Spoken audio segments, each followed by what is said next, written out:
Why is this always fucked up every time now? I don't get it. Yeah, I see it. Hey, game player. Sorry I missed earlier, Leather. I always feel like I know what you're gonna say. Don't worry about it and all that. It doesn't matter. But I always just feel fucking really awful when I miss Cheesebag Saturday.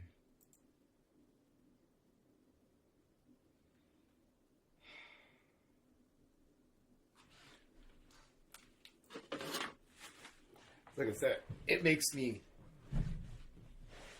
sad. Not like disappointed, sad.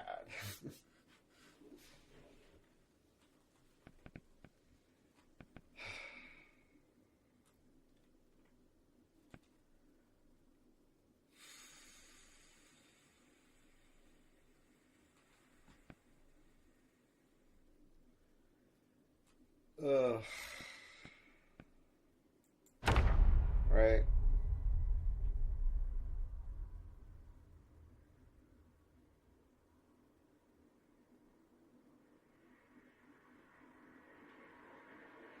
It is 10 p.m. in Calgary, Alberta. How about you, game player?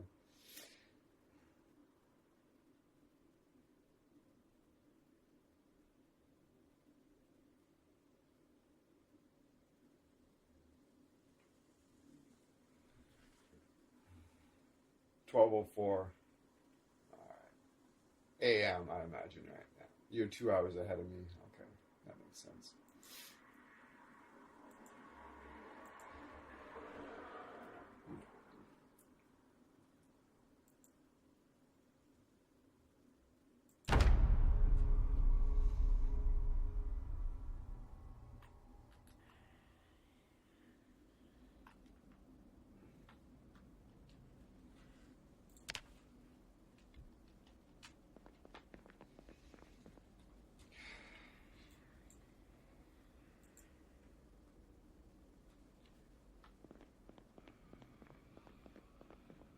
But yeah, I'll shut her down, right? Well, it's something it confuses me, right? I regularly, I regularly go to work at 11 p.m. and work straight through till 7 a.m. I come home, I fire up a game, and I'll stream from 8 a.m. to like 3 in the afternoon. Regularly, no problems.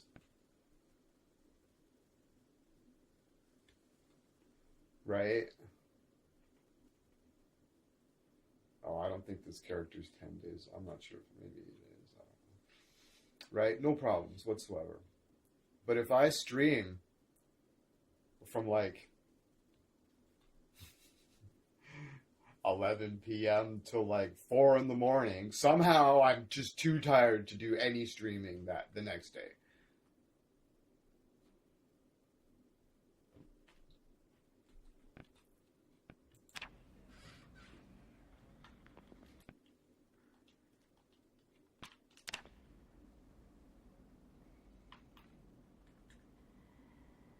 This character's only 7 days old.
Take the maggots and use them for fishing. Hey, Orla Greg, thanks for being here.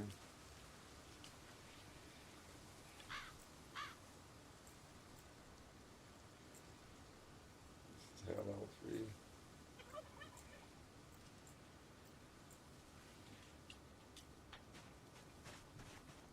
Well, this is Orla Greg.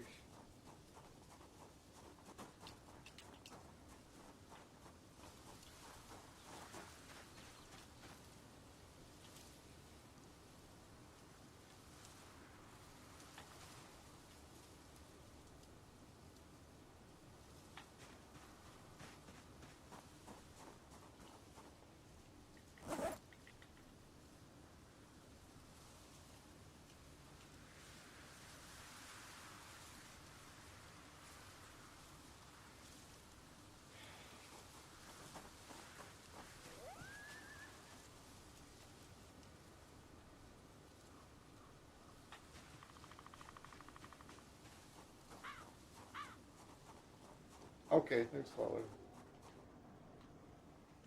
We'll play some something later if you want. I know it's really early over there. I know it's early Sunday. I don't know. I don't want to like pressure you.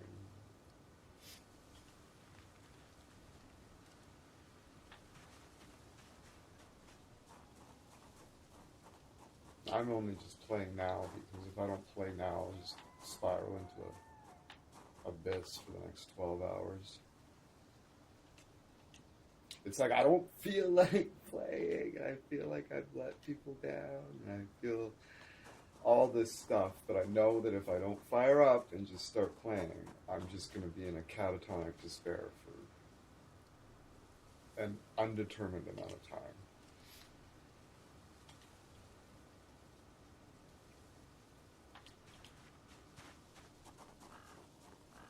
Sounds ridiculous, I know.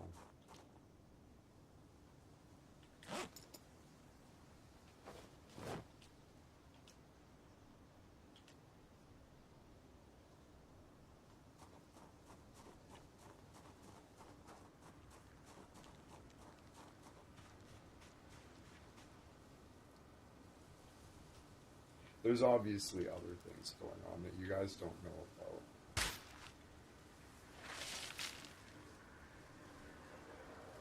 It's not just this.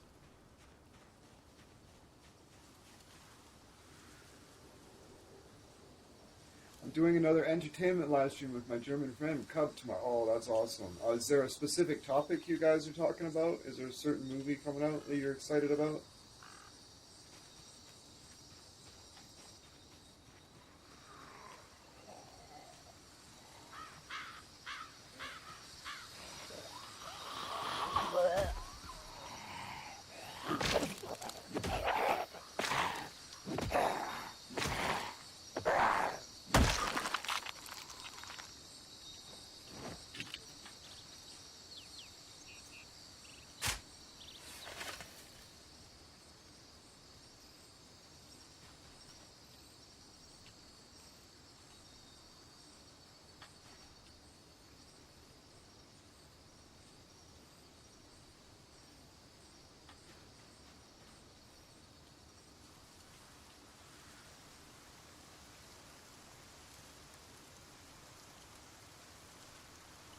Cub makes a list of current movies and television shows that we watch and discuss. Epic.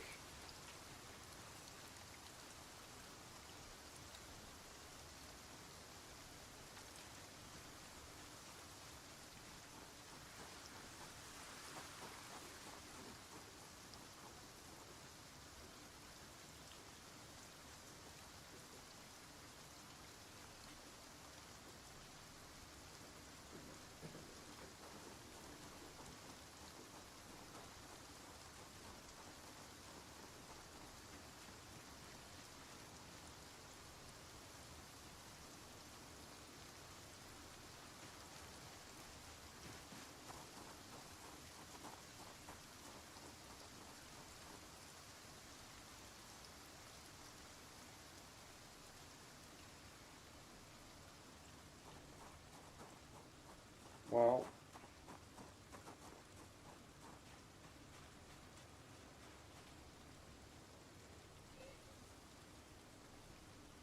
we're going to fill this gray bin, and then I'll just do a little walkabout and we'll go over it.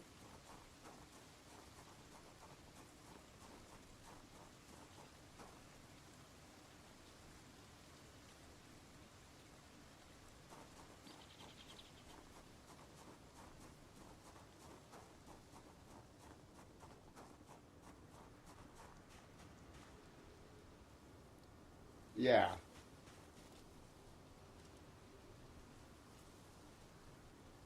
I don't have a gas mask or any face dust masks or anything. Normally we use a gas mask, right? But I don't have them. I don't even have a paper mask. I gotta stop at the I gotta find a pharmacy and find some dust masks at the very least.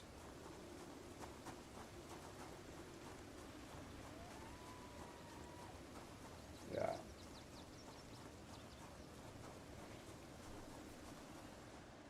This is Stendo's Guns Emporium, and I need a sledgehammer to get through the grating, the security grating. I was really hoping a pickaxe would work, but it doesn't. There's no way you couldn't get through this. You could get through, like, if you can get through this with the sledgehammer, you can get through it with a pickaxe. I'm sorry.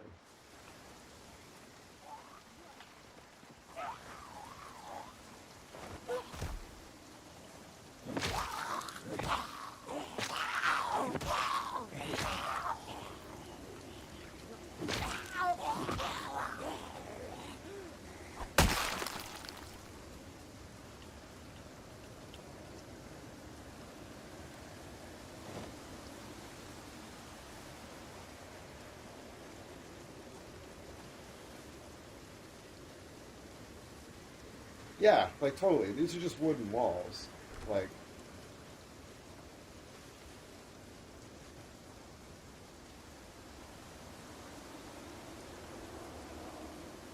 maybe okay, hold on. I think.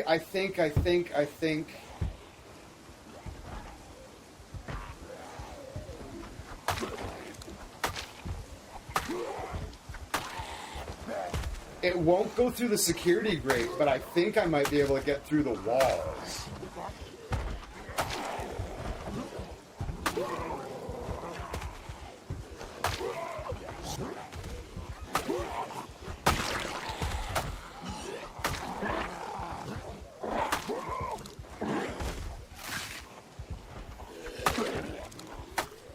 That's so fucking annoying.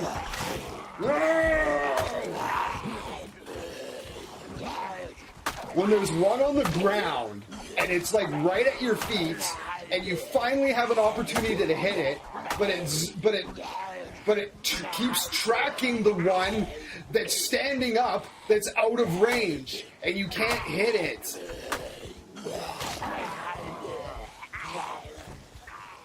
It's a targeting issue. It fucking makes me so fucking mad. It's a targeting glitch. It makes me so fucking mad. It fucks me over like so much. Like there'll be a guy, there'll be a cheese bag on the ground that you could just hit and kill. You've scored a critical hit.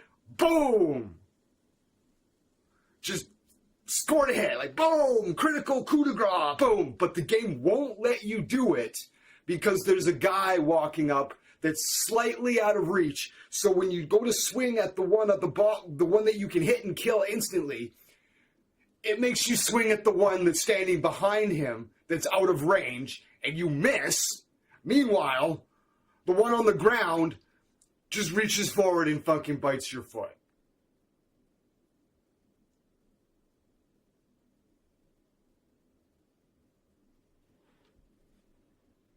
And what are the chances that this area has been just completely cleared for days? Completely cleared for days. And the second I figure out that I might be able to get through the wall with the pickaxe, boom, 5 guys show up and the glitch happens.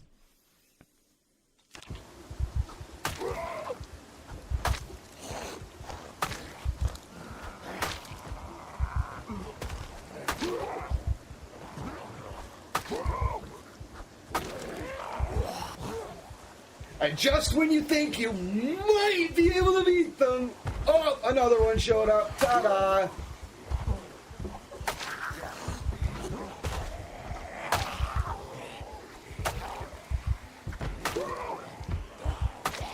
And here comes the fucking dreaded crawler that's gonna fuck everything over.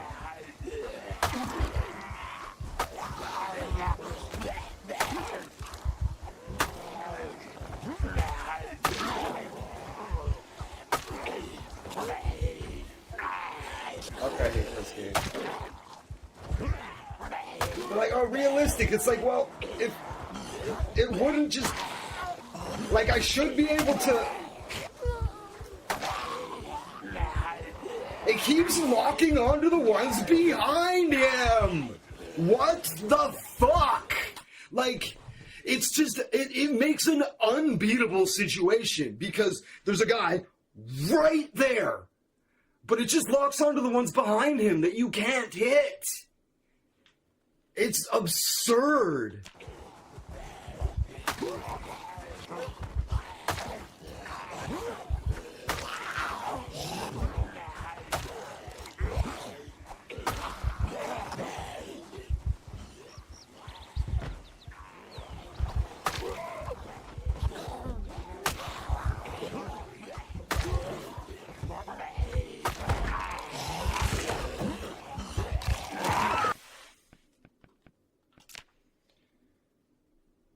It just locks onto the ones behind them that you can't hit.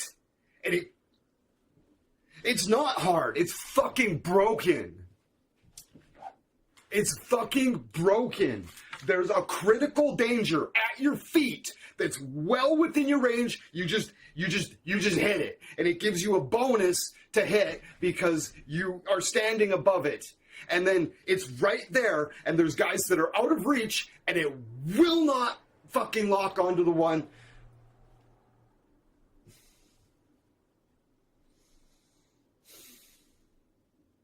It will not lock onto the one that you absolutely critically need to fucking kill. That is right there in range. It just locks onto the ones behind them that you can't hit.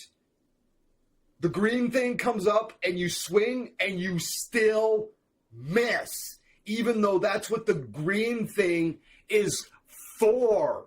It is a targeting reticle that means they are in range to hit.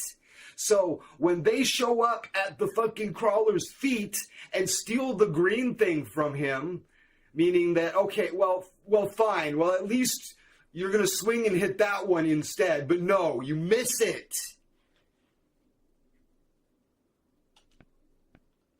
You fucking miss it. And I've wasted fucking 10 hours in Project Zomboid again because the game's fucking broken.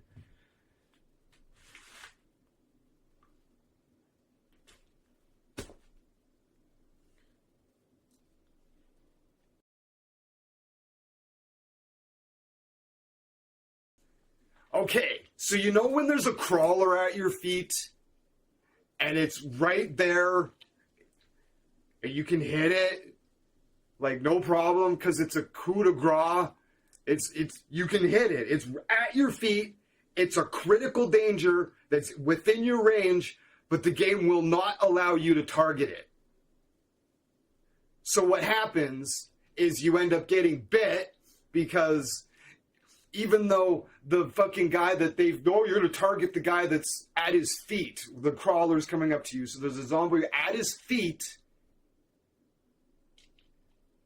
And it lights up green instead of the fucking zombie at your feet. So you're like, well, whatever. I'll swing at it anyways because the green thing means it's in fucking range. And you fucking miss.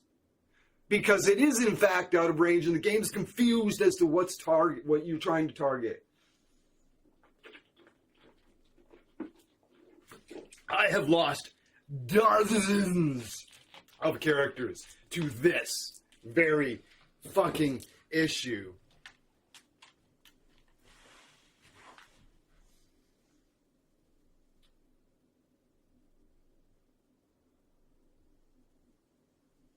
Yeah, the character just completely ignores the crawler, right?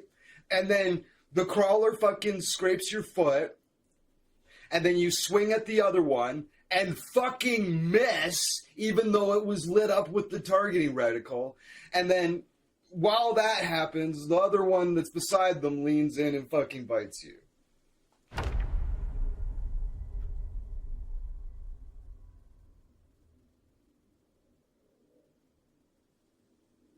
And I hate fucking cheating.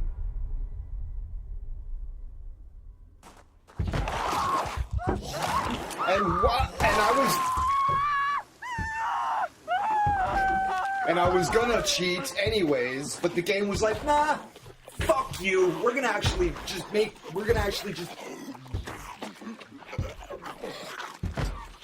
it so you can't move for unknown reasons when you load in, and it's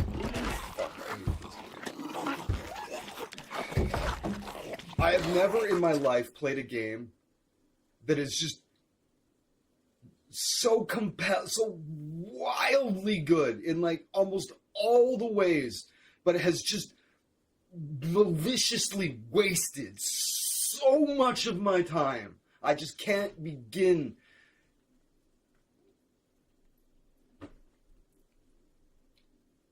to vent my frustration over what this dev team prioritizes as fucking important. I'm just absolutely baffled. I follow the vlogs online, the update blogs for this game, and the stuff they're working on is maddening.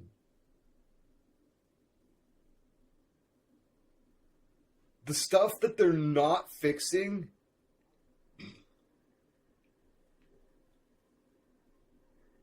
everybody's like, oh, no.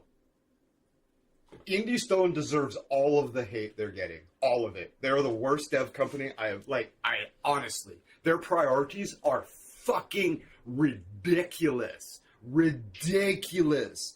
The stuff they're working on, adding to the game before getting like basic controller support is insulting.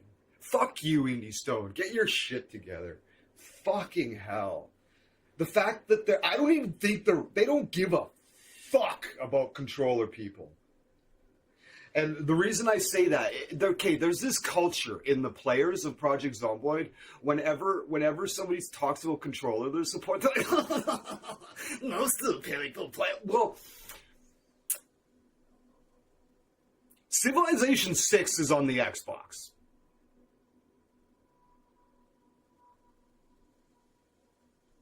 Shut your fucking mouth. You don't know what the fuck you're talking about. Controller support is a basic thing for these types of games. Fucking Civilization 7 is out now, and it is on the fucking Xbox with a controller. When people laugh at me for you a controller on Project Zomboid, bro, shut up.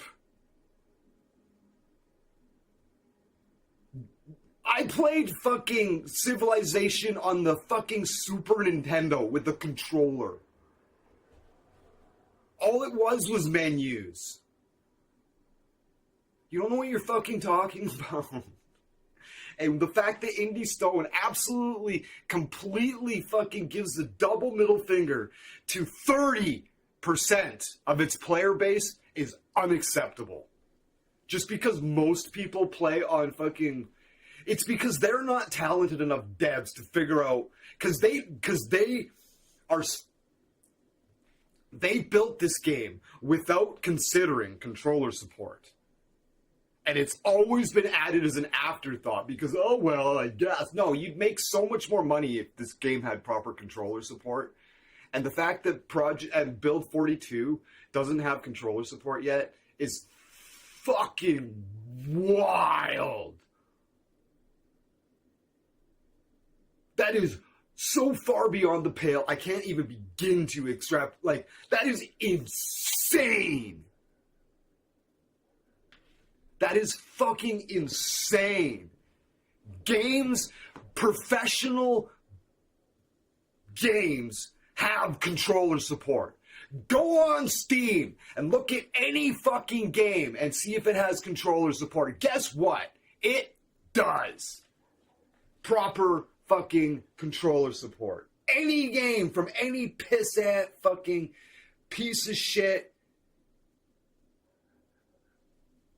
any piece of shit game developer understands from the get-go that they need to have controller support. And Indy Stone and the vitriol I get from players about how ridiculous it is that fucking almost certainly trickles down from the attitudes that the developers have about it.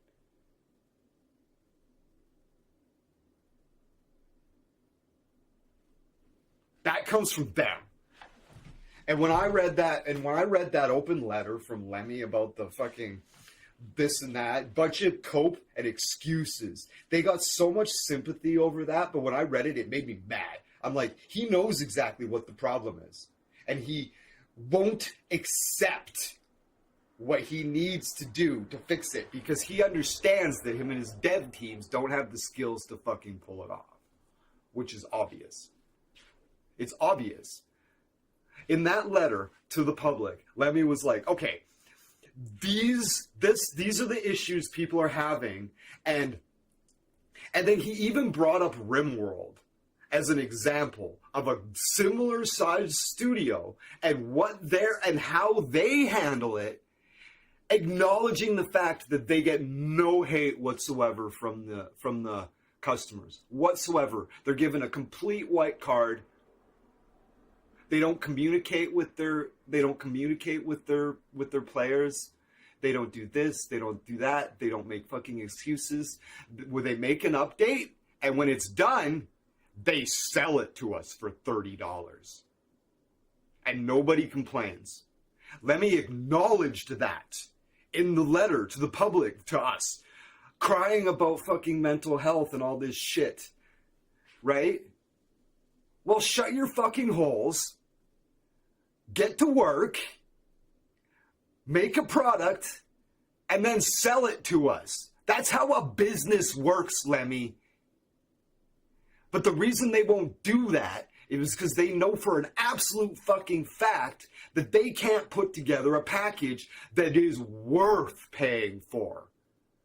You know, they've got the essence. They've got the essence of something really good, but they can get it like 75% there, so they can't justify charging us for it because they know we won't stand for it.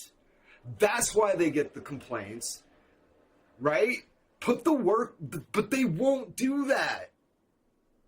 I don't think any of the Project Zomboid fans, any of the PZ fans would have a problem paying for Build 42 if it was completed.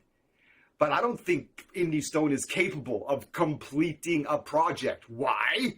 Because they won't fix the base problems before adding new layers of complexity to the code. They're like, oh, we're going to add animals. We're going to add this. We're going to add this and that. How about you work on fucking basic controller support?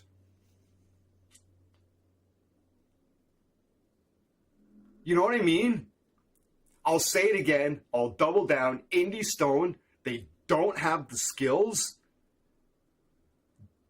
to complete a product. They've got a great idea that the coding is fundamentally flawed at the base network, and there's issues that they can't fix. So they're not going to bother, and they're just going to add more stuff onto it. It's outrageous. They should sell the IP.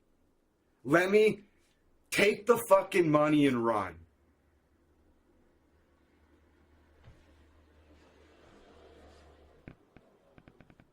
They obviously can't handle what they're doing. They're in over their heads. They've got a great idea here, but they can't bring it home. It's fucked up at the core, and they don't know how to. They either don't know or don't have the skills to fix it.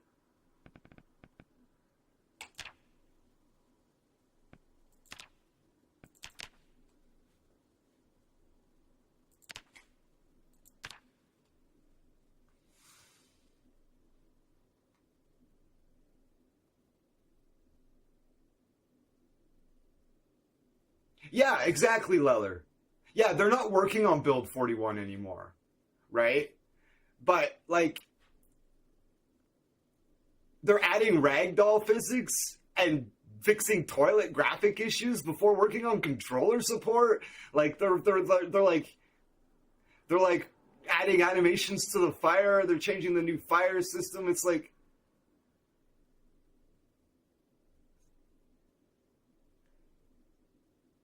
Build 41 is wildly broken. So what are they going to do? They're going to replace it with Build 42 that is like just infinitely more broken? And then just let fucking Build 41 just be kind of 80% there, and they're just going to move forward with Build 42 that's like 30% there? Like, really? Really? Like, Build 41 is like 80% there. Like, fix the issues that we're complaining about. Don't add a whole bunch of stuff and make the overall, like add controller support and let the controller players help with finding the bugs. Yeah.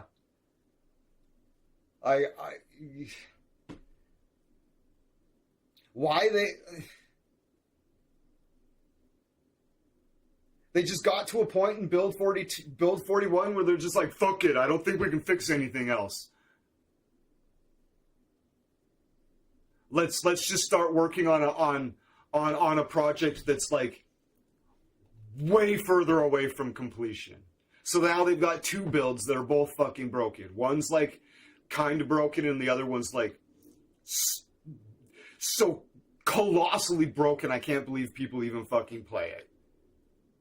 Indy Stone, he needs to go to business college. He needs to hire a fucking CEO or something. They're just the most pathetic and out of touch devs I have ever fucking had the displeasure of playing. Like, and it's sad.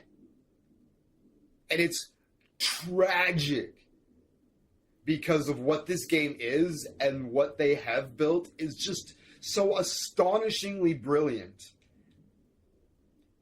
But the people in charge are fucking retarded and have no idea what to prioritize when it comes to. They've just got these stars in their eyes as to what the game might be 10 years from now. How about you fix what it is today?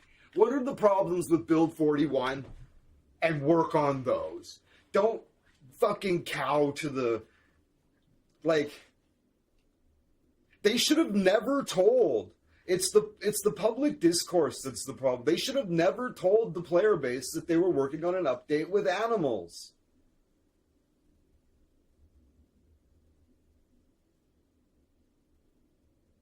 Because now the fucking public was all like, we need this, we want the animals, we want the animals. It's like, well, what about all the broken shit that's in the game already? Don't you want them to work on that?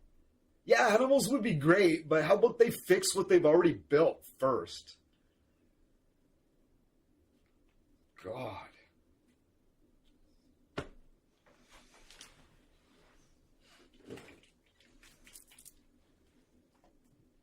The amount of time I've just wasted, like wasted. Like everybody, oh, video games are wasted. No, this game like takes pride in like wasting your time.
Like it makes me fucking like it doesn't make me like upset. It like makes me like emotionally sad. Like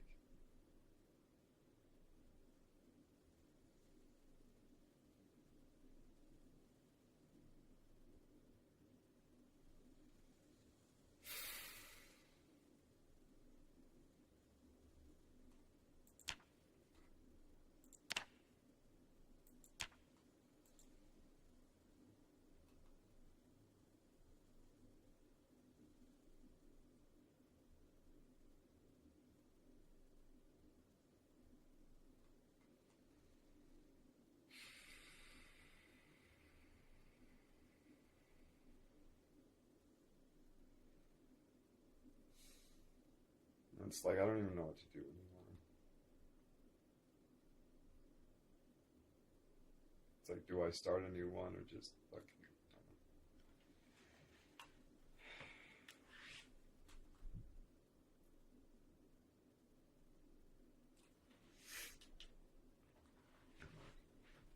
Is anybody still watching?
Because like I like when I'm playing multiplayer, I can just shrug the deaths off. But when it's on solo, it's different.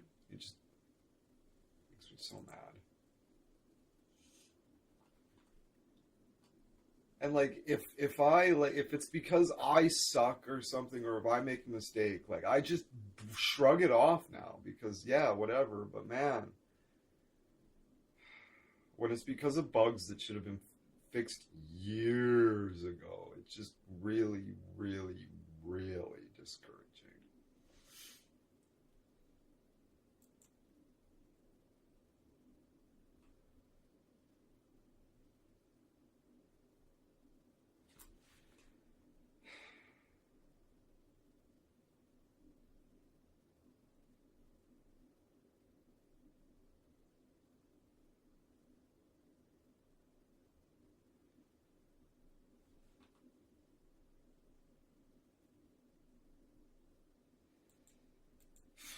But now I'm torn.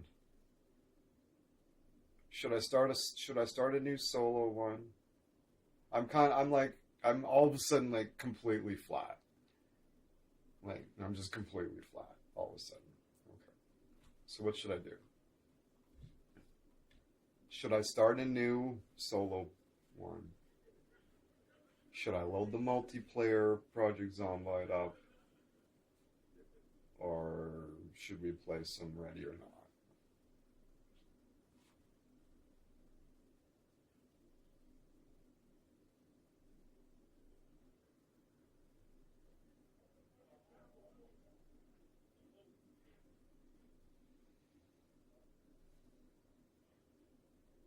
Not sure. Yeah. I don't know, because it's really early over there too. I don't want to like drag you into like this huge demanding live stream. You know what I mean? I'll play solo. I'll start another solo one for a while. I'll play it for an hour or something, and we'll go from there.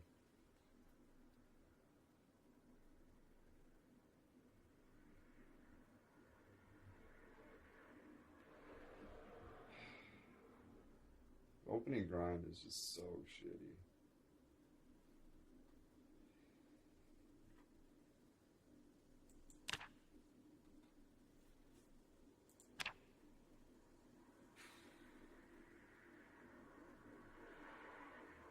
Yeah.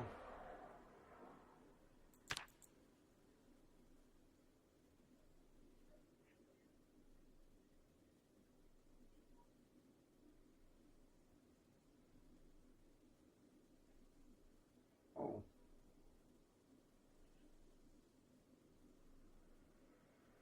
Interesting.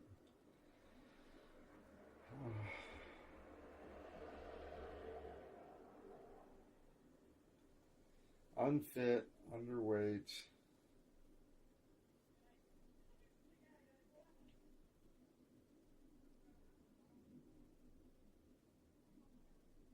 Zero fitness, eh? Oh my god, that's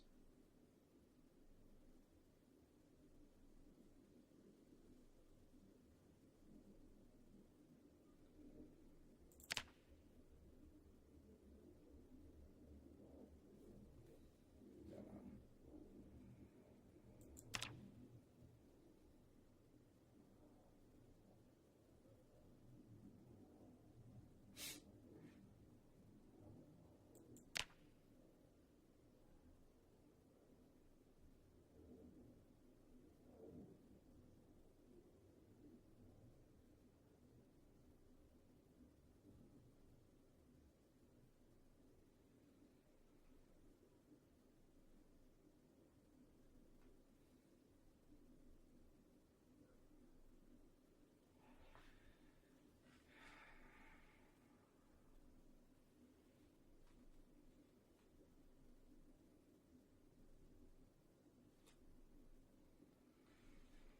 Oof.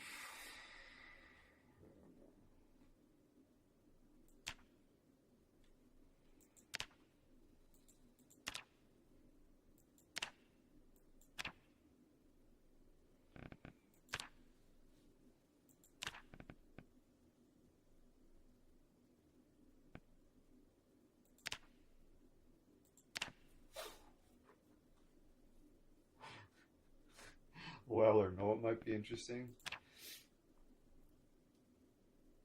if we just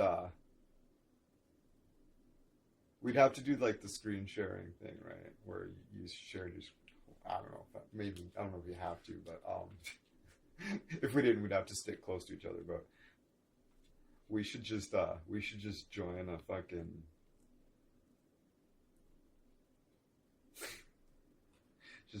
just join a world. One that's just pure chaos, though. One like that's the Wild West world. Just see what happens.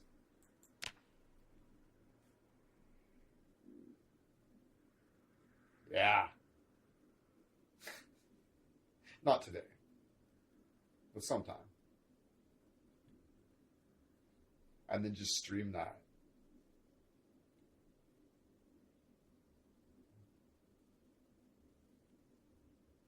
Yeah, it would be a different experience, that's for sure.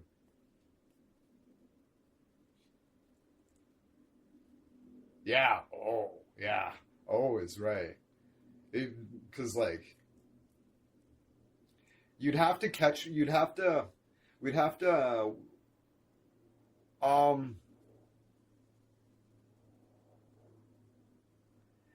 I would try. I would think to try to stay away from that for starting. Ah, maybe. Yeah. But we'd have to catch one on a clean wipe, right? We'd have to watch. We'd have to watch for a clean wipe, right? Because you wouldn't want people being entrenched already, right? You wouldn't stand a chance. We'd yeah, we'd have to watch for a clean wipe or go to a forum or something and be like follow it and be like, okay, they're doing a wipe. Like find a world, go to their forum or whatever, and then just follow it until they're doing a rewipe or something.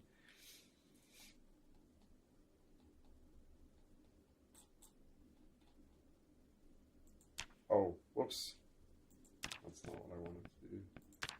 Post. Oh, oops.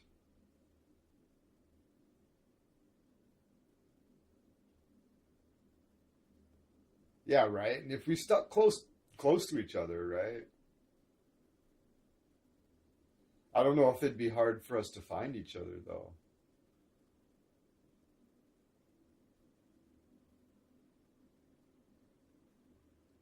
We'd have to like start in Rosewood and be like, okay, I'll meet you at the pharmacy or what behind the pharmacy or whatever.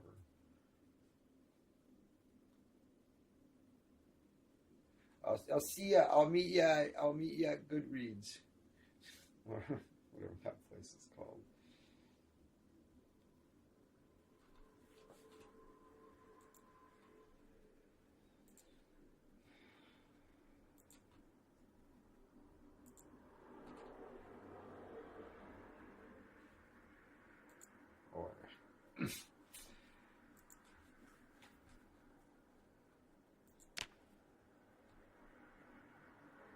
Or oh, Tidy Up Meister got a upload. Got a interesting.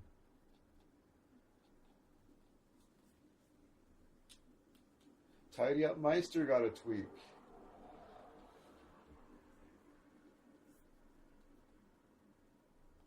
I wonder what it was.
Oh, Leller.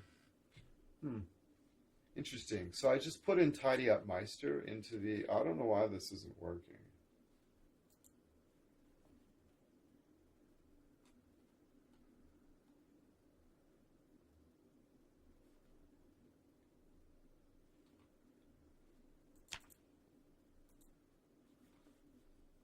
But there's Tidy Up Meister.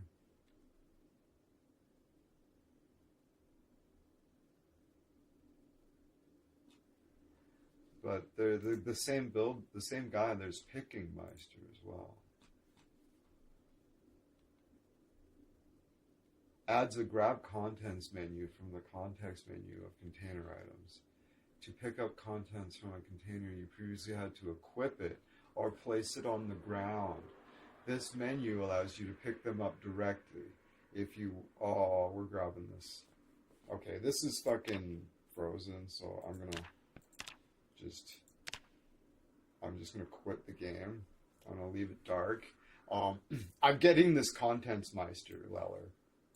This is, right? You heard that, right? Add to grab contents menu. Oh, hold on.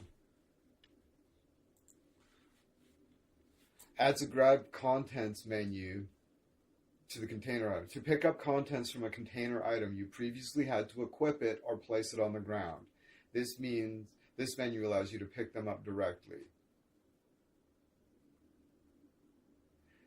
Open and eat and drink adds a, when you execute a menu, you can eat or drink immediately after opening the loot or beverage. Take a cigarette and smoke.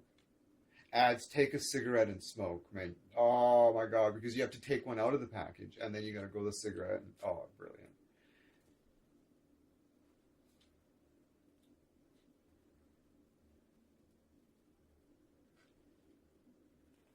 Retrieve ammo, brilliant. Picking Meister, we're taking it. And look at this, Medical Meister Leller.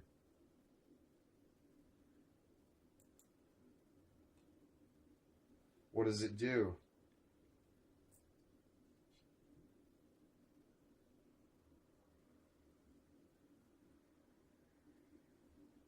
By clicking the Moodle icon, the appropriate action will immediately be executed. By clicking on each mood icon, the following actions are performed. The following: endurance, use ginseng. Tired, use vitamins. Oh. Leller, did you know that you could take vitamins when you're tired?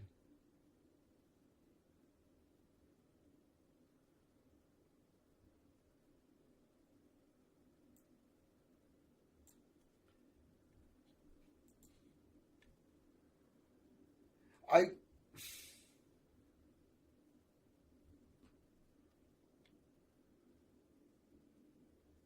It's the sleepy tired. Yeah, that's what I mean.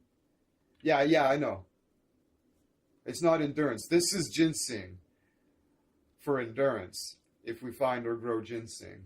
But vitamins for being sleepy, I didn't know that.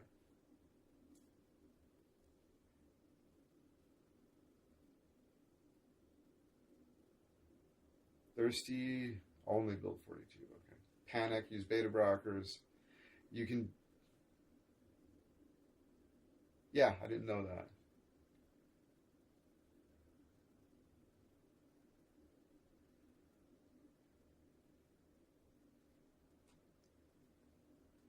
Use a towel. It's cold. Use common mallow. Interesting. Action for endurance. Interesting. Various mods add to known issues, nothing.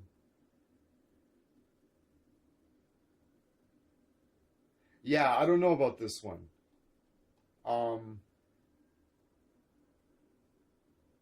Yeah, we won't use this one, but I did learn that vitamins are good for being sleepy. Cool. All right, we're not going to use that one. That one seems a little overboard.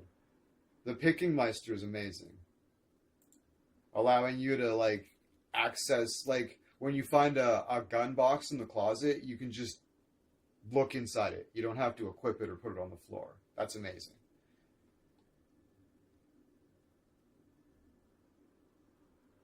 Yeah, no doubt. That's more like yeah, no, that's is a little much. Video Meister.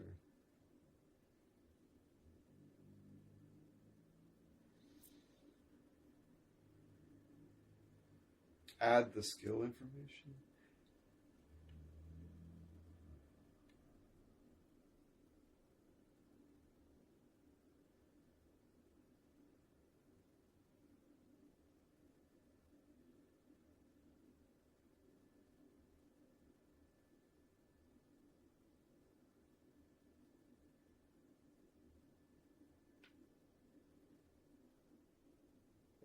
This one shows you what oh, Video Meister and Video Meister patch.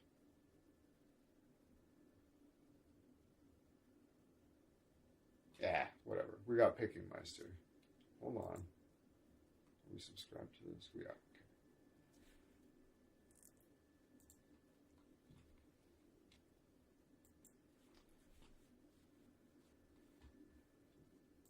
All right, let's try this again. Hopefully.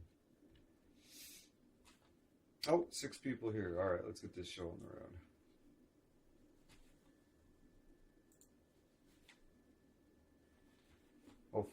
Hopefully it loads up properly with that update this time. We just got to add 1 mod. Picking up. Picking Meister? Yeah.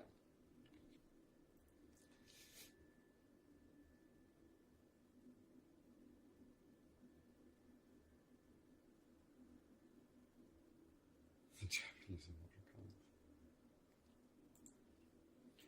Host, manage settings, edit selected settings.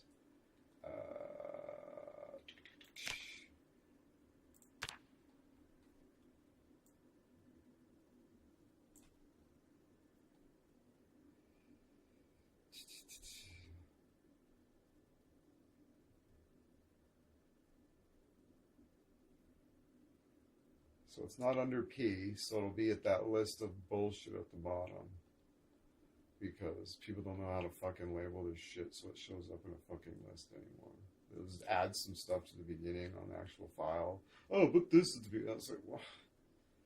For fuck's sakes.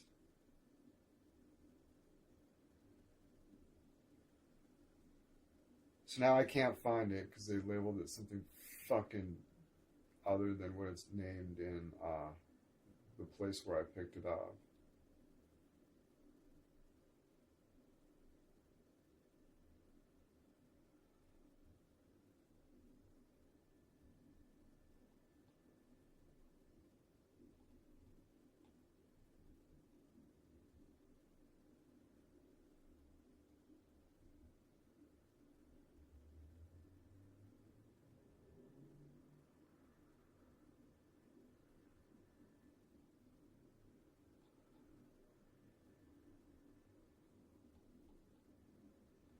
All right.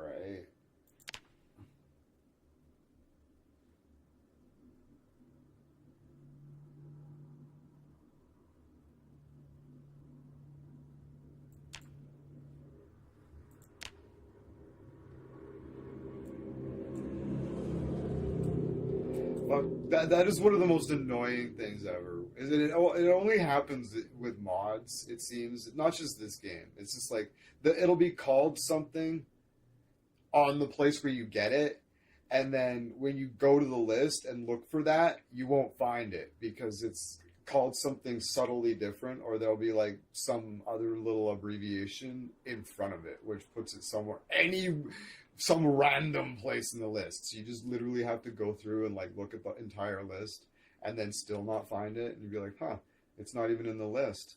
What the hell? Right? Why is that an issue with mods? Does anybody have an answer for that? Whatever. Well, I'll get to the bottom. If I don't find it, I guess I'll just have to give up on that idea. Because fucking hell. I get to this bullshit one at the bottom. See, there'll be these abbreviations in front of it, right? Which puts it in its own place, right? So you have to look through all those, right? And there's no rhyme or reason to them. You just have to look. It's fucking ridiculous. Right? Anyways, whatever. Okay. Fuck it. I guess we're not adding that mod.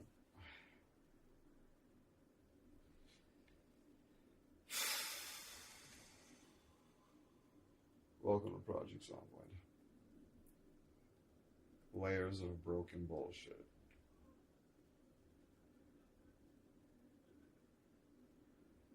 Greatest game ever made in spite of incompetent dev team. And in my humble opinion, should sell the IP. Or he needs to go to fucking business school. He needs to go to business school and take a human fucking relations course.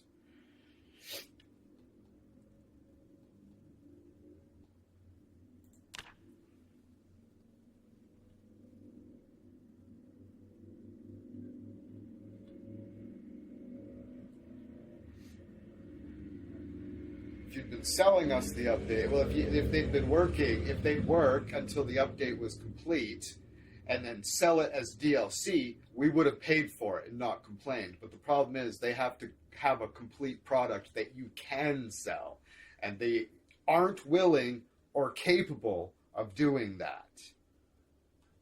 Nobody complains about RimWorld. We pay for those DLCs because they're amazing, and guess what? They're not broken and they're completed. Why doesn't Project Zomboid do that? Why isn't that their business plan? It's working, and he acknowledged that in that letter that he wrote to the public, right?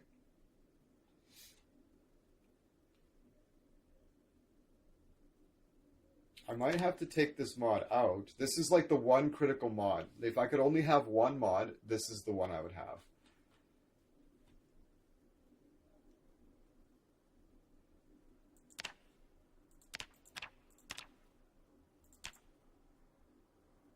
If they did that, they'd be able to pay their employees better. You know, the ones that are struggling with. Try checking for missing data on Steam.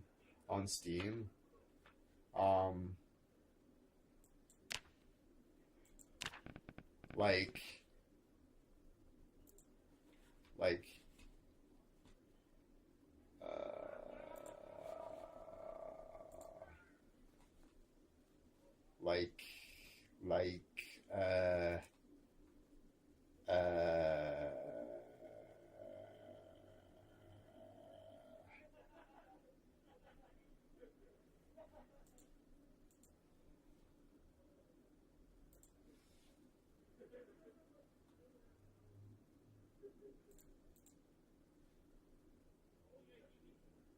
verify integrity of the game.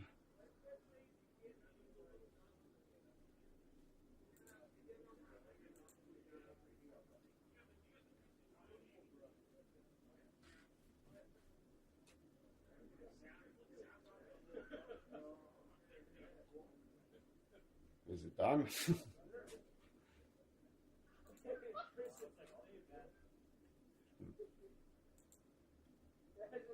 Oh, wow, okay. Yeah, I don't know. It happened so fast I didn't even see that it did it. That was amazing. Anyways,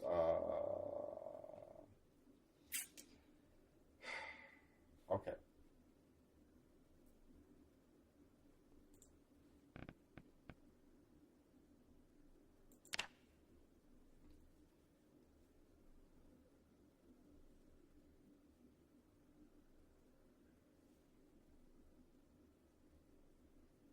Yeah, those sick employees, those with the medical conditions that they're having trouble paying for. You could pay them more, Lemmy, if you just ran it like any other game studio would. You'd be able to hire more people too, pay them more. But no. I'm gonna cry the fucking blues about how the customers are wrong. I'm going to point out other businesses are doing it right, and that the customers don't complain about the fact that they're doing it right. That's really weird, eh? Why are they so mad at us? How delusional could you fucking possibly be?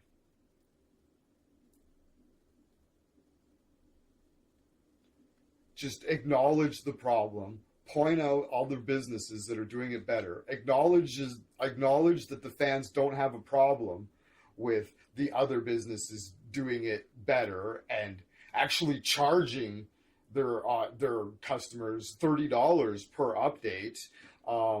Nobody complains, and he can't understand why. It's bonkers.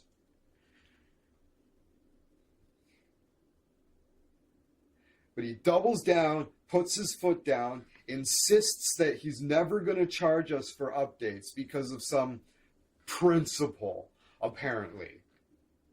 I think it's more because they can't deliver a product that's actually worth paying for. I'm not saying Project Zomboid is not worth paying for, but everybody that has paid for it will tell you it's fucking the most broken game they've ever played. And it's great despite of all these problems, right? So when they keep adding fucking you can't charge us for broken DLC on top of broken DLC, and they know that. And that's why they're not doing it. Because there's fundamental problems at the base level of this game that they aren't skilled enough to fix.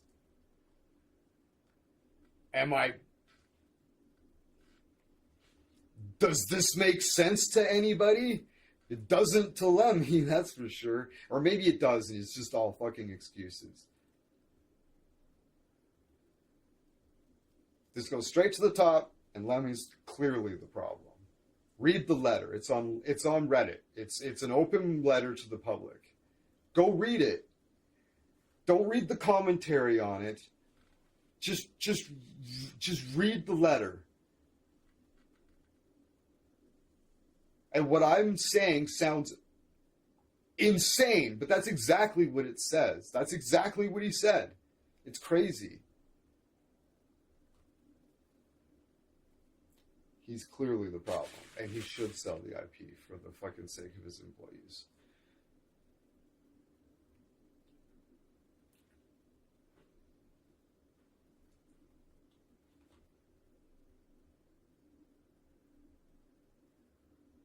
Because he alluded to people on his payroll that have major medical issues, and like,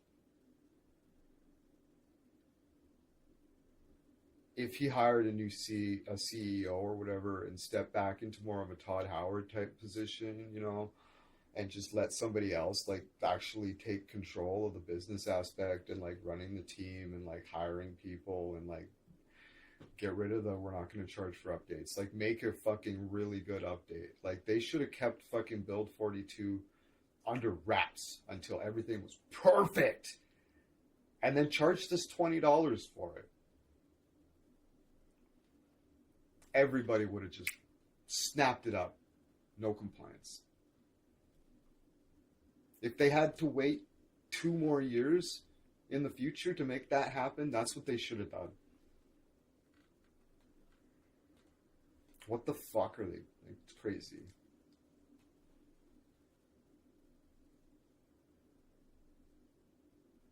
Why isn't this working now?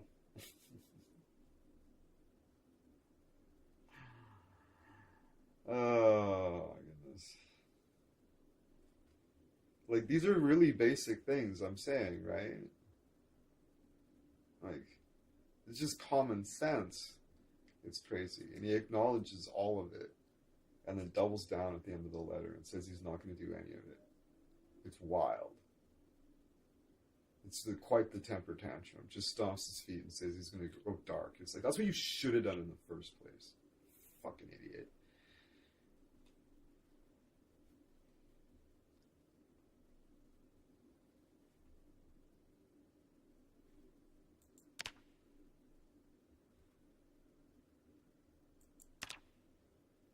I don't know.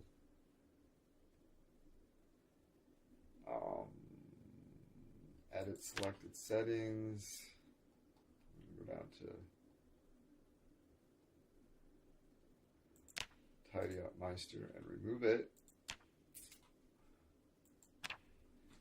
Out of all the 100 and out of all the 90 to 120 mods I have, that is the only one. That is, if I could only have one mod, that's it. Tidy Up Meister.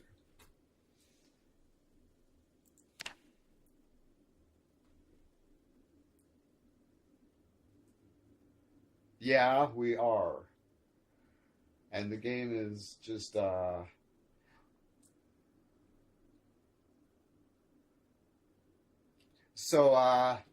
mod, my favorite mod out of all the 100 mods that I have is called Tidy Up Meister.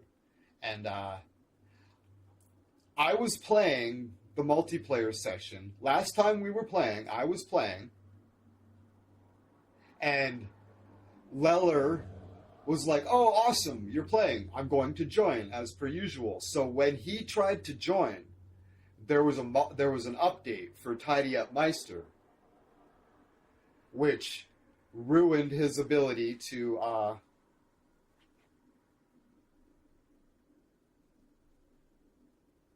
join the game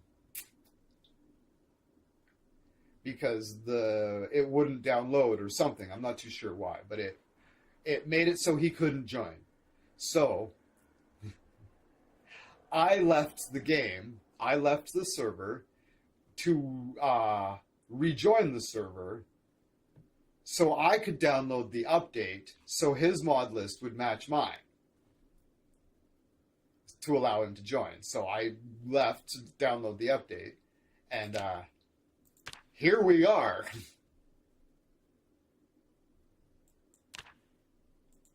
And even though I've removed it from the mod list, it's still trying to download it there. So we're going to exit the game.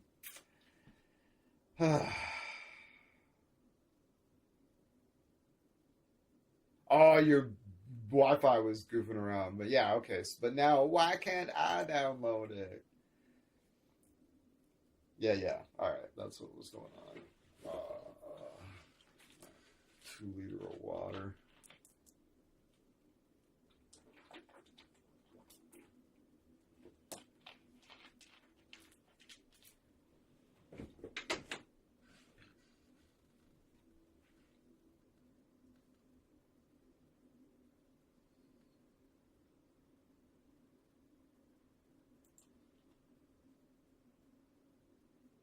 Yeah,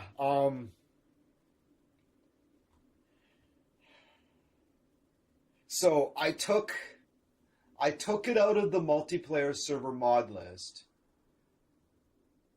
but now that I've reloaded the game, I'm going to try it again, and if that doesn't work, I'm literally going to go to the workshop and unsubscribe to the mod and make sure it's not in my solo list either. And then I'm going to see if I can load the game. And it's going to be miserable to play without it. So at that point, I need to go back out, resubscribe to the mod, go back into the game, load it into my solo playthrough, and then go into the man's going to fucking, yeah, welcome to Project Zomboid. Hopefully this just works. So I took it out of the mod list. I reloaded the game. Let's see if this works. If not, I'll have to work on it in the background and we'll just play Ready or Not, I guess.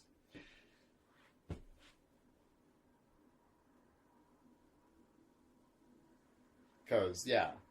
That's enough live troubleshooting. That's as much live troubleshooting as I'm willing to put you guys through.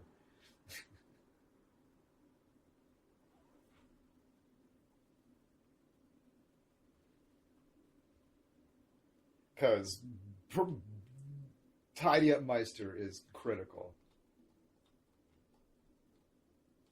Okay. So it's not in the list. So I'm... Oh, it is.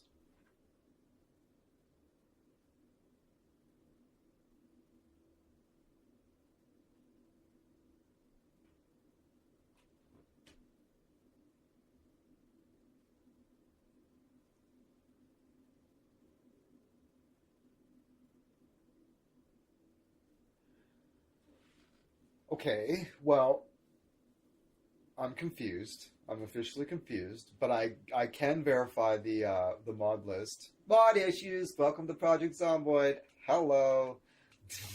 Welcome to the show. All right. So we're going to quickly look at my mod list in game, and we're going to see if it's there.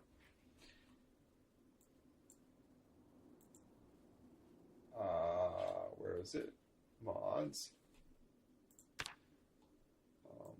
We got to go to, and it is not. So that is a critical mod. 92 days gone, but at least I got the game to load. So now, if I re-add it to the list, it should be fine because it looks like it completed the download, right? Right? That's what it looked like to me, anyways. Skogly, we're still seeing the joining game screen. Oh, interesting. Oh dear. What's happening?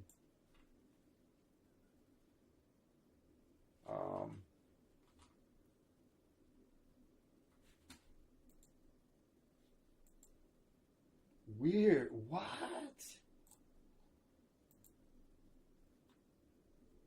I have no idea why that was happening. I just clicked on my preview and it switched. Yeah, yeah. Did it catch up now? It switched now, right? Um, manage, edit, select. Yeah, it did. Okay, good. Yeah, yeah. I clicked on my preview window and it was. I was like, "What's going? Why did it do that?" I have no idea. Moving on. Part of the unexplained between OBS. Just for the record, OBS is just as much as a dumpster fire as Project Zomboid. All right.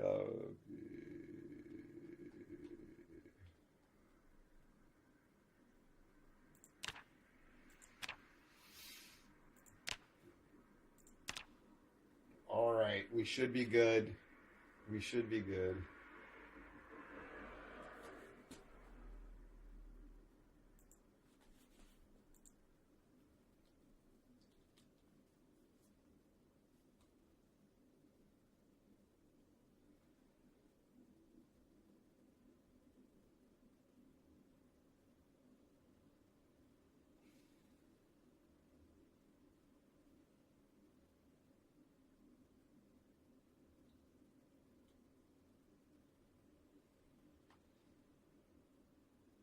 I'll make sure I point that fucking glitch out every single time.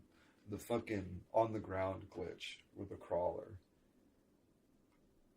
Because the green will be on the crawler and you'll go to swing at it, and as you're going to swing at it, the fucking other zombie that's at its feet walks up a little closer and steals the targeting reticle. So now it's outlined.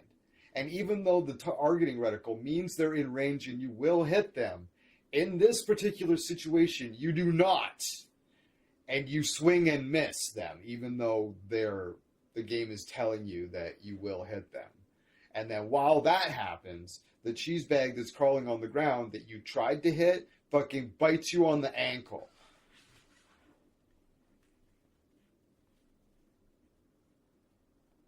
That's how it works. That's how it fucking works. I think we're good, Lather. You're free to join.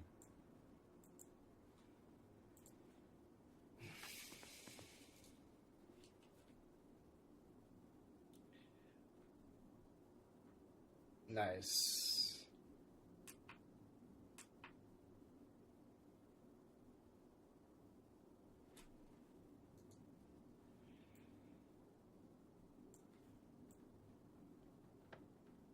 All right, so where the fuck am I?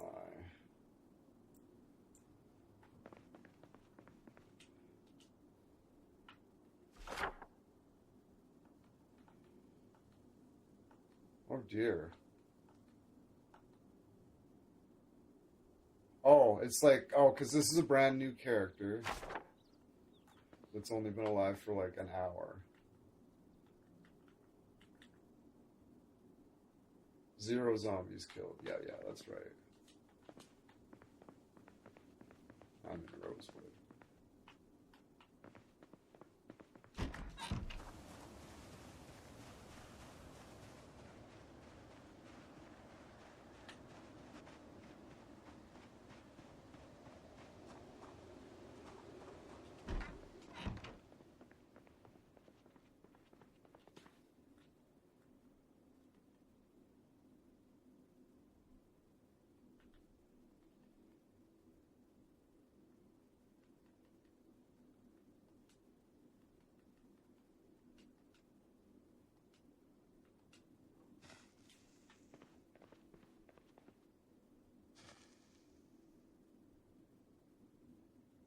Yeah. Oh, yeah, yeah.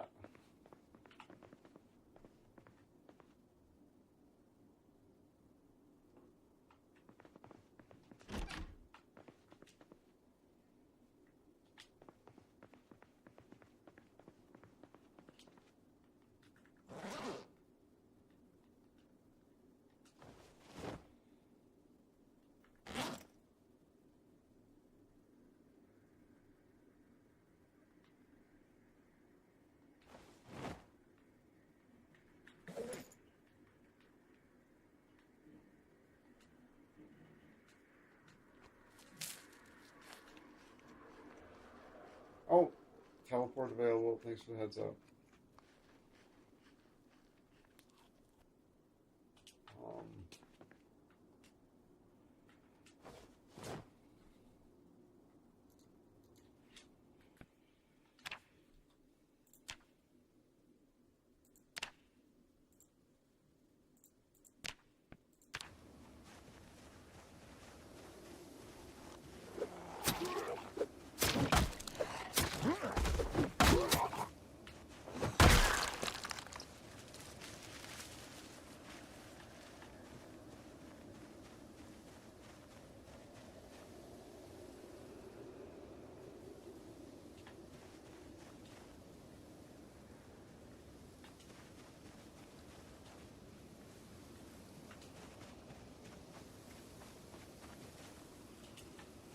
Right here.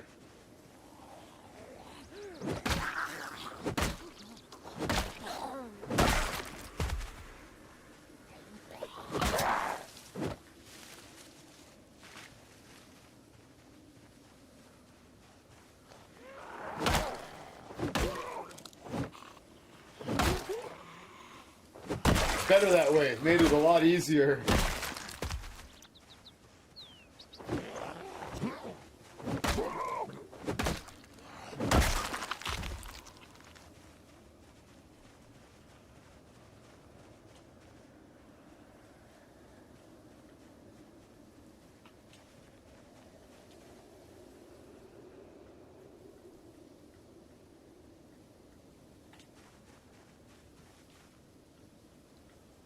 Where'd it go now? Fuck's sakes.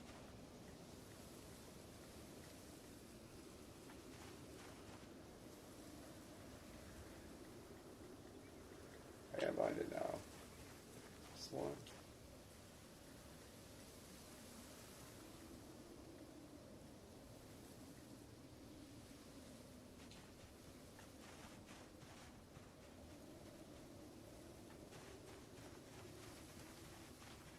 Oh, okay.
Oh, okay. All right.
I do. I don't know where my sling went. It's funny that you knew where. I was like, I'm looking for a sling. She's supposed to have a sling. I couldn't find one.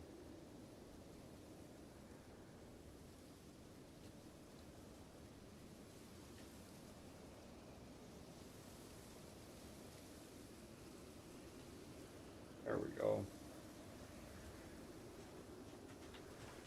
So what's this girl's deal? What's going on here?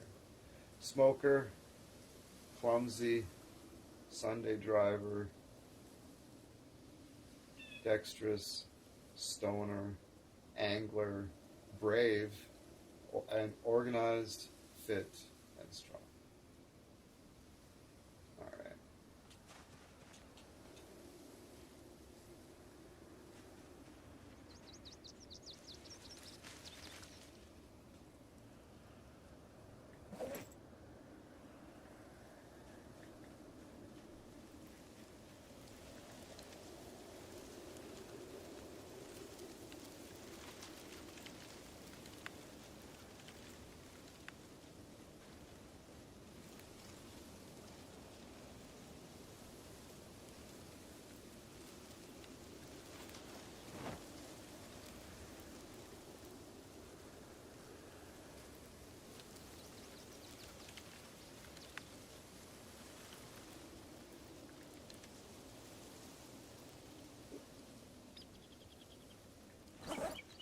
Almost there.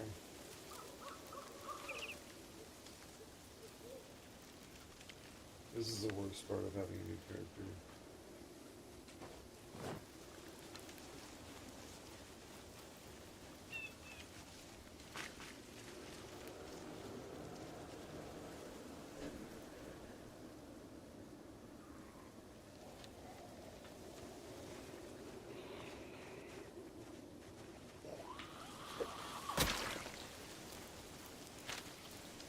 Okay, I'm carrying. Oh yeah, I've got a bunch of food. Yeah, that's right. All right.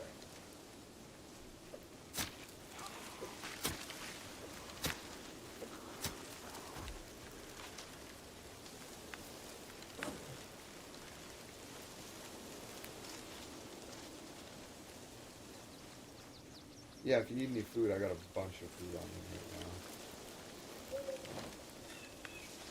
Because yeah, my school bag was full of canned food when I showed up here. Oh, interesting. Yeah, we've been through here. Pretty sure.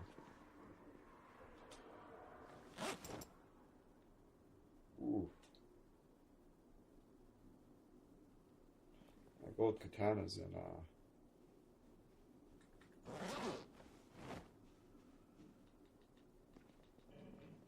okay, good stuff. It just needs to be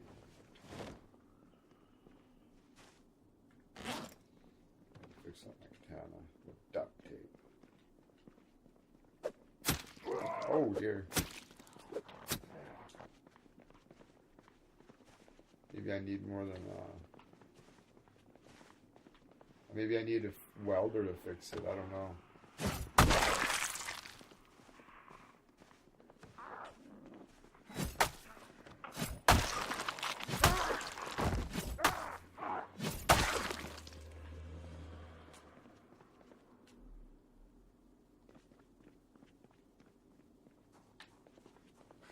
Needs what?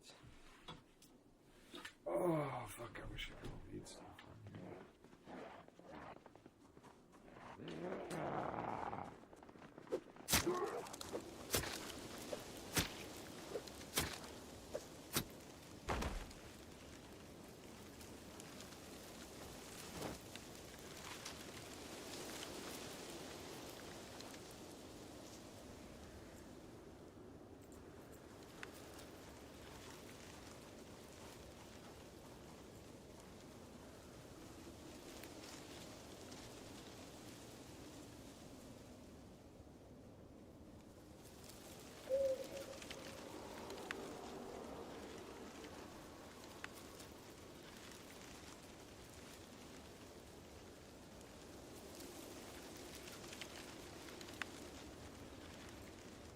I don't understand why I can't fix this. I have 7 pieces. I have 7 things of duct tape. It says I need 4. Consolidate all.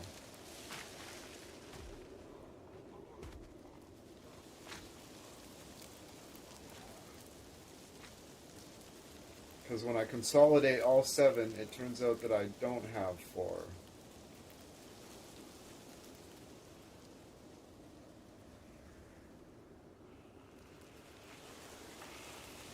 Maybe I can do it now. Okay, I'm gonna fix my fucking samurai sword before it breaks. And I still can't. So it's not 4 rolls, it needs 4 units. I definitely have 4 units. I don't know. That's fucking bullshit.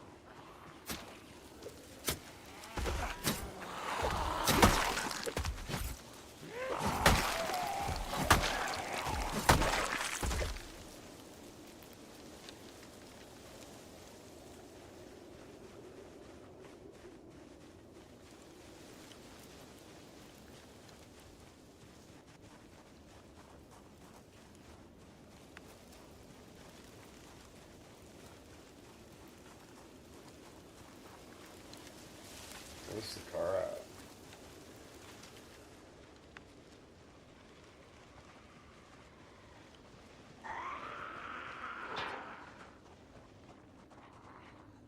I always feel more comfortable in parking lots than on grass.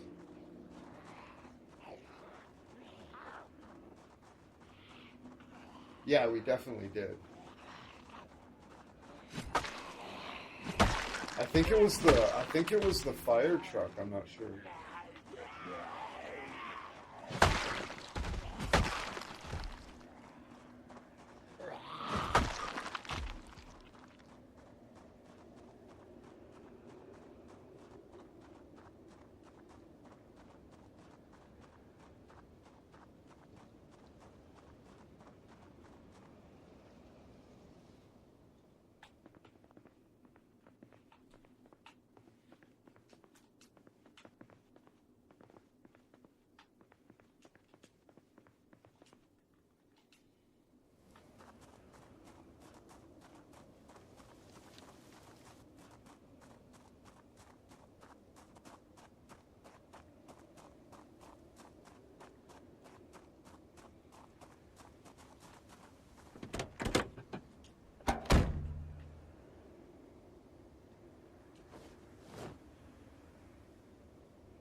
Do seasons exist in Project? Yes. Yes, they do. That's why I like the winter time, because you can wear heavy jackets. You can wear heavy winter jackets and shit. And it doesn't penalize you for being too hot. So you start getting sweaty, and then you start getting more thirsty, and yeah. Absolutely. And in the wintertime, it gets cold, and you have to wear a jacket, or you'll get get hypothermia and shit. It's only 6.2 degrees out right now, so I'm happily wearing a nice leather jacket for armor. But as the summer comes along, it gets really hot. Like, you can wear the jacket and shit, but if you start exerting yourself, biting cheese bags and shit, you get hot. You start drinking more water, and then yeah.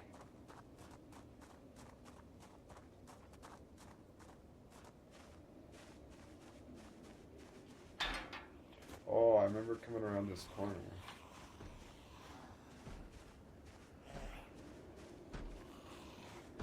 Heat stroke would be the worst, yeah.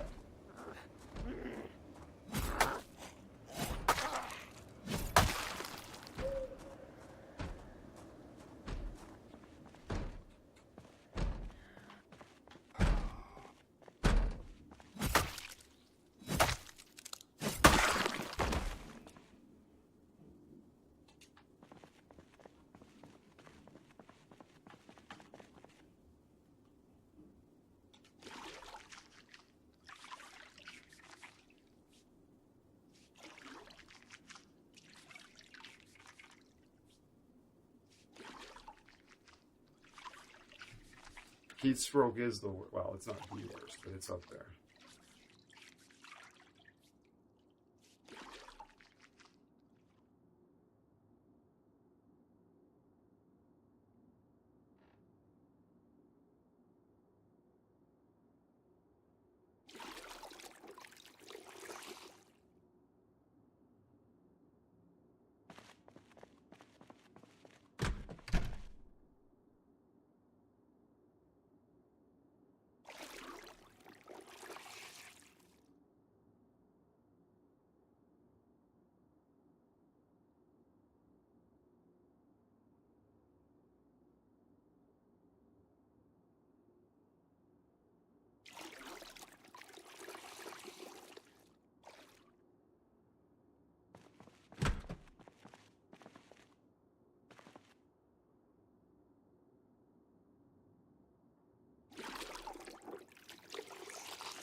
I enjoy his videos too. Yeah, absolutely. All right. I personally need to have something to eat. Do you have food? Because I have a bunch of food. I'm just going to put it in the glove box. Well, not a bunch, but I'm just going to throw it in the glove box because I don't want to carry it. I'll eat this soup. I'll eat this can of peaches. Apparently I'm carrying an empty cooking pot. I'm going to throw that in the glove box too, as much as that makes sense. Got a frying pan.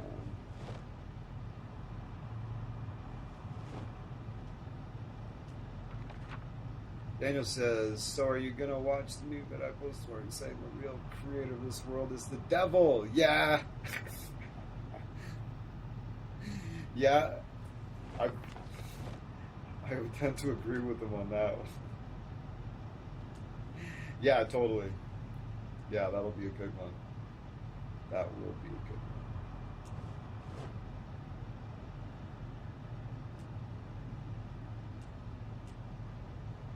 Wow, I put a lot of stuff in there. That's amazing.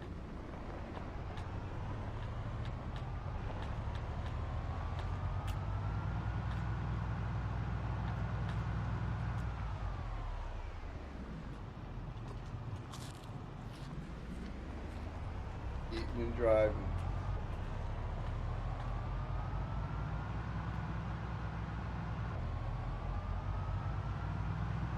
Oh yeah, he backs it up with, it sounds like such a bold statement, but yeah, he backs it up with the lore. It's fucking, yeah, it's totally legit. Like, it's always presented, he always presents it like straight up, steelmans it, as strongest position as possible, just like, you know, reads it as it's true. And then he's like, this of course, none of this is of course literally true. But they're like, but, like, if these other stories are also supposed to be taken seriously, which they are, this implies this, and blah blah blah, and it's fucking awesome. It's good stuff.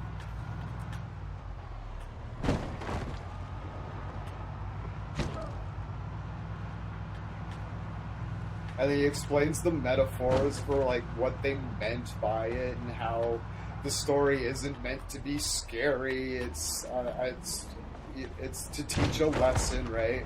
So him saying like it's wicked clickbait, right? The creator of the world is the devil. It's like, yeah, that's basically what the story says, and here's why.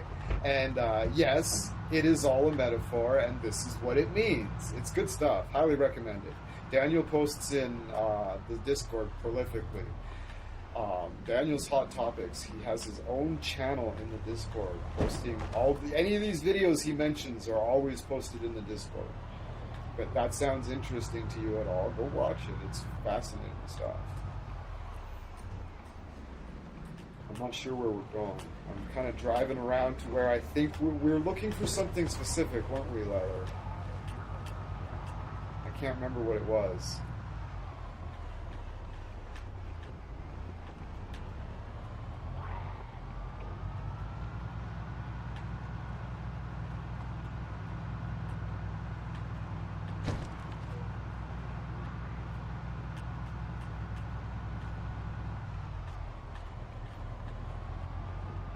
Join the Discord. Leller, what were we looking for on this journey?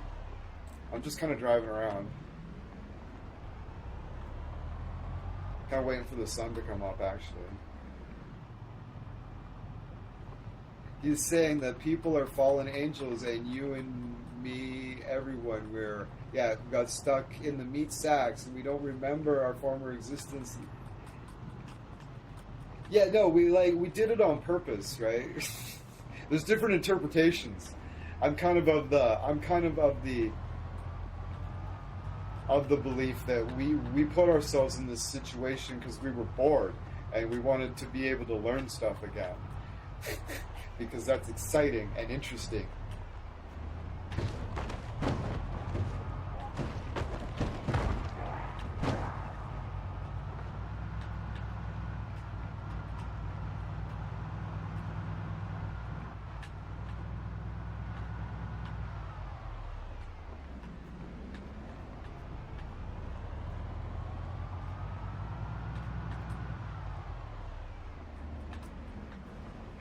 Alan Watts has a...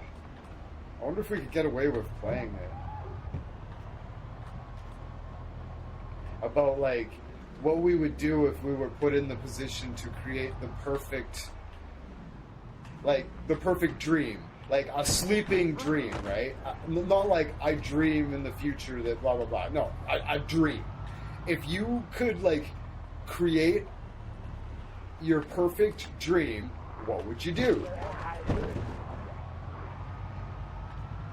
And he proposes a couple examples, like where you would dream that you had a bunch of money and or whatever, and you would be like, yeah, I'm independently wealthier for whatever reason, and you wanted to live this particular life for that dream or whatever, and you could live that whole you could live that whole life in one night, right? You could every night when you went to sleep, you could dream. Ooh.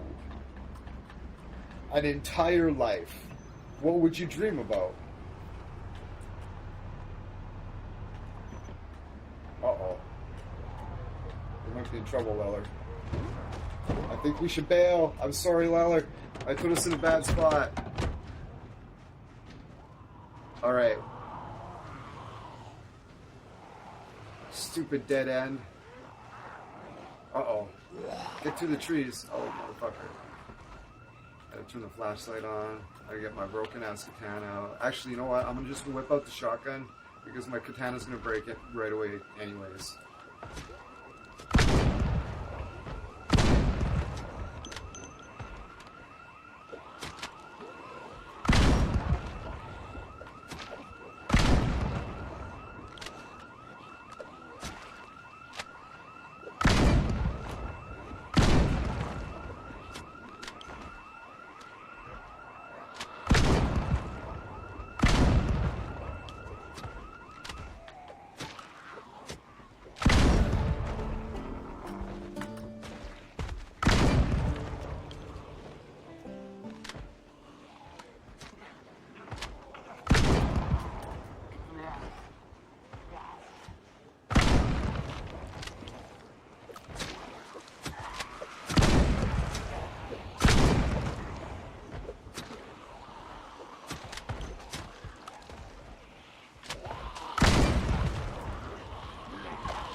Oh god, this is so bad.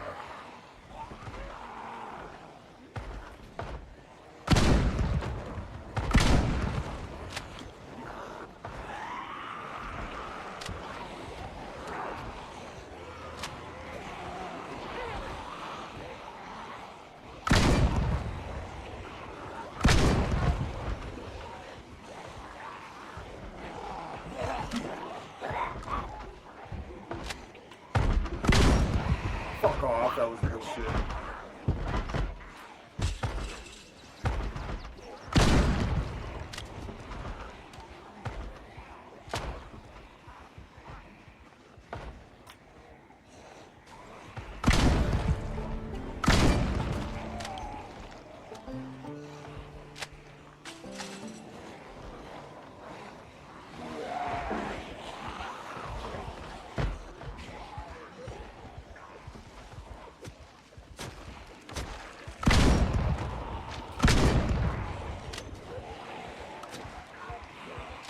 There's a fucking horde just the same size right behind me.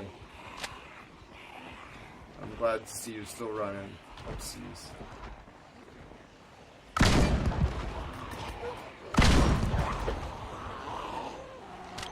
I don't wanna... travel out too far because it brings so much many more in.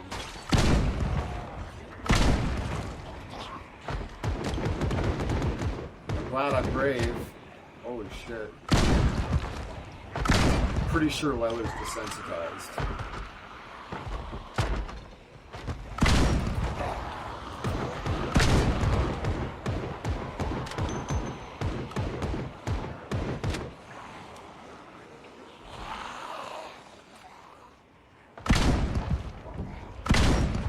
Found a strategic place.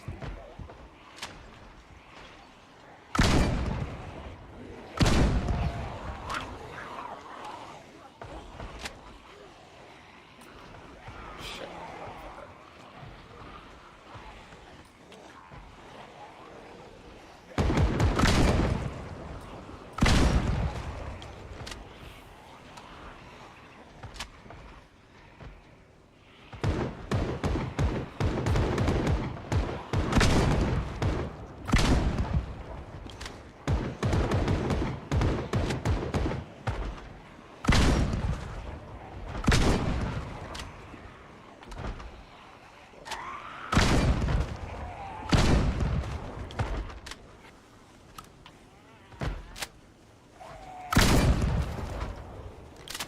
Leather, jump the fence in here.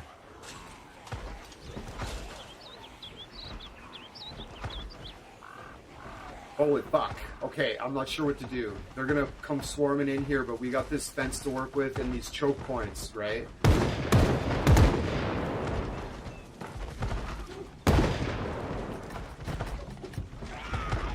What's going on?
This contains our noise, too. It keeps us from drawing more in from outside, the sound radius.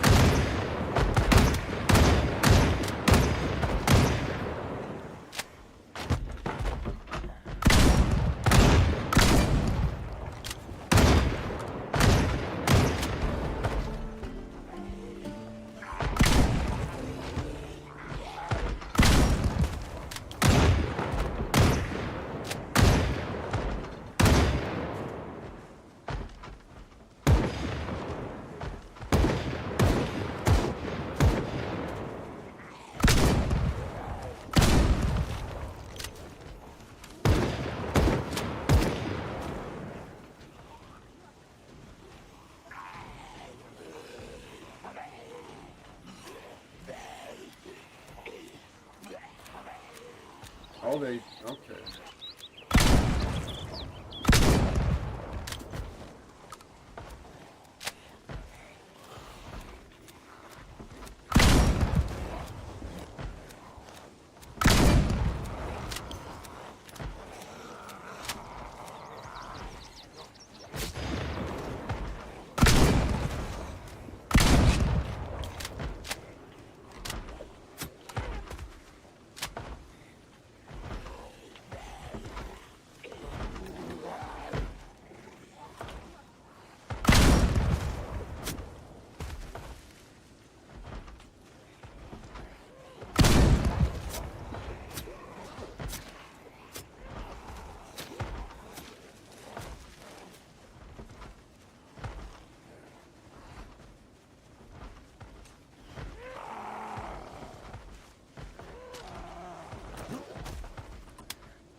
Oh, just now, or back when we had the horde over here when you jumped the fence?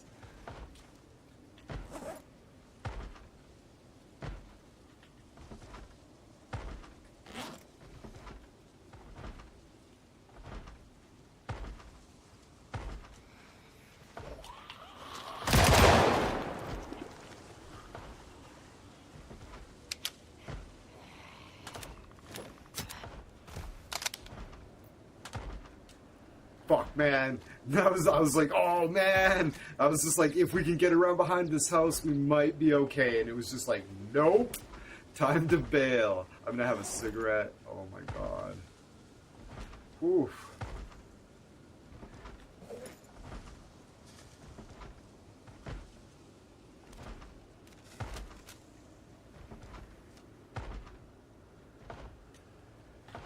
That was nuts. I say we try to secure this house, maybe. Or...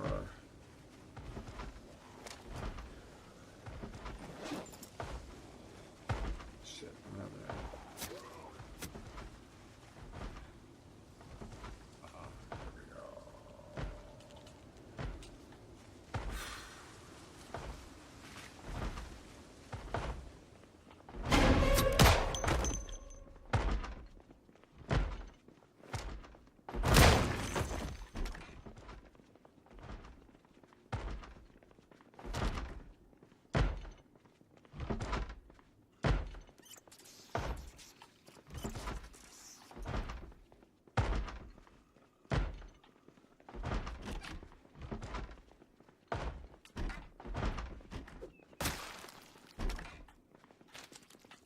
You get them?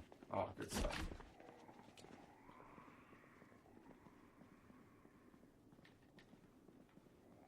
Smoke's good, nice.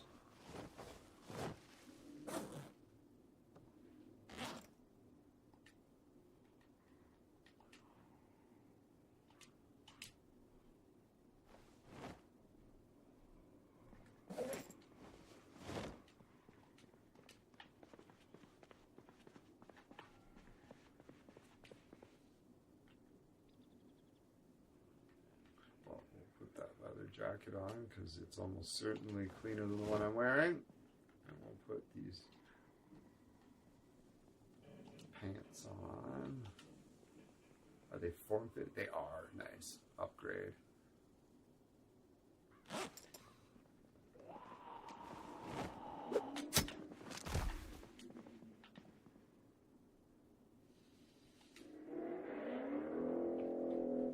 Put that grinder in the backpack. Cigarettes. I got a whole bunch of cigarettes.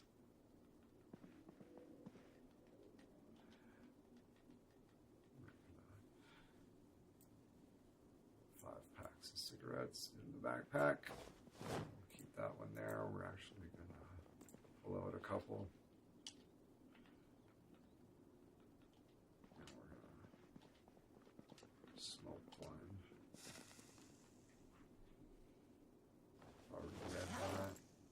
Ooh, my goodness. I got 2 packs of fucking... I got 2 packs of spliffs and 1 pack of joints now. Northern Light joints, Northern Light spliffs. That's rolled in tobacco, cigar. Sour diesel spliffs. Very nice. Northern Lights spliffs. Let's take one.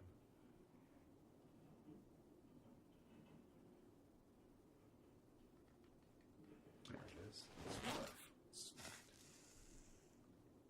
Rolling papers. 1, 2. Oh. I was like, where's my fanny pack? It's like, I didn't pick it up. Oh well.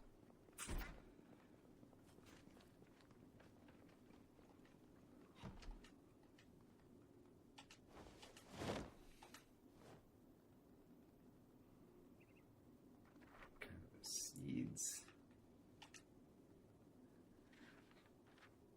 We need a bong. Cannabis infused chocolate bar. Down the hatch. We got some tobacco that we can roll out of if we need to, but we got all lots. Tailor-mades, so why don't we Nice premium pair of gloves. Oh, put those ones in the glove. Inventory management. Hell yeah. Gotta love it. Or you won't survive.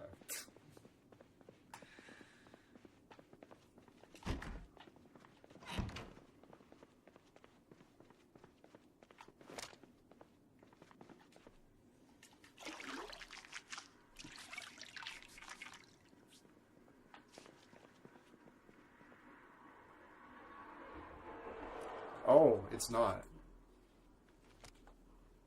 There. Shit. Sorry about that.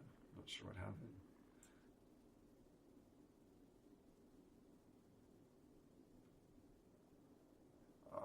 Shit. Oh god, I thought I was gone. 2 zombies lunged, but push came in clutch. Oh dude, the humble push. Oof. My heart actually skipped a beat. Because, yeah, they're leaning in hard, right? Last AK magazine, I still enjoy it. 2 pistol mags, half durability fork. Okay. So you're pretty much tapped. I'm out of shotgun rounds. I've switched to my MP5, which I have a bunch of rounds for. Do you need any 9mm rounds? I can give you some 9mm rounds, I think. Yeah. You want 2 boxes of 9mm rounds? You have any use for that?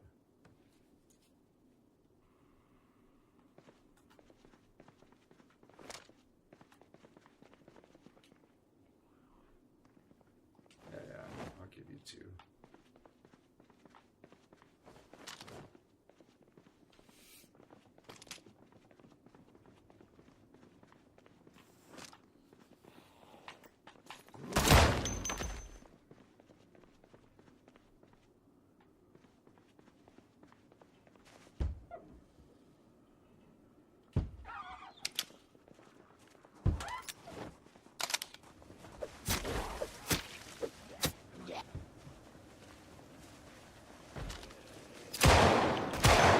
It is suppressed, 80%.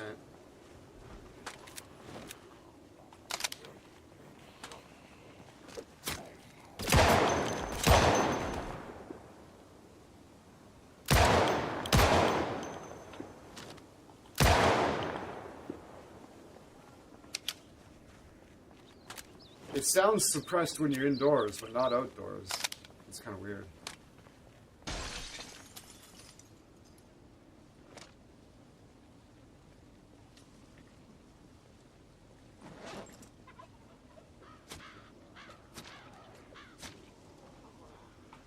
Gas mask on.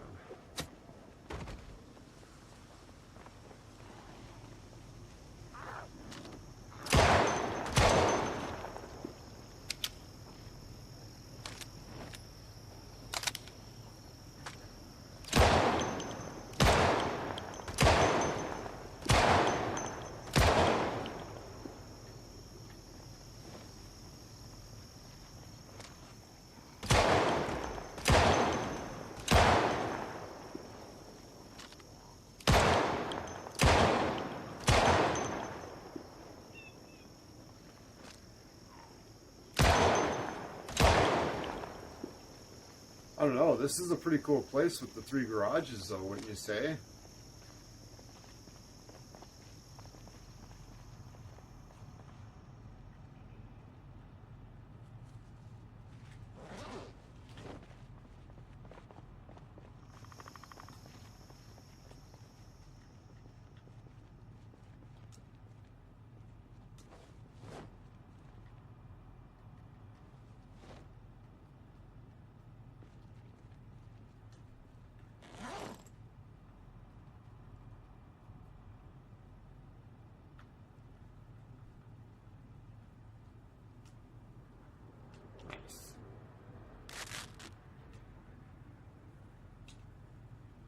Got a little repair done on the katana.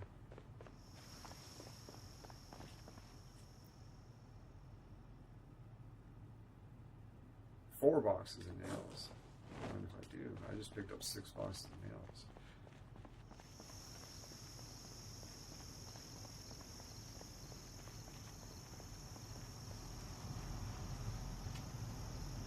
Oh, you got the Blue Cross sign. That's awesome.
Oh, I still have a pack of 9mm boxes as well. I'm going to throw that in the trailer.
Oh yeah.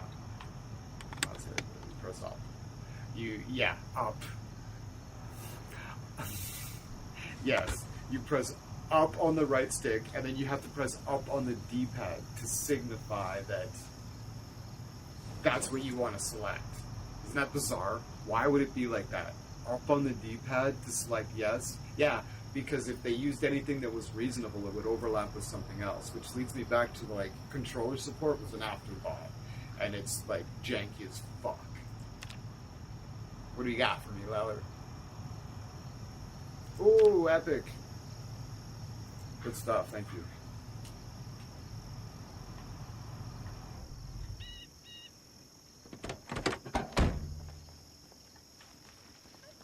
You check this house out? I'm looking for duct tape. A nice woman gifted me her fanny pack. Amazing.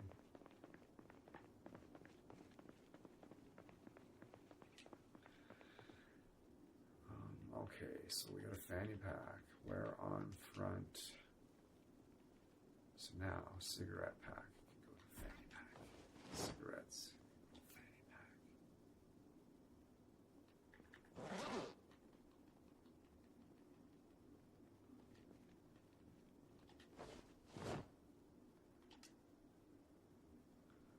Beautiful. I'll put the grinder in the fanny pack. The joints in the fanny pack. Rolling papers go in the fanny pack. Where is this? What do we got? 9mm ammo. A Beretta 9mm. Condensed magazine.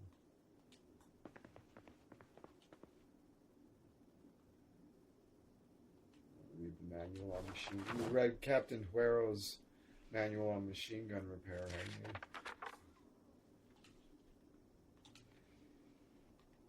Her ballist. Sounds kinky. Who's ballist?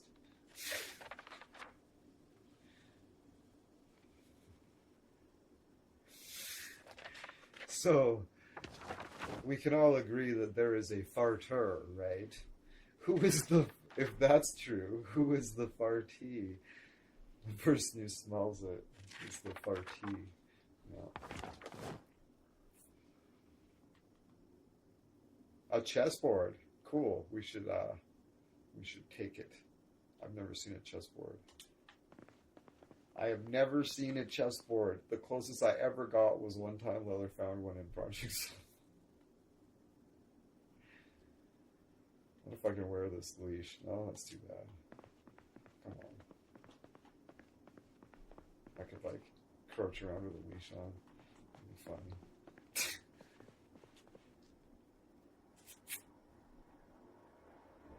Farming Volume 1, I'm going to have to read that, considering the last person who built all the stuff up on our roof back there was a farmer, so we're probably going to need Farming Volume 2 as well.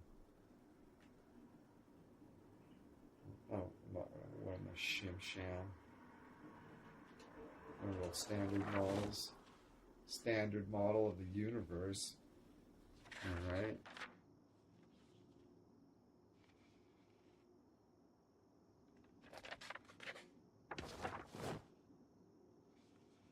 Well, it turned out to be about cars. Kind of boring.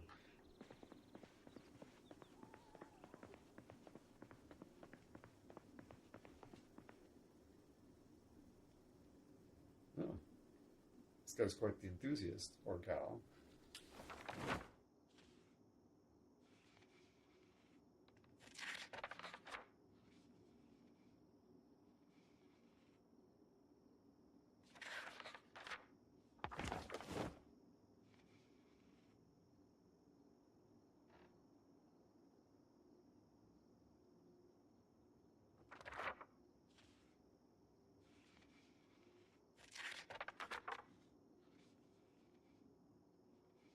I wonder if there's a generator in one of these garages. You can fire this house up for a bit and have like a decent meal.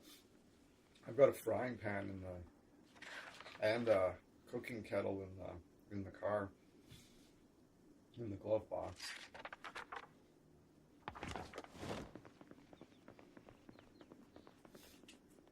Take the cat's mask off. Oh, right? What a relief. I'm going to hang my weapon up.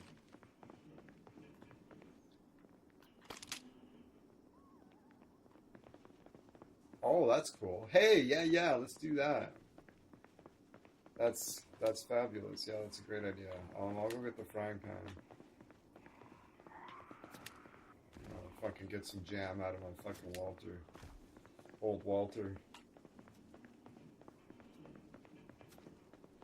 It's a PP9, I think.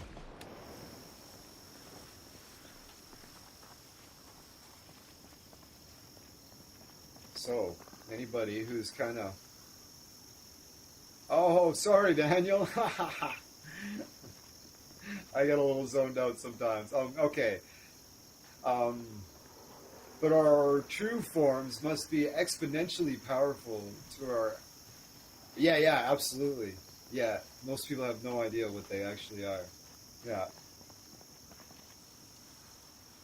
Well, no, I think we're here to learn a lesson, and then we go back, we see that it's really boring, and then we decide to go back again for another iteration.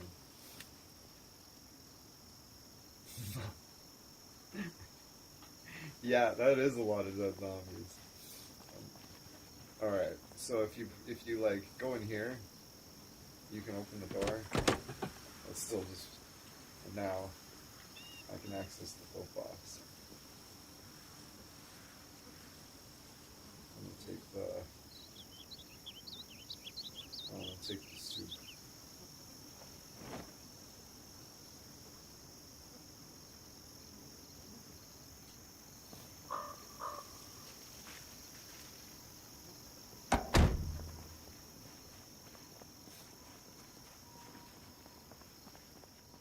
Some people believe that every iteration.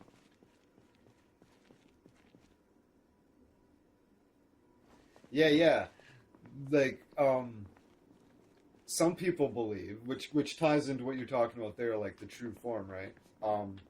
Some people believe that every time we come back, every time we go back to the source, we are the original being, like the Godhead itself, right?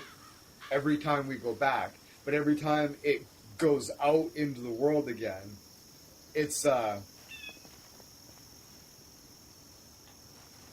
person, right? Like you or me, right? So, but because time and space doesn't mean anything at all to the Godhead, it can just, it does all this stuff kind of simultaneously all across time. It just, every person that appears on earth is an emanation of the Godhead existing out of time, just living a life on earth because it's bored. So every single person that you ever meet or will ever meet is simply you, just living out a different emanation of the Godhead. But every time that soul goes back, it is the Godhead itself. But it's set up this game of hide and seek where it decides to hide from itself because it thinks it would be fun. So it makes itself forget and then sends it out to Earth to find itself again, because that's more interesting than just being an omniscient being.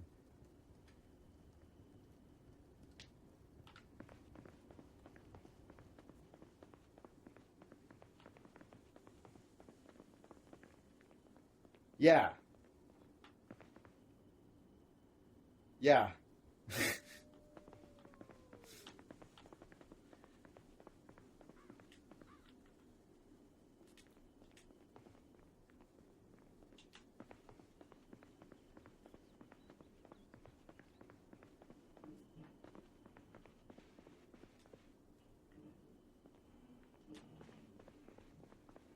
Right. So which leads me back to what I was talking about. Like if you could create the perfect, if you could create like the perfect life in a dream, like if you could live out an entire life in a dreaming session in one night, and you could do whatever you wanted, you were lucid, like you had complete freedom to do whatever, right? What would you do over time? And what would you get bored of, and what would you decide to do different? And this is an Alan Watts talk that I heard, and he's like, you'd be like, okay, I want to be rich, so you would, over the next, say, 100 years or whatever, you would live out that lifestyle pretty extensively, right? And you'd get bored of it, right? So you'd be like, okay, well, what else could you do? And you'd start pushing other boundaries, like like adrenaline things and all this stuff, and like these life, what changes would you make? And then it gets to a point where you would think it would be more interesting to just kind of,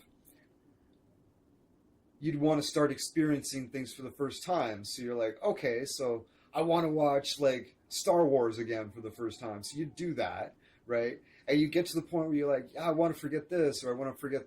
Yeah, that would become important to you, because after you've exhausted all the infinite possibilities of what you could possibly do, right? Wouldn't you start choosing to forget?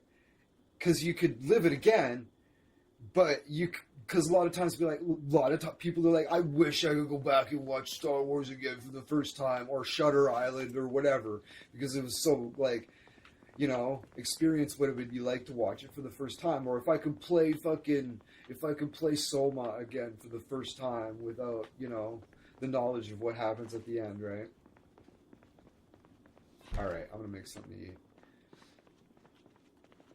You would choose to forget it so you could give yourself that experience again. I've heard a lot of people say that, right? So you would eventually get to a point where you would think, like, you know what? I just want to forget everything and just do it from scratch every time. Because isn't that the perfect dream? The life you're living right now.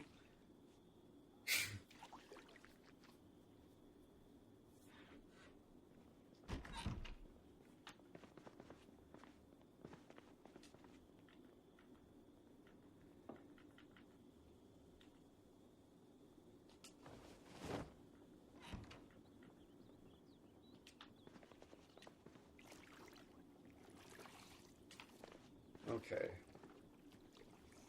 Daniel says, so we are so powerful we could defeat the all Olympian gods, all the gods of Norse mythology, like Odin and Thor and the rest of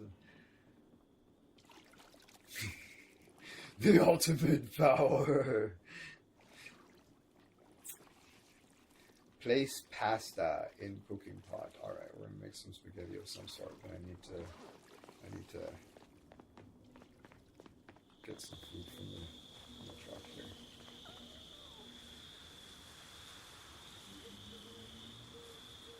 Some macaroni and cheese, some marinara, some worms. No.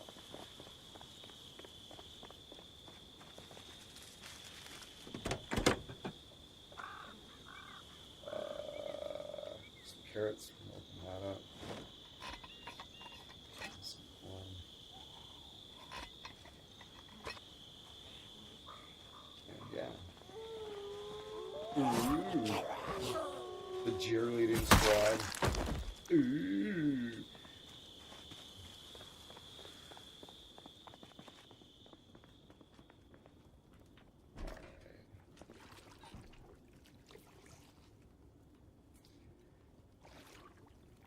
Do I have to open the mac and cheese?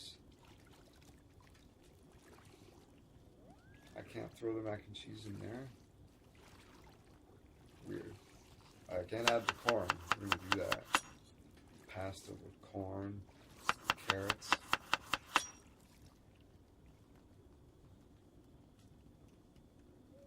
Marinara sauce.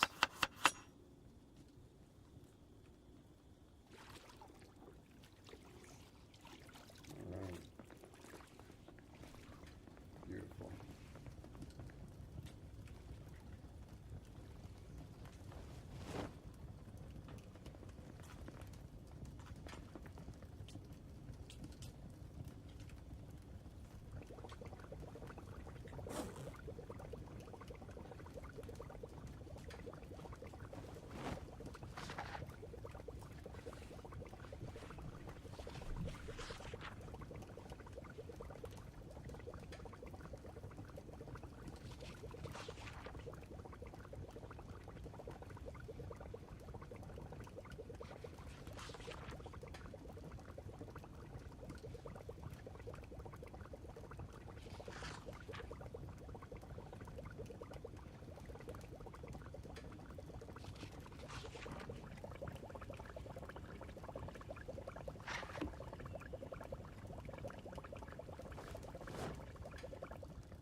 I'm explaining that just with the mic off. Shit. I'll start over. Whose perspective is this coming from? It's like meditation, right? It's like people think that you like meditation means like clear your mind and like stop thinking kind of thing and just get to this Zen state where you're just like kind of thing, and where there's kind of you're this blank slate. That's not what it is at all. And so what happens when people sit down to meditate is they sit down to meditate, they try to clear their mind, and they sit there and they just keep getting pecked at by this incessant voice that just won't shut up, and it's annoying, right? Because you're trying to meditate. That is the entire point of meditation.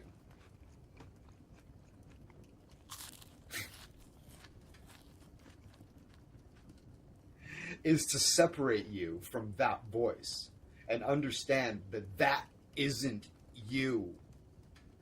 You're just sitting there observing. But this stuff just keeps happening, and you absolutely do not have any control over it whatsoever. You're just sitting there observing, one thought come and one thought go, and it's what meditation separates you from. Like, is like you're not that. You're the one that's sitting there in the background watching. And when you like just try to flip the script for a second and take a look at yourself, and like it's like when you look at a candle and you focus on the candle, and all of a sudden just for a second you try to like change perspectives with the candle, and you like look back into yourself and try to see what's looking out. There's nothing there.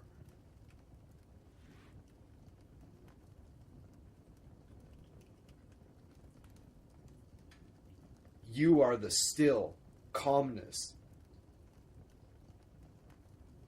that is observing this, and you actually don't have any control over any of it whatsoever.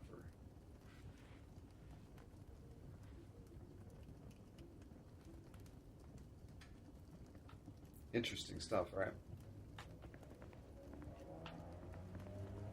And you don't actually notice this until you sit down and just listen and observe.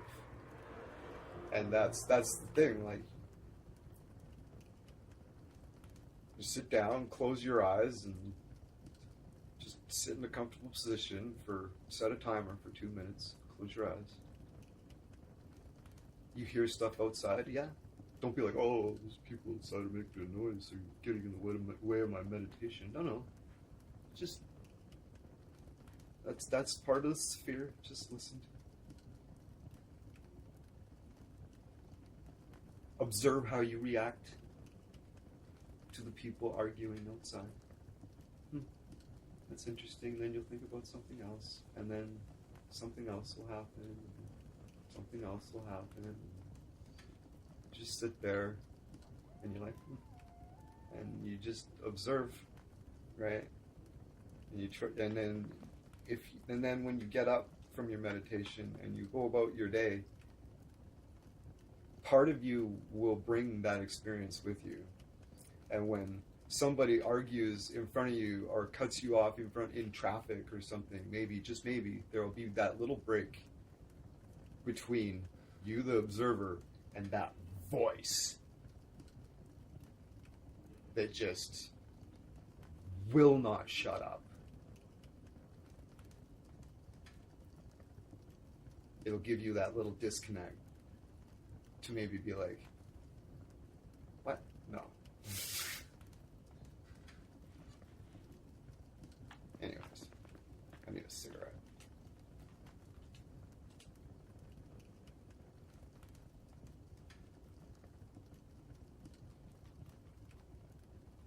Oh yeah, the cigarettes are in the fanny pack now. Nice.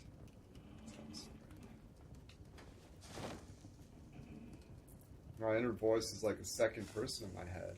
It talks to me insults. Yeah, a lot. Yeah, it does that. That's just what it does. And even like really, really successful people that you think have what should have everything in the world, like the like people like Elon Musk, right? He's just fed by this voice that just will not shut up, right? And then it really helps to understand that everybody's like that, though, right? And maybe we should cut people some more slack because in the long run, it's just you all along, anyways, right?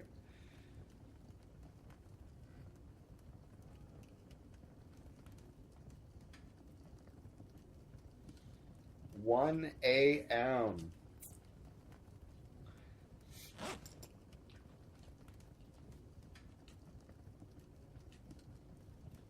I like the glow of the fireplace. It's very nice.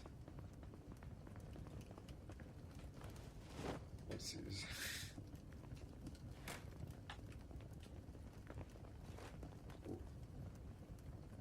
Yeah, cheese bags probably like it too. I don't know. They probably don't. Probably doesn't even register.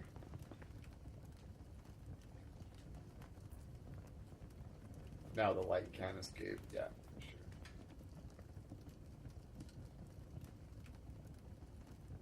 Beauty. A little screenshot. All right, we fucking survived. It looked pretty grim there for a minute, man. The first let's say 2 minutes of jumping out of the truck was absolute pandemonium. That was nuts.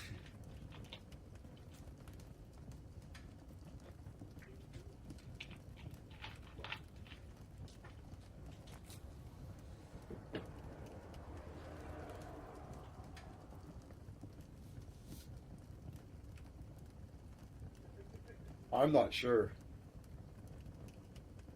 A day? I'm not sure. We've been chilling. We've been basking in the quiet for quite a while now, which has been nice. The peaks on board. I'm gonna have another cigarette because I think that'll help my boredom. Smoke a joint. That'll definitely help my boredom.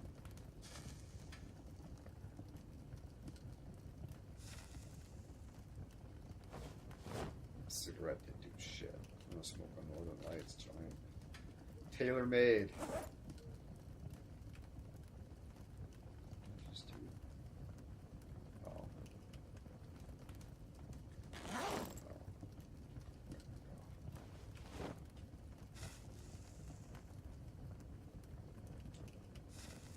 Yeah, I could go for a soda. Nice. Oh, shit. Oh, yeah. The cigarette, the joint made the boredom go away. Like it should. I would be very disappointed if it didn't.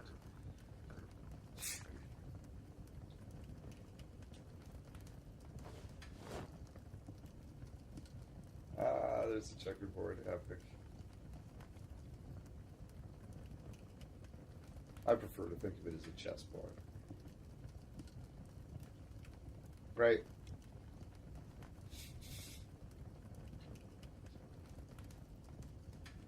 It's like, how Canadian is that? Oh, it's a checkerboard, eh? It's a checkerboard, eh?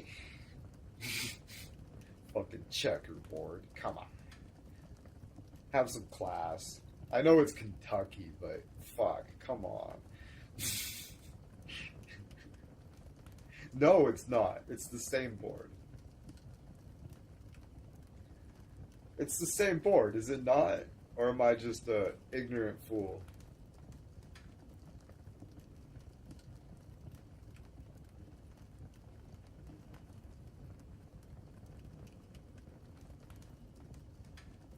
No. Well, no. I know. No. It's different pieces, but it's played on the same board.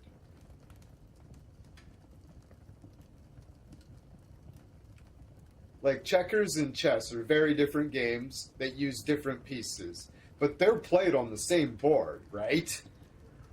Oh, get up! Oh, they went straight out the window. That was sketchy. That scared the shit out of me. I thought they were gonna get you.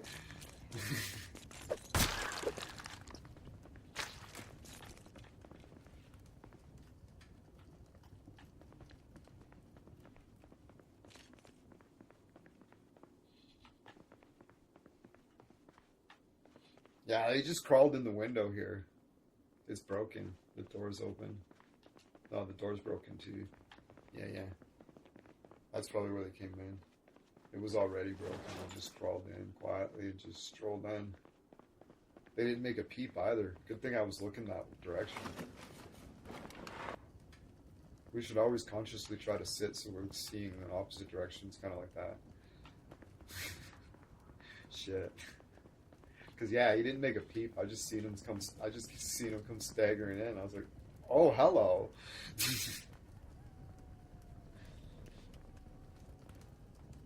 Yeah. They weren't interested in you at all. They beeline straight for the window. I thought he was gonna get you. I really did. All right. Shiznit.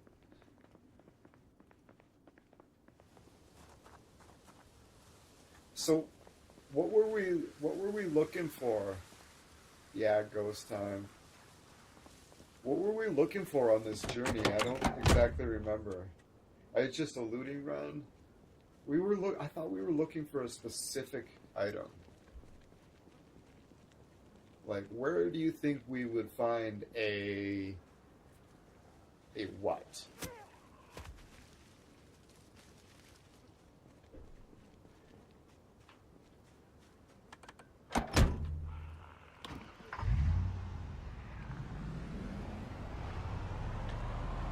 We were definitely looking for something.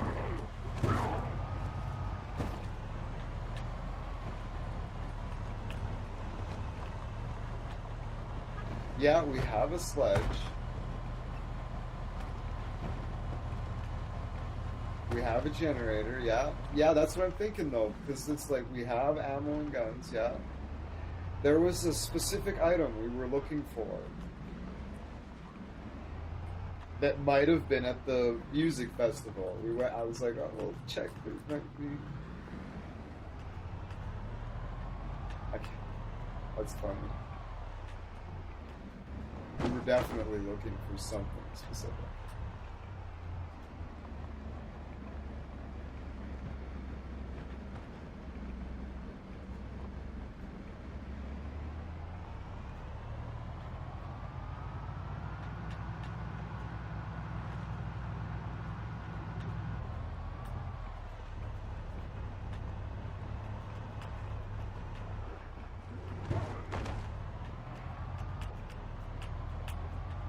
Like, it wasn't to do with farming, I don't think.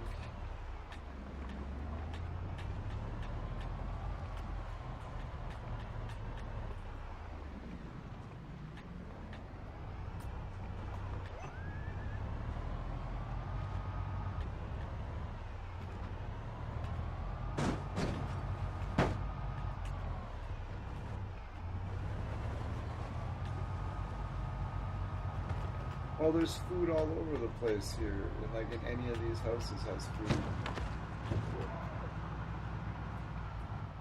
That's why I'm really confused. It's too old. Whoops, daisies. God damn.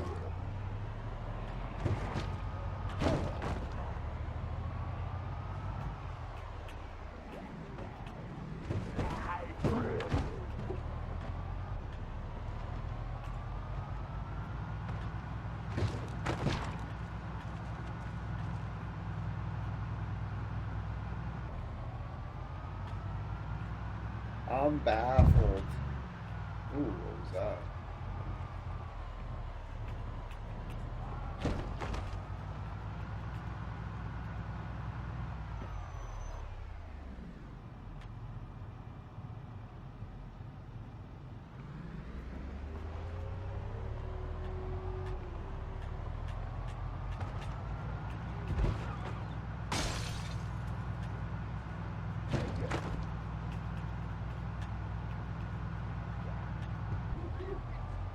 I'm pretty sure I remember the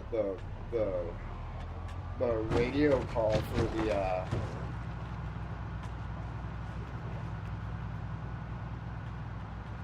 military drop. It's 151.4 or 9.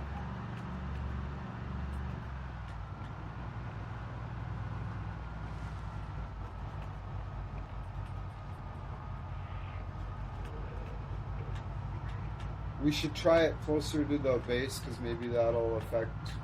I don't know. Maybe we'll luck out and it'll be close to the base because we're not at the base. Do you have a military radio? 151.4 or 9?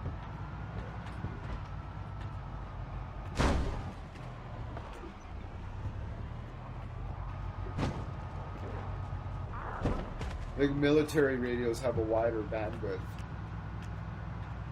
151.4.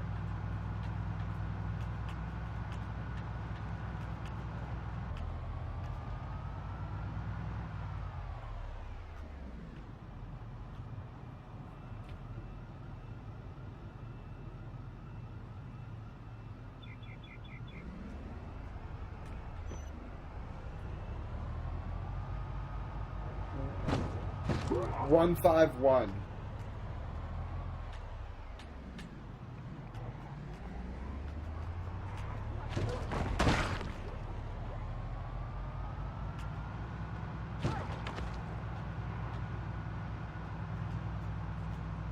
One 76. No, 151.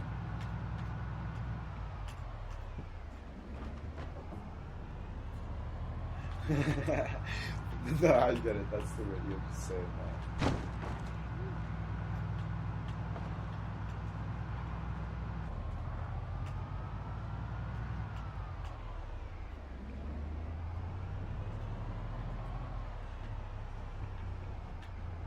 Oh, we need to go back for ammo.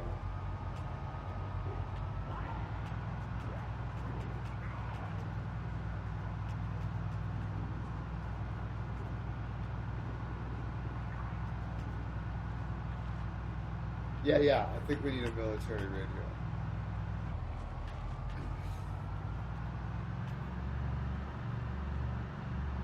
Or like a police walkie-talkie. I think a police walkie-talkie works too.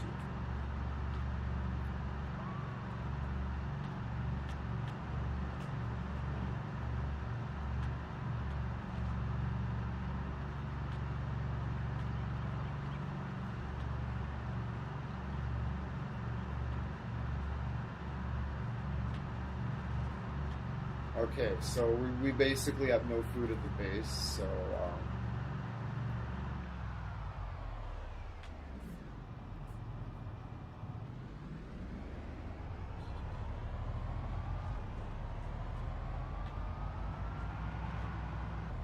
oh, your apartment has it got some grub. Okay, cool.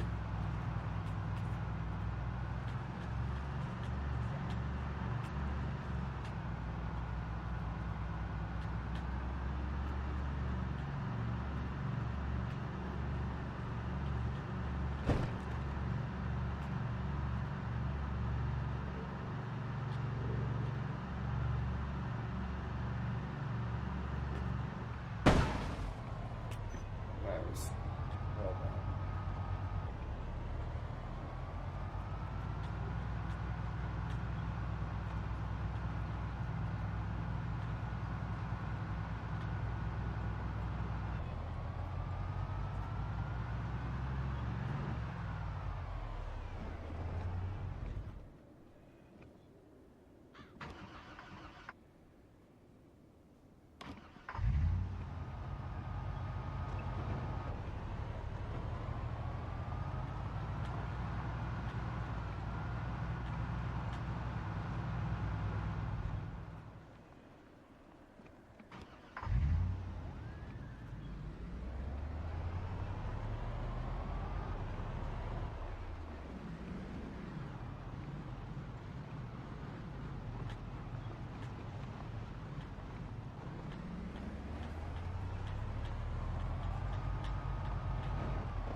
Oh, beauty.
All right, I don't know if it's worth repairing or if it's a parts vehicle or whatever, but I figure I'd leave the spot open for a fresh vehicle when we choose to go looting again. I'll just grab, pull in, hook up. I'll take a look at see how she fared.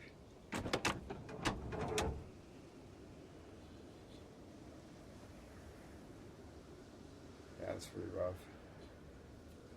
A lot of good parts on it though. Just the critical ones are kind of fucked.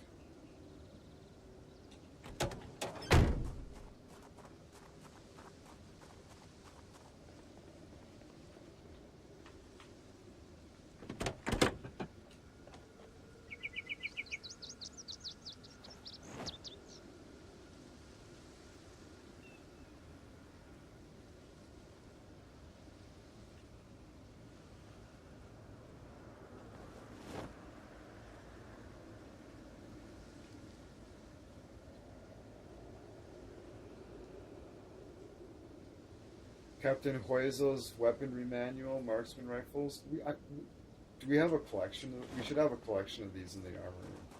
We just have the set, right?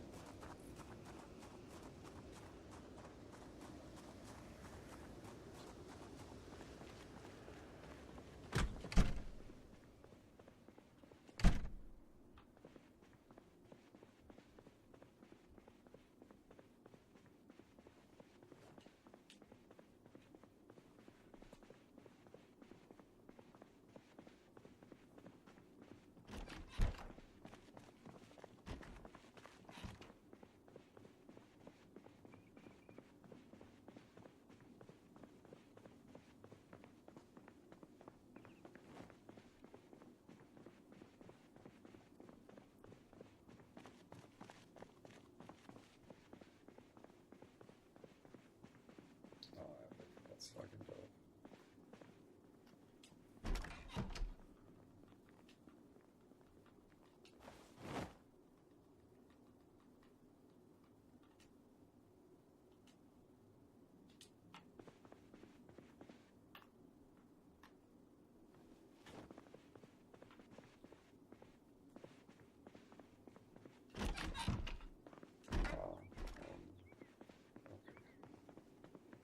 Shelf over here.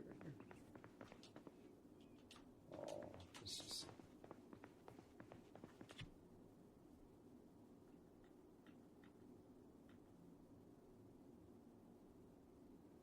There's a sledgehammer laying on the floor. Amazing.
Wow.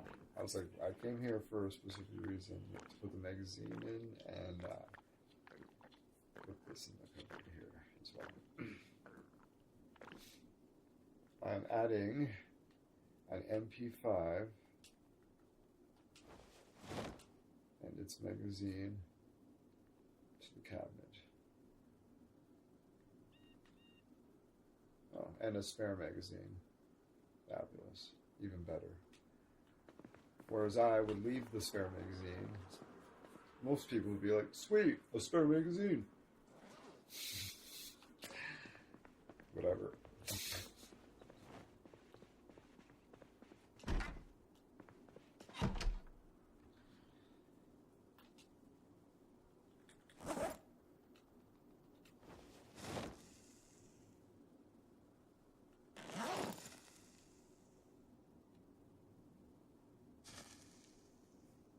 Alright, so I gotta read that from it.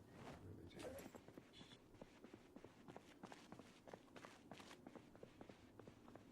So what is this person? Hold on, or do I? No, she is a farmer. Good stuff. Okay. I don't need to read that farmer book. Alright. I hear there's a farm on the roof. I should go check it out.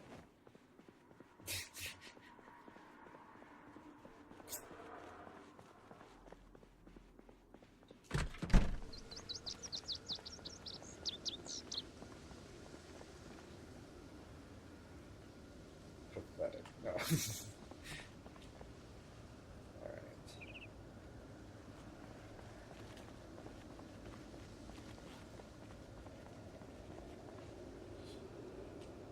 Every roof needs a garbage pile.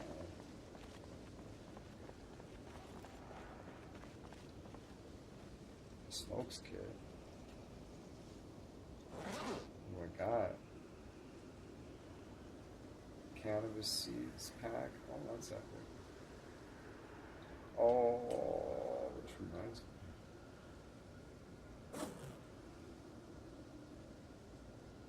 There's a school bag inside of the school bag. It has a hammer and a baseball bat in it too. Interesting. Alright.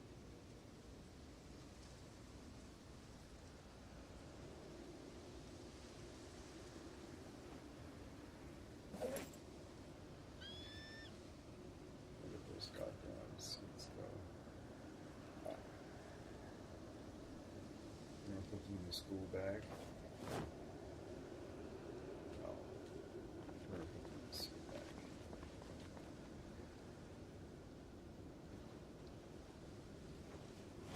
Nice.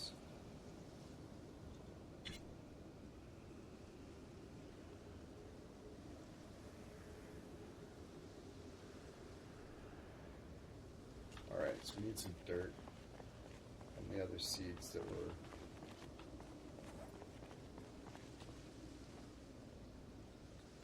Alright.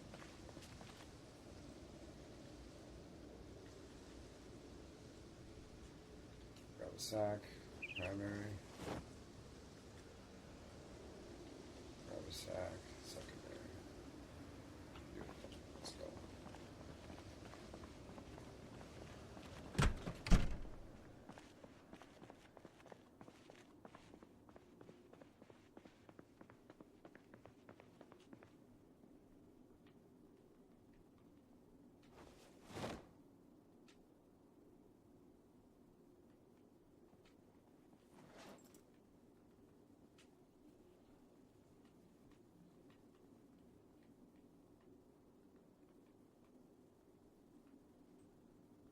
Oh, yes, this.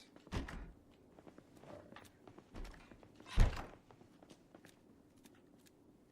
Oh, there's a little bit of gas in it. Pepper. Cool.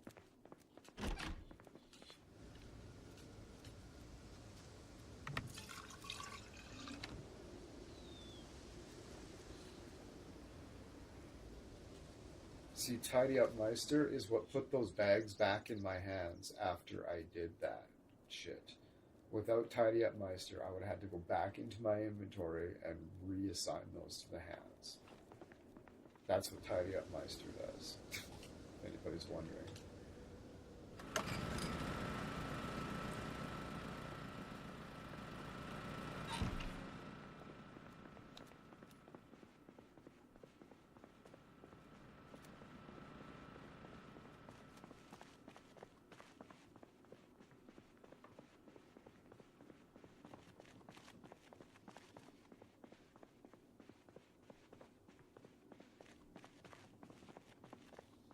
We got the crop started really early, almost maybe too early. We found out it was better than too late. I don't know. As long as they don't die of frost or whatever. It's 8 degrees out. Alright, so I need to collect some dirt.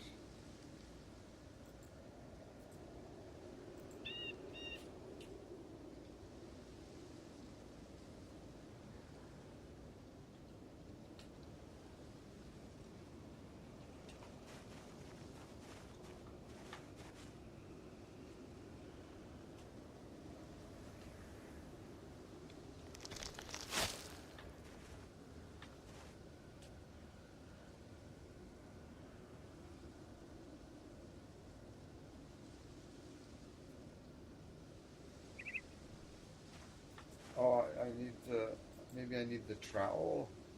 I need the trowel. Alright.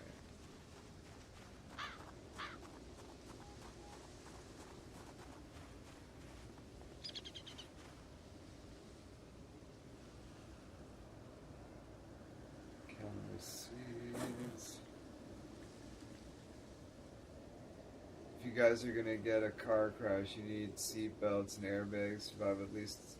Oh yeah, I broke my rib cage once in a pretty minor scuffle.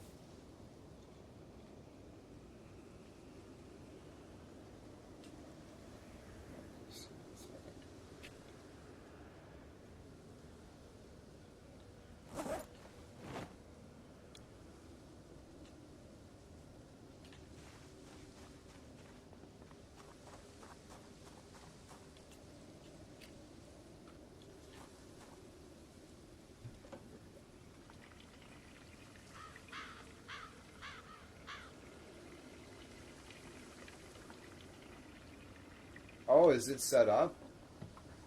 You should be able to just make the call.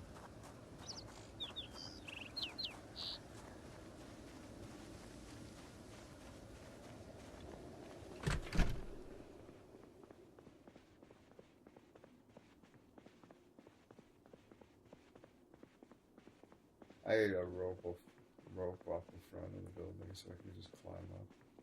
It's so much quicker.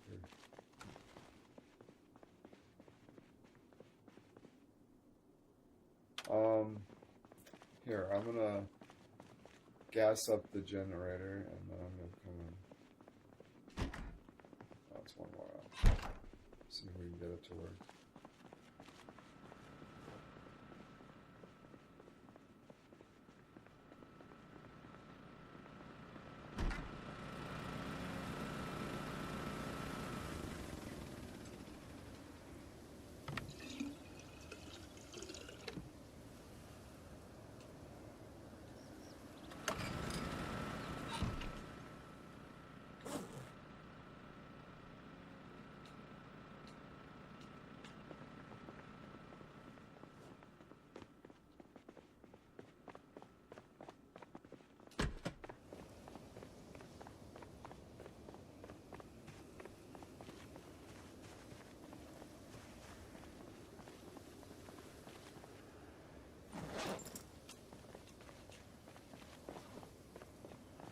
I think I neglected to pick up the trowel when I raided my body.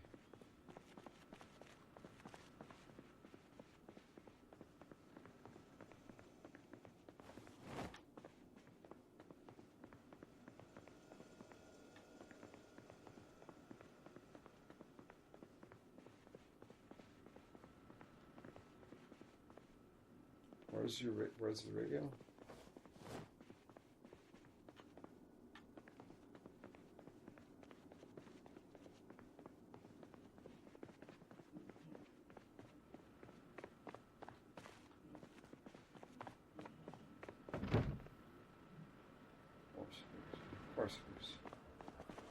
some reason I thought I was in there, but I was like, oh.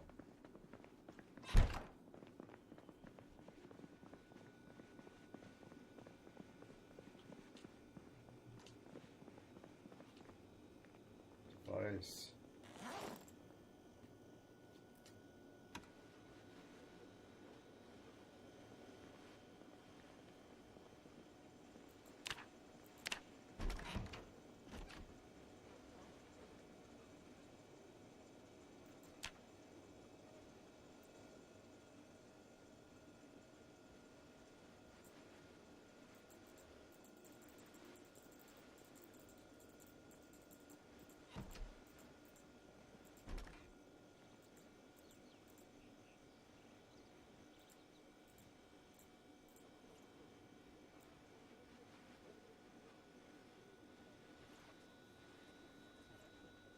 What the heck?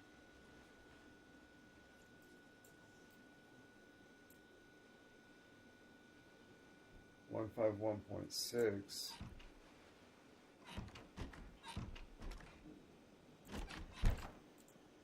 Wow, we got 8. Oh, we got 9. Maybe this was. Whoa.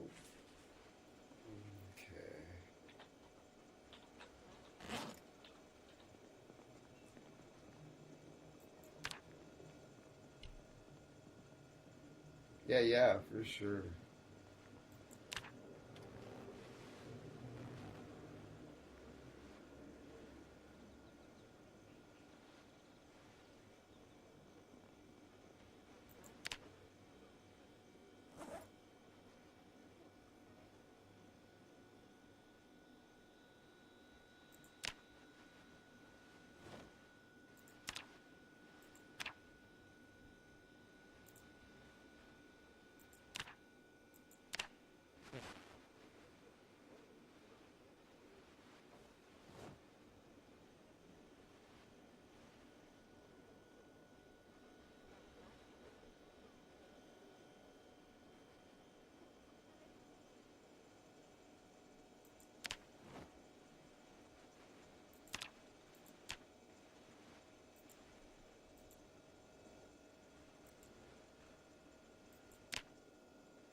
Well, I can't put it on 151.9 for some reason.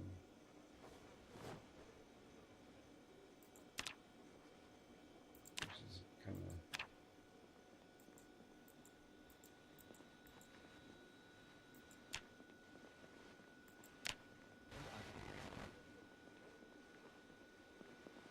What's teasing me?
Maybe we don't have expanded helicopter events running. Maybe. I'll try it. Interview with former President Clinton. This week he hosted his second annual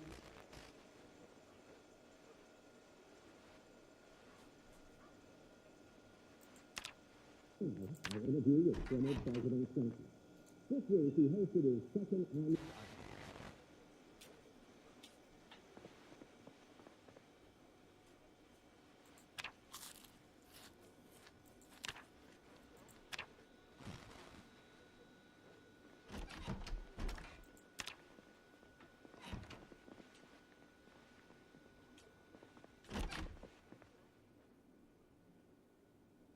Oh, okay, yeah.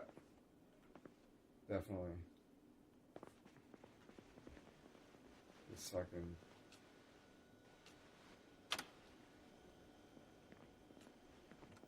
We'll try it with walkie-talkie radio.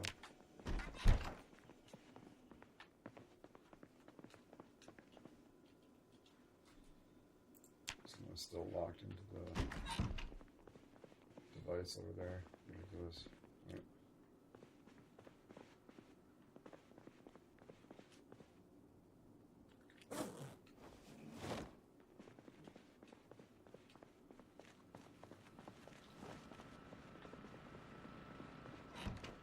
Do we have a shovel kicking around?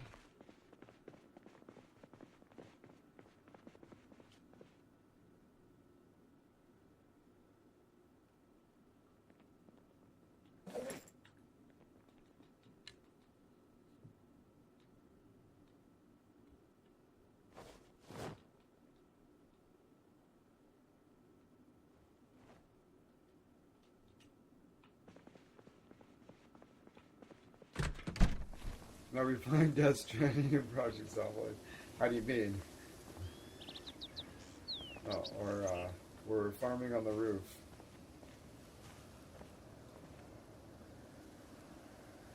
Oh, there's a bunch of empty slots. Cool, okay.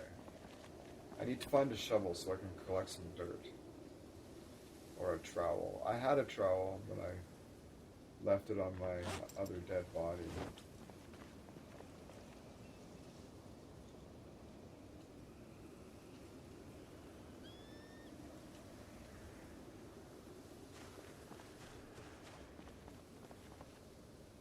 Oh, I got the big... Oh, I see. The backpack. Yeah, totally.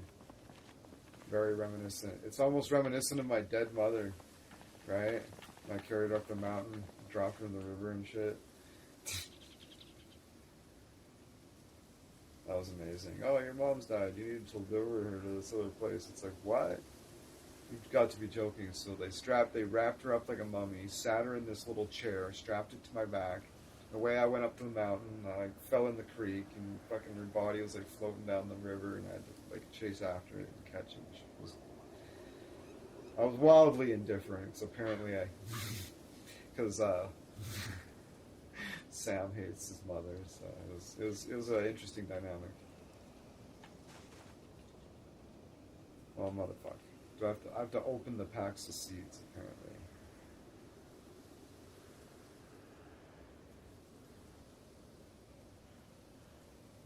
Seed packets.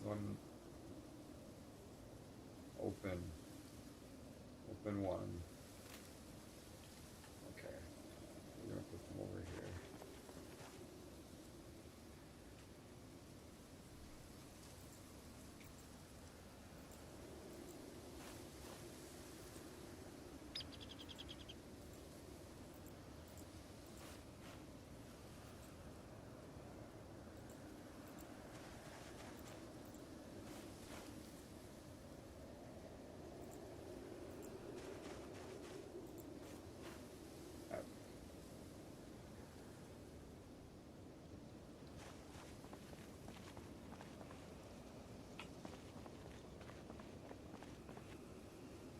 Spears are so good for combating zombies. Yeah, spears are good.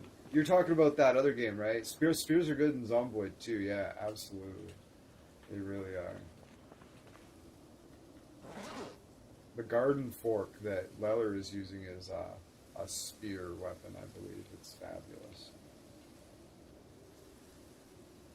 Oh, the seed bag.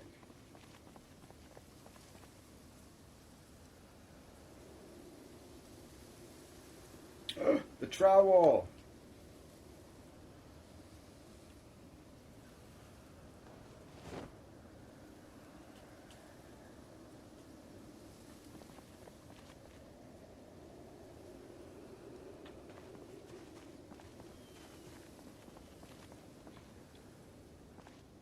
Alright, so,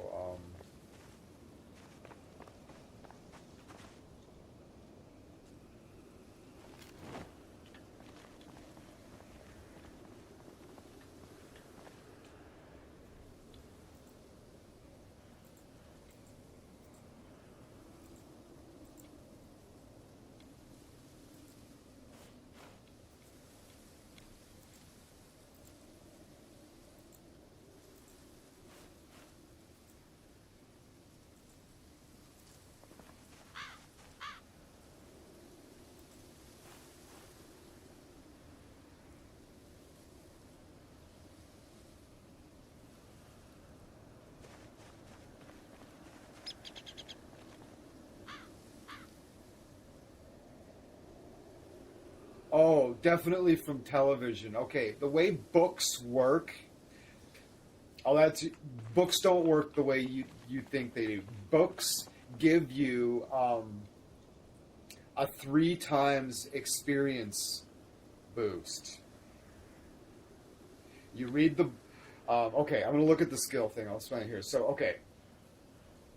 So, book 1 will give you an experience boost for the first 2 levels, a 3 times experience boost. And then once you've got those 2 levels, you need to read book number 2, and that'll give you a 3 times experience boost for gaining carpentry, right? So farming is level 3. I need to read a carpentry or farming level 2 to get an experience boost for gaining further experience here. And after I get the 1 level, I'll have to read number 3. TV gives you doing stuff, gives you experience, but watching media also gives you experience. So if you have read the applicable carpentry book and watch media on carpentry, you'll get a 3 times bonus to the knowledge you gain from watching that video.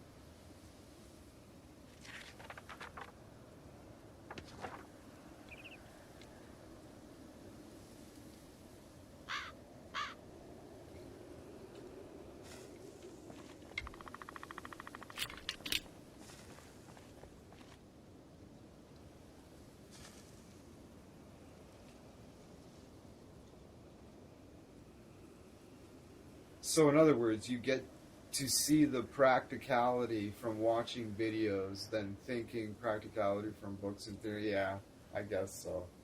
I don't know. It kind of doesn't make sense, but that's the way it works.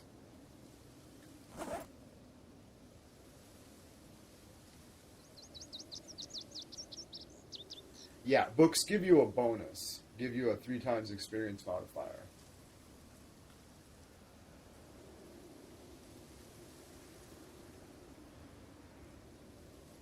Woodcraft 1 to 7, epic.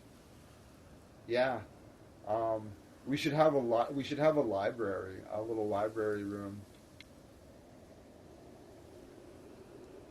or even just a pile of books on the floor.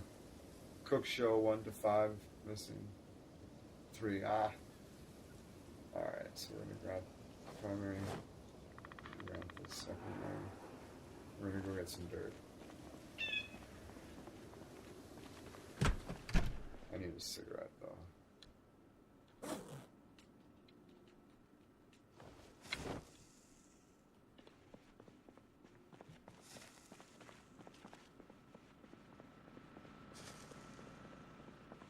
And then Tidy Up Meister puts the bags back in my hands. If I didn't have Tidy Up Meister, I would have to manually fucking reassign that. It's just unreasonable. Tidy Up Meister. Just as soon as you start playing with it, you can't undo it. It's like, but what if you're breaking things down and they keep putting your tools away or whatever? Blah blah blah. It's like you can turn it off. You just go in here and you just toggle it off by disable real equipment. Boom. It's easy. It's amazing. It's a great mod. Can't live without it. Game's unplayable without it, in my opinion. Alright.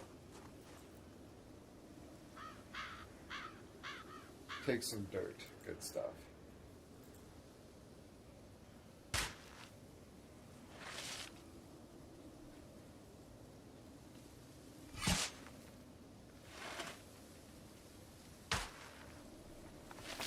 Can I take more dirt from there? I can.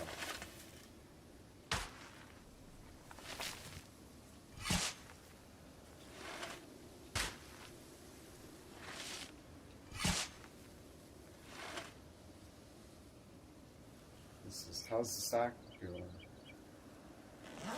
It's going into the sack, right? dirt bag is full. Okay. So we've got another one. Oh, this dirt bag's full too. Okay. Good stuff. Amazing. We're gonna put that in primary. Oof. And we're gonna go upstairs and we're gonna make our bigger farming network. Pits don't exist in Project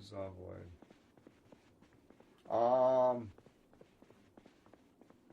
Well, last time I built like a little fence porch thing there. Not too sure. Kill all the zombies in the area. It's always a viable option.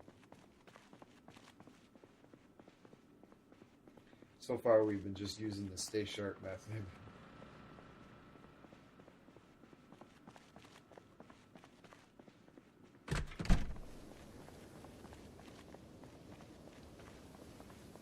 Hopefully it rains a bunch.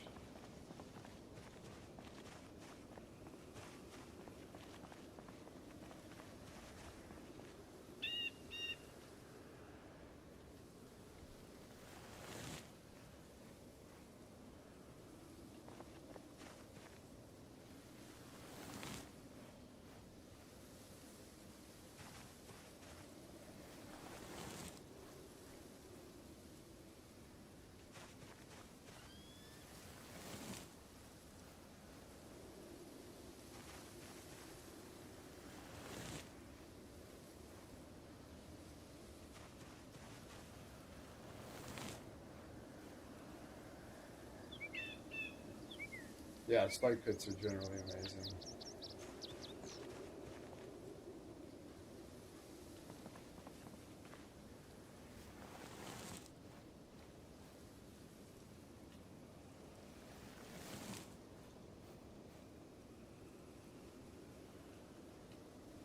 We're out of dirt.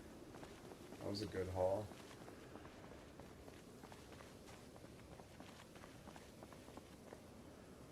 Okay, so what we're going to do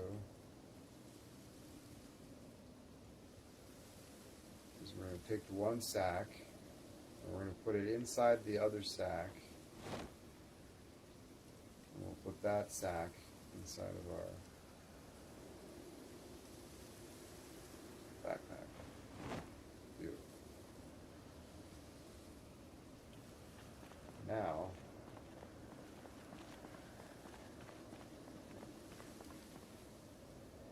get inside the seed bag. Open that. We're gonna.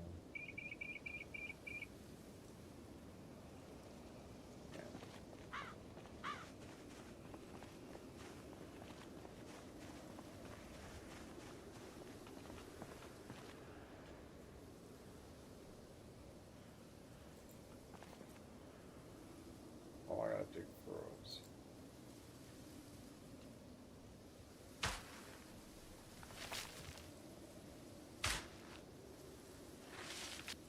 Yeah, I don't have enough seeds though. I need to find more. I've found those are just the remnants that I couldn't use. I think you need 4 seeds to make put in a area.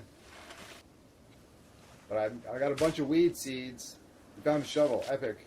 That's good. I'm curious if it makes doing this faster.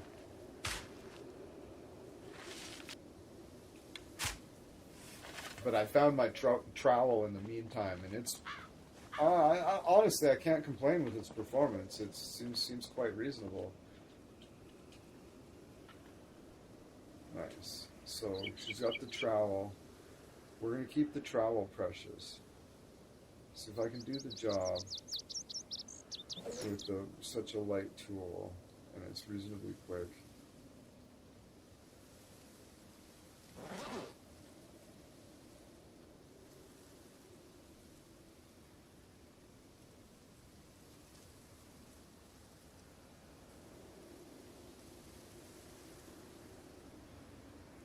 There it is. We're gonna favorite it, and it is on belt right. It is. All right.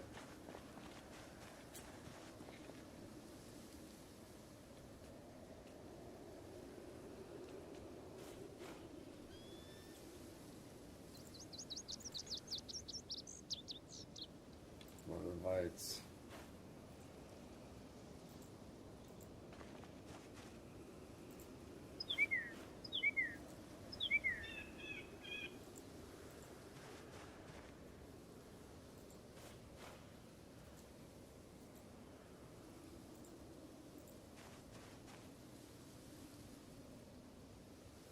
That's all I got. Sweet. Now it just needs to rain. We got rain and we got water in these buckets. Okay, epic.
It's like, what did I go down?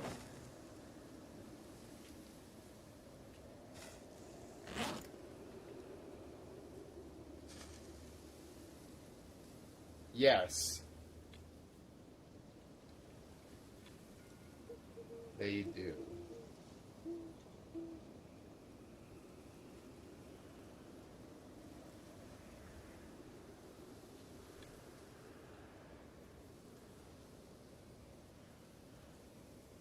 Oh, I remember.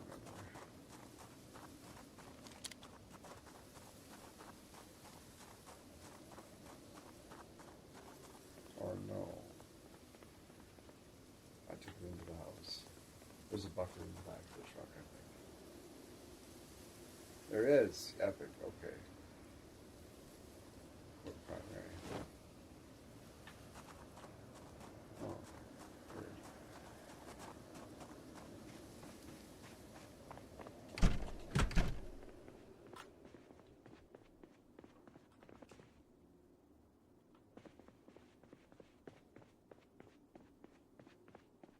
Am I right to assume those corpses' ashes? Yeah.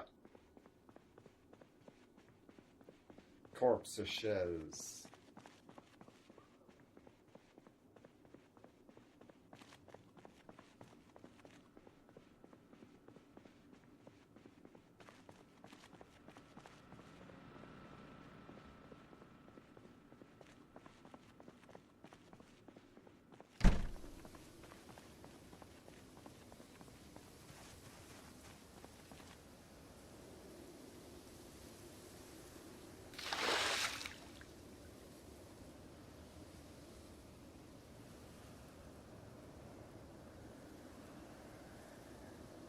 Yeah.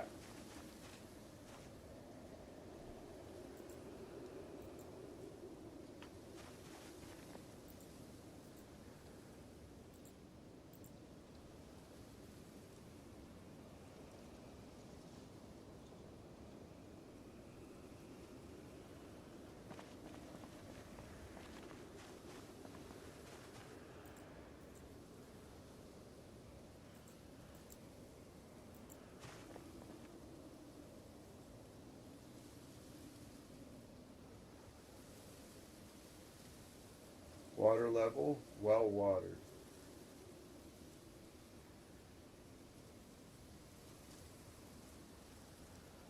Well, that's good.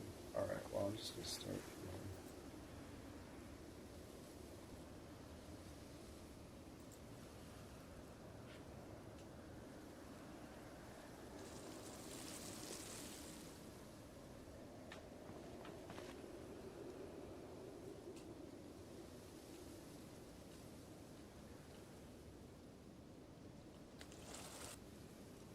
goodness. You know what? I'm not going to worry about it because if these are well watered with like zero tending, I'm just not going to worry about it unless it says they're not well watered. Then I'm going to add water to it. Otherwise, we can use this water up here. We can boil and cook with it or whatever. Because there's 3 full barrels.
Oh, I always go with just salted.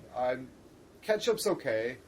Rarely will I put ketchup on my fries. I'm more prone to put. Yeah, just salt. Yeah, for sure. Yeah. I'm more prone to put mayonnaise on my fries than fucking ketchup.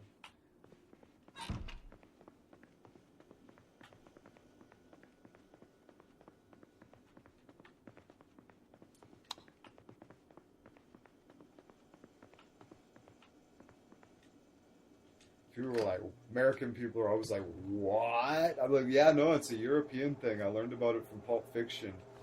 Yeah, it's good. I like it.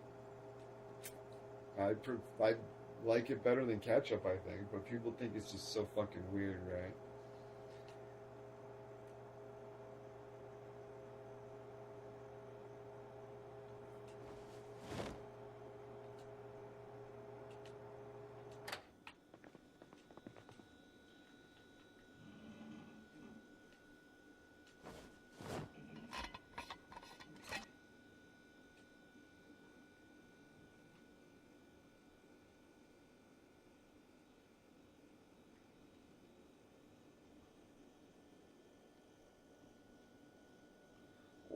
tobacco seeds too.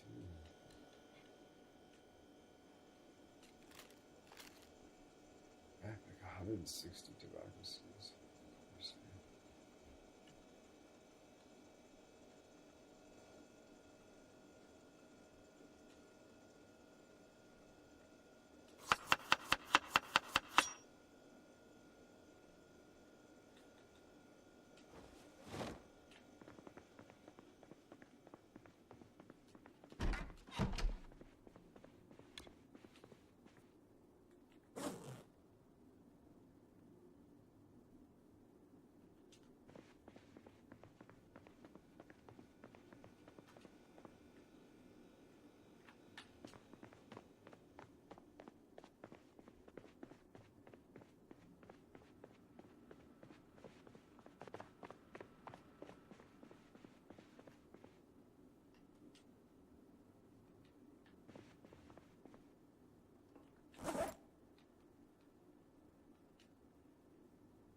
I believe so. I might be just your ability to make certain recipes, but you'd think would make you go faster.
I've got literally one lamp.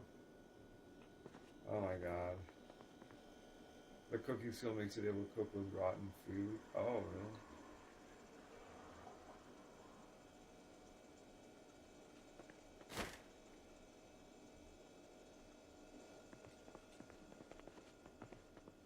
Gnarly. Didn't know that.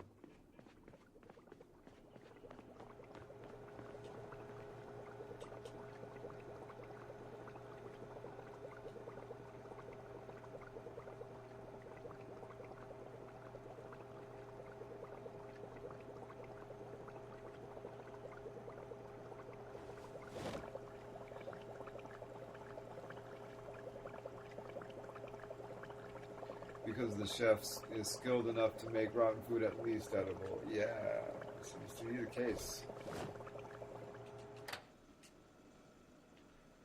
That's pretty awesome.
so good, I guess. Not too sure what's going on there.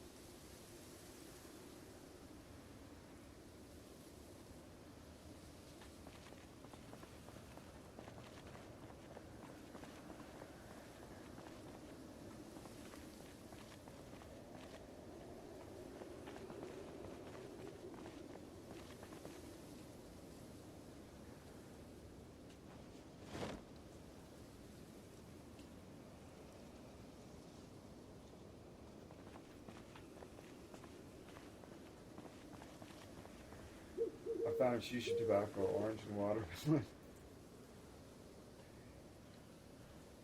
Oof.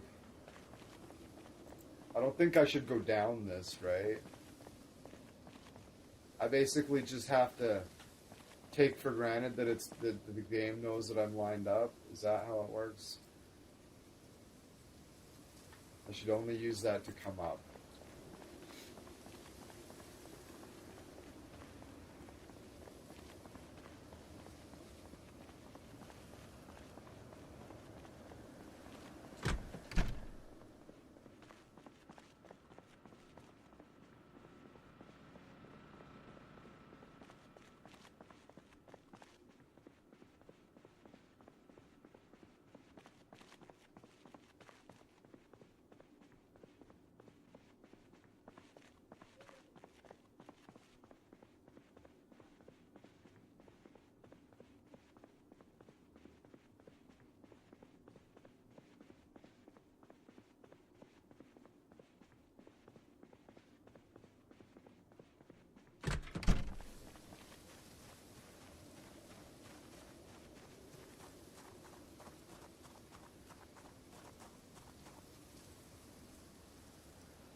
I'm scared to go down it. I should just take the plunge and do it.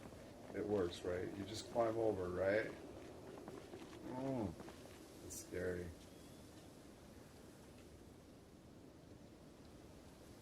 Because it's different than,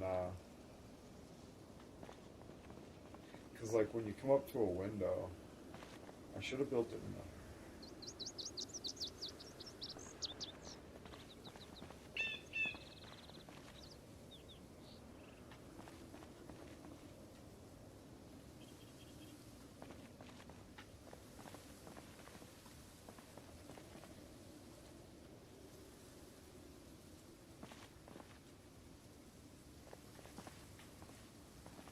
what?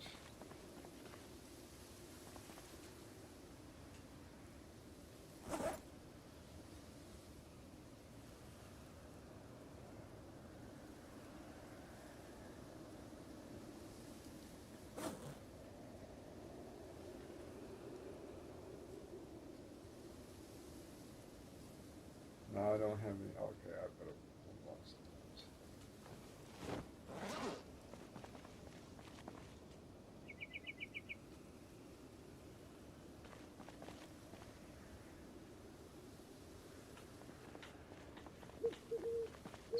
That's frightening. Oh, it's long enough. I think you just climb over and you automatically climb down it. You just climb over, I believe.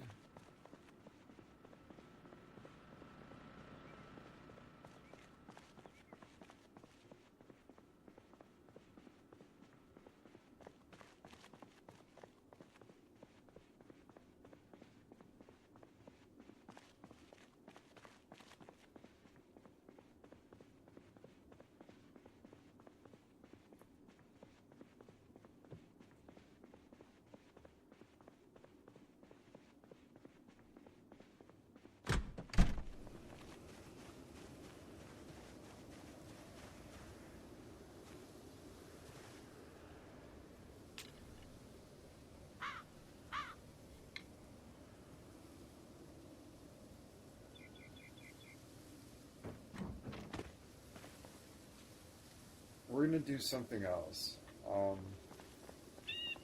We're going to compromise a little bit for safety.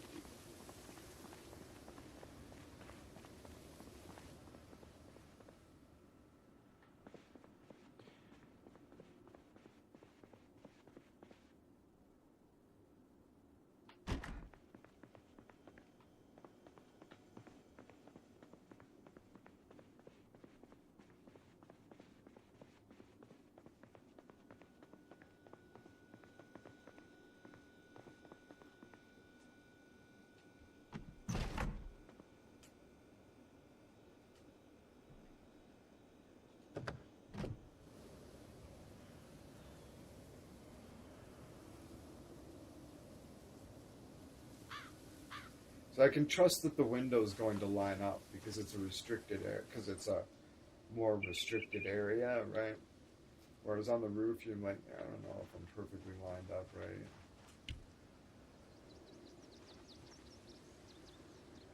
This is definitely still a substantial shortcut.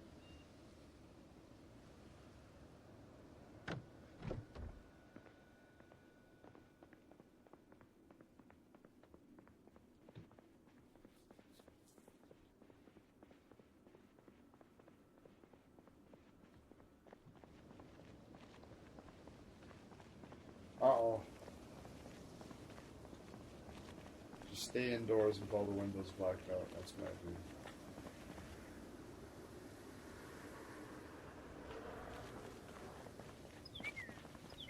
I should sit facing this way just in the off chance that the cheese bag does come wandering up the stairs. Like, you never know.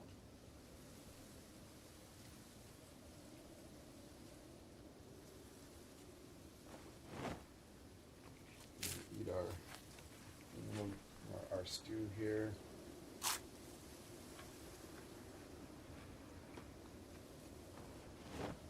gonna take out a sour diesel blunt.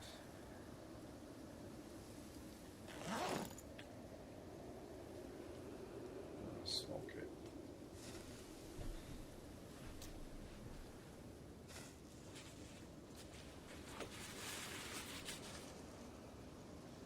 And as one does, follow the cigarette.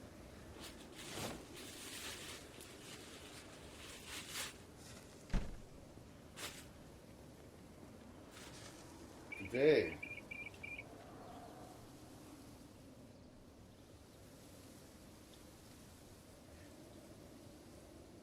oh, epic. The farm isn't very exciting. Half of it is weed and tobacco. We need more, ooh. Is this MR? Oh, VHS is cool. Epic. We have a television room. Oh, this is epic. Good work. Oh, deadly. That's fabulous. Okay. Let's grab all of these. Let's see, what is this?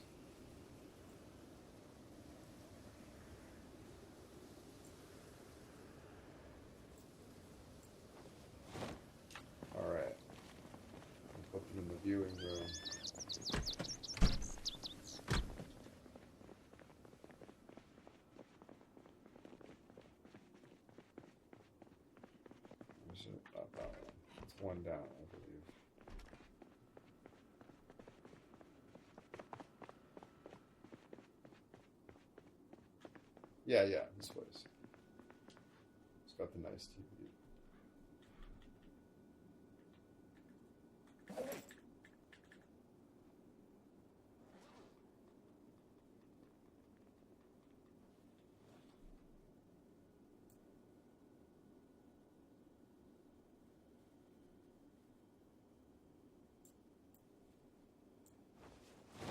Awesome. Look at that stack of VHS. There's a bunch in here already too. We got there's two doubles, three doubles. Oh, there's a couple doubles. That's fun. Oh yeah. Wow, nice. Yeah, you can see which ones we already had. There's a few. Probably like 8 or 9. But yeah, good collection.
Orange.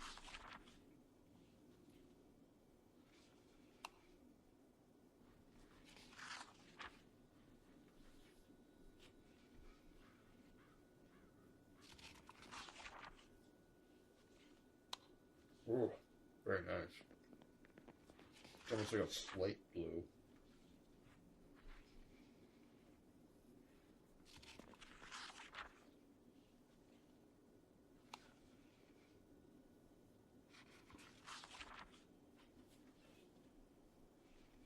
Exactly.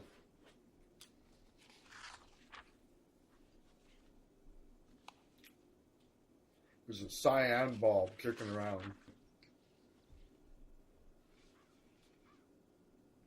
I don't know, the yellow one's nice and striking. The blue's rad.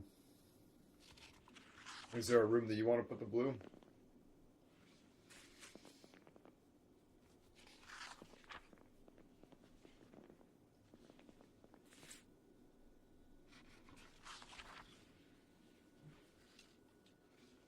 Oh, shisha tobacco. Nice.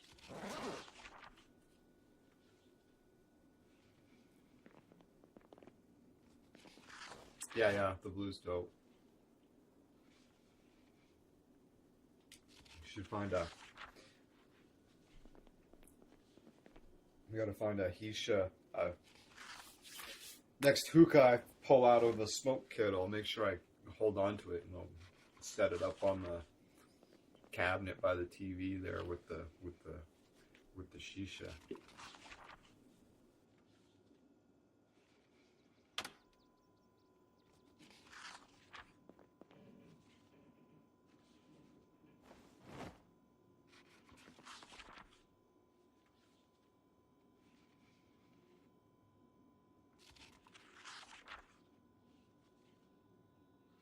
Our interview with former President Trump. This week, he hosted his second annual Global Initiative Forum in New York. More than $7 billion was spent to tackle some of the worst problems in developing countries, such as poverty, disease, and climate change. As part of the conference, Mr. Clinton agreed to his first one-on-one interview ever on Fox News Sunday. The ground rules were simple. 15 minutes for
and what you can do out of that as a citizen.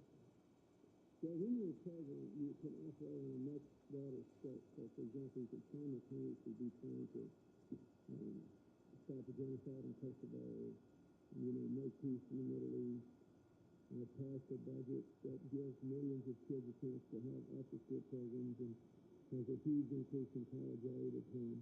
In other words, you've got a lot of different moving parts, and you can move more at once. But you're also more at the mercy of events. That is, President Bush did not run for president to deal with 9/11, but once it happened, it wasn't as if he had an answer. Once I look at this, and I'll give you much more mundane.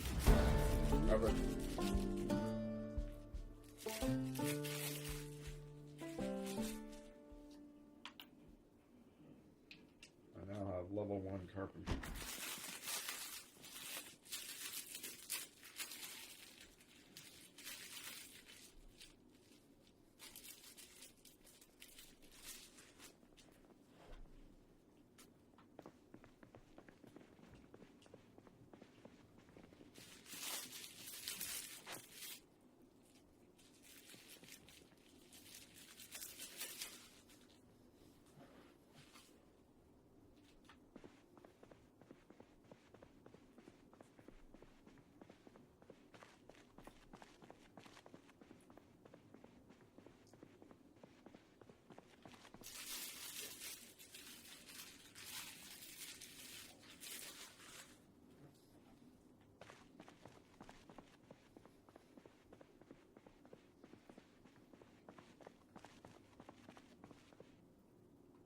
Oh, the generator died. That's funny. I just carrying on. What do to do?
There's an escape route right here too.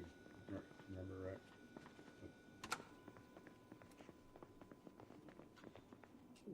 Interview with former President Clinton. This week, he hosted his second annual Global Initiative Forum in New York. More than $7 billion was spent to tackle some of the worst problems in developing countries, such as poverty, disease, and climate change. As part of the conference, Mr. Clinton agreed to his first one-on-one interview ever on Fox News Sunday. The ground rules were simple. 15 minutes for our sit-down, split evenly between the global initiative and anything else we wanted to add. But as you'll see now in the full, unedited interview, that's not how it turned out. Mr. President, welcome to Fox News Sunday. In a recent issue of the New Yorker, you say, quote, and do autographing at the finish. So when you're told you can offer a much broader step, so for example, you can simultaneously be trying to stop the genocide in Kosovo, make peace in the Middle East, pass a budget that gives millions of kids a chance to have after-school programs, and there's a huge increase in college aid. If it happens, I love it. I mean, I feel it's a great gift. I think it's a rewarding way to spend money. Someone asked you, I mean, again, be too morbid, but this is what you said. He asked.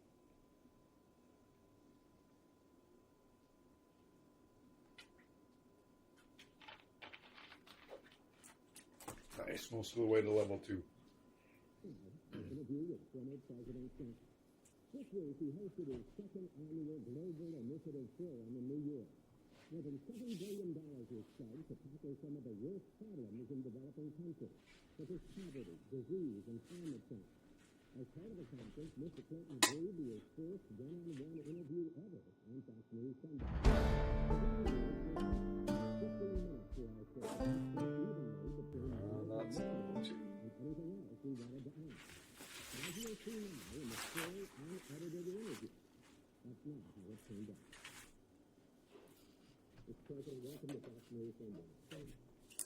In a recent issue of the New Yorker, you say, quote, I'm 60 years old. Old man, damn near died. And I'm worried about how many lives I can save before I do die. How many lives I can save before I do die? In these developing countries. Yeah, that'll do for now. I need to read another book.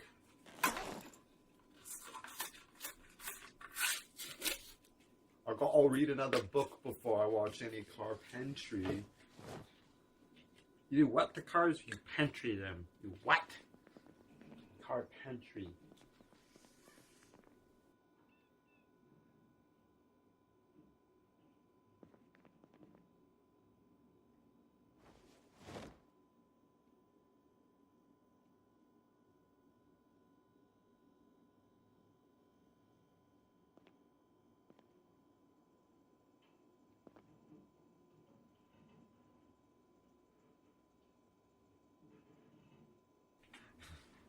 We are distracted by a little sandwich I like to make that I playfully call the Turd of Despair. This week, he hosted his Oh, nice. An action Global movie. Initiative Forum in New York. More than $7 billion was spent to tackle some of the worst problems in developing countries, such as poverty, disease, and climate change. As part of the conference, Mr. Clinton agreed to his first one-on-one interview ever on Fox News Sunday. The ground rules were simple. 15 minutes for our sit-down, split evenly by our interview with former President Clinton. This week, he hosted his second annual, I think I'd owe it to my fellow country meeting people throughout the world to campaign saving lives, solving our interview with former President Clinton. Struggling. Silence gunshot. Oh no. Alpha team respond. Uh-oh. More than $7 billion was spent to tackle our interview with former President Clinton. This week, he hosted his second annual Global Initiative Forum in New York. More than $7 billion. Sort of morbid when you say it like that. I mean, but the way I said it, our interview with former President Clinton. This week, he hosted his second annual former President Clinton. This week, he hosted his second annual Global Initiative.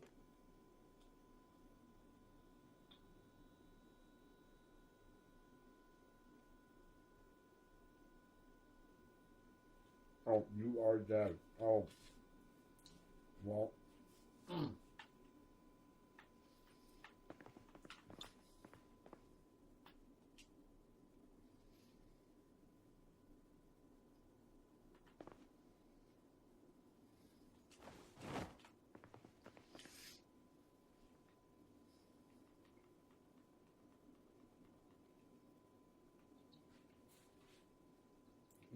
We can find some more seeds. Where can we find seeds?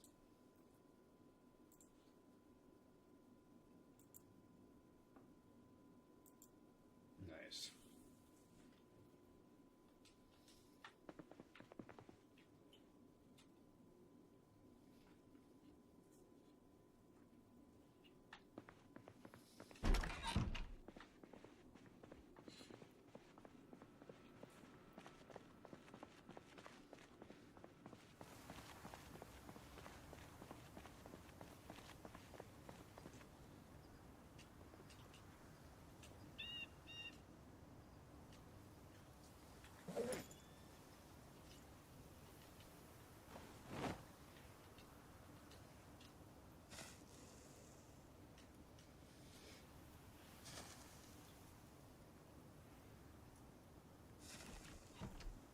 There's a mod.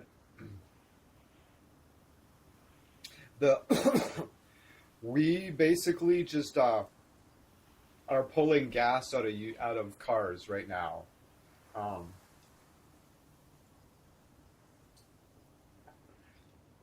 We can take the generator to a gas station and fill the cars up.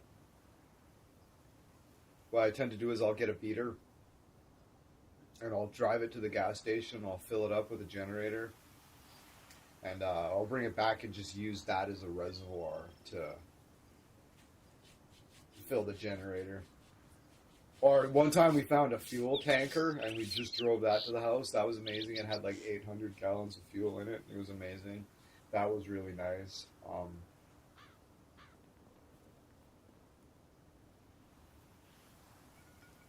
Oh yeah, 4,900 liters, Leller says. Correction, I said 800. Yeah, it was amazing. We were in heaven. We were in gasoline heaven.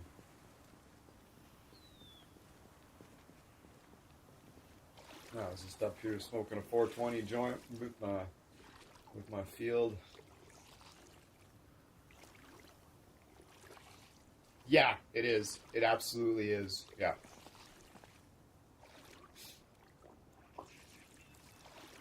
There's a lot, though. And there's a bunch of gas stations in Boot, so we should be all right.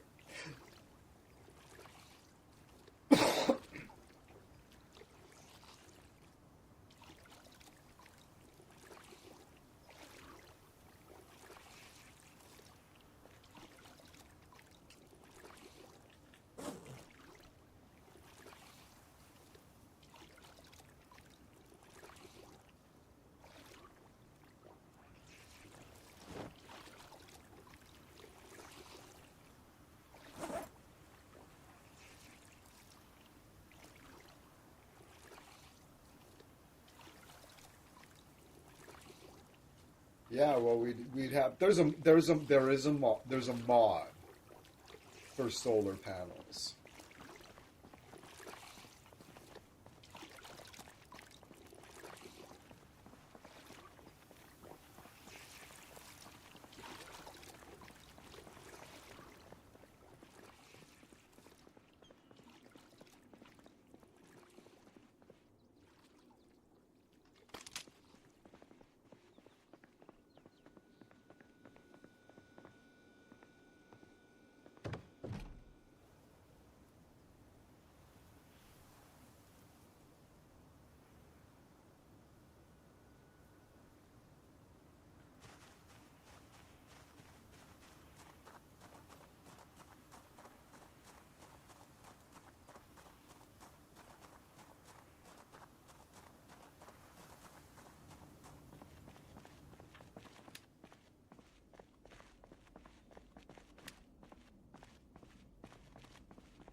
Yeah, bathrooms suck.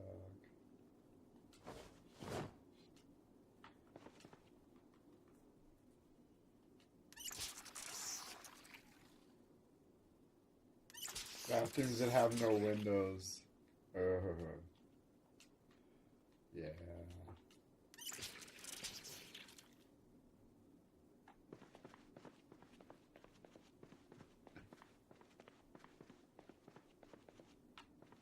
Yeah.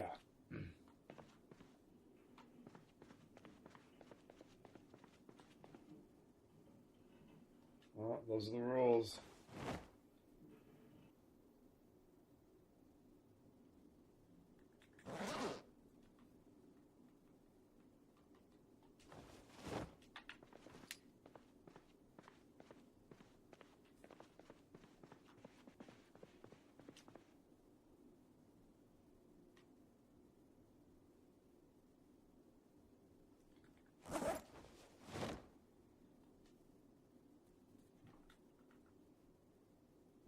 Oh.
Cups and plates. Yeah.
$65 kg.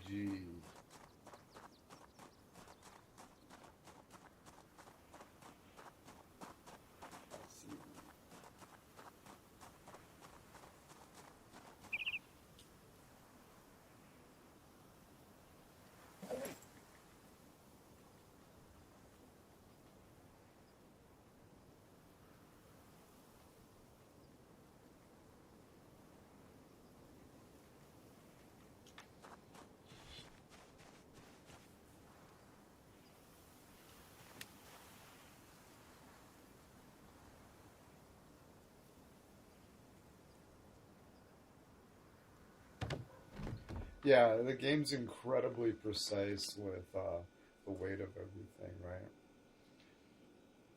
27.84.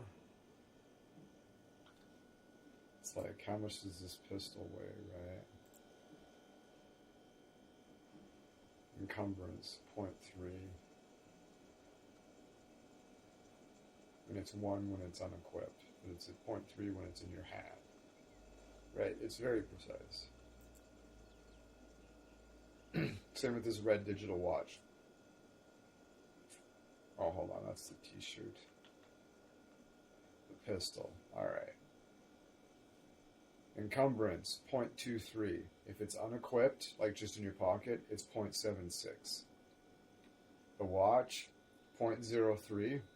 If it's unequipped, it's 0.1.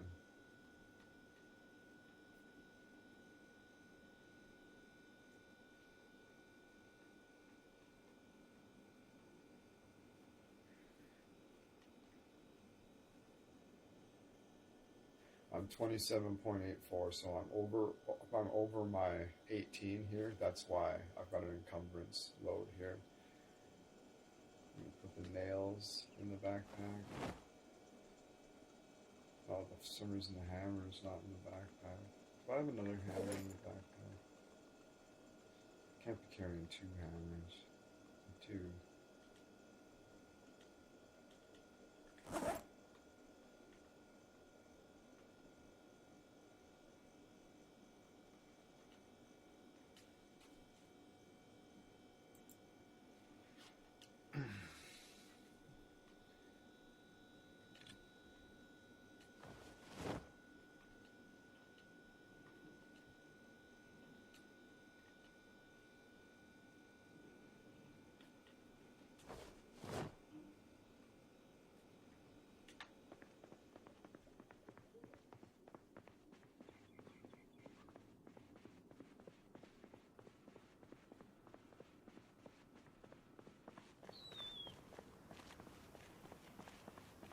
Hey, look at that.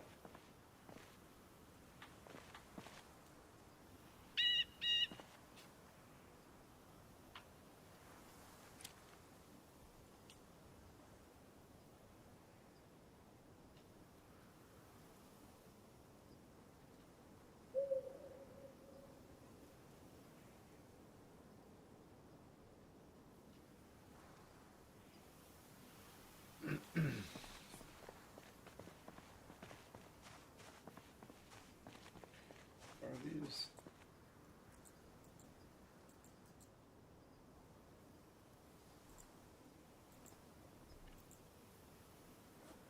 Potatoes. Flourishing. No disease. They haven't been fertilized.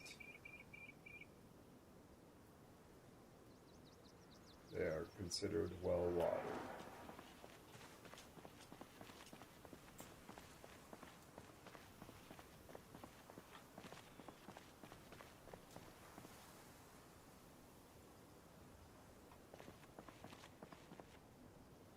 Yeah. Like, that's why I forego, like, the fireman's pants would offer way better protection than these tight-fitting fucking skinny jeans, but fuck, they're heavy. Well, not that heavy, but it adds up.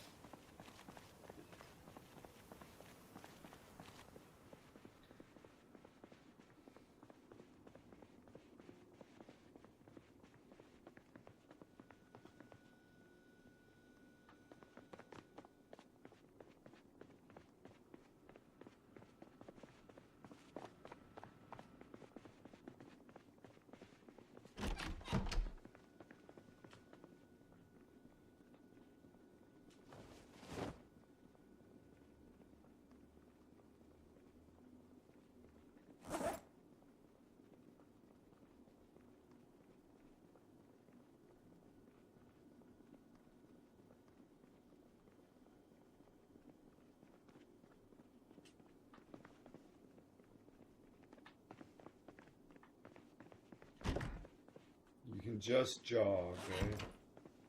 Interesting.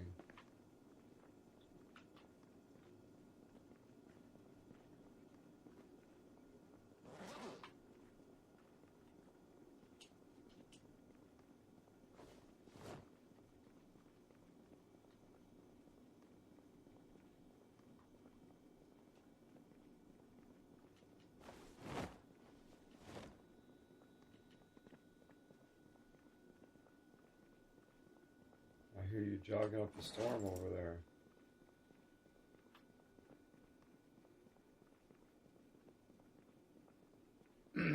Yeah, 33 kilograms.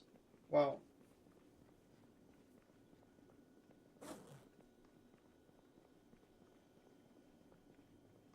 that's like 70 pounds.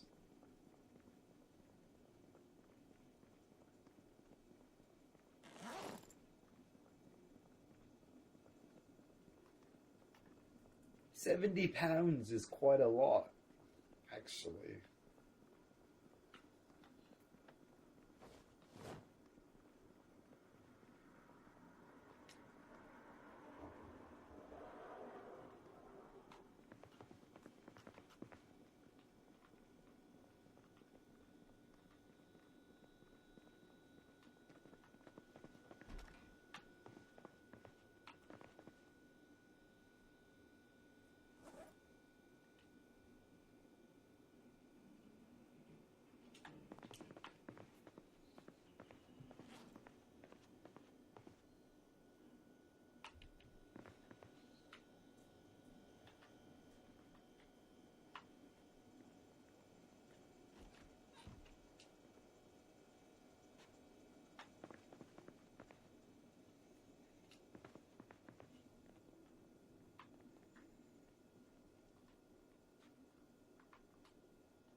Nice.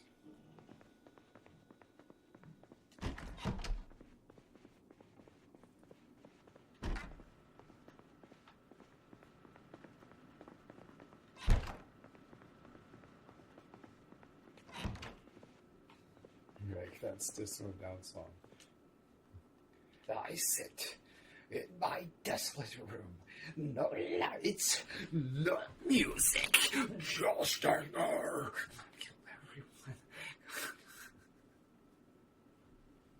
Oh, that's funny stuff.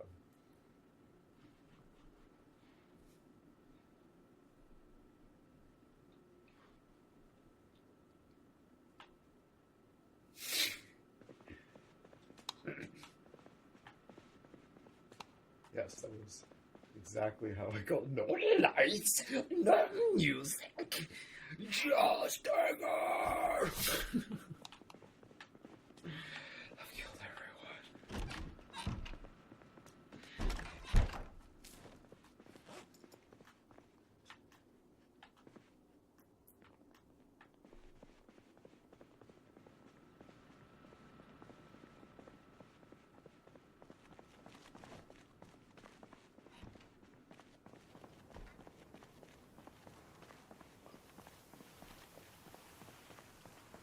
I'm very pleased.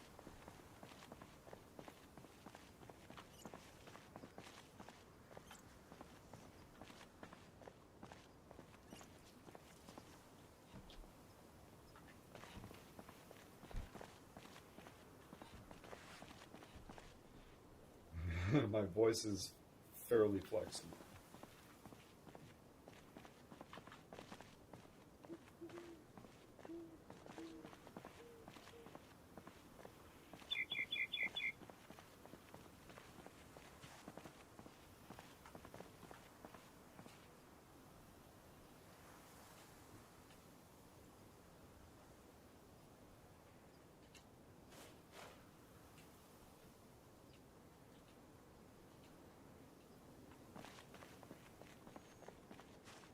I'm very happy. This is the furthest I've ever gotten along with farming. At what point do I gain farming skill, though? Because I still haven't gained any.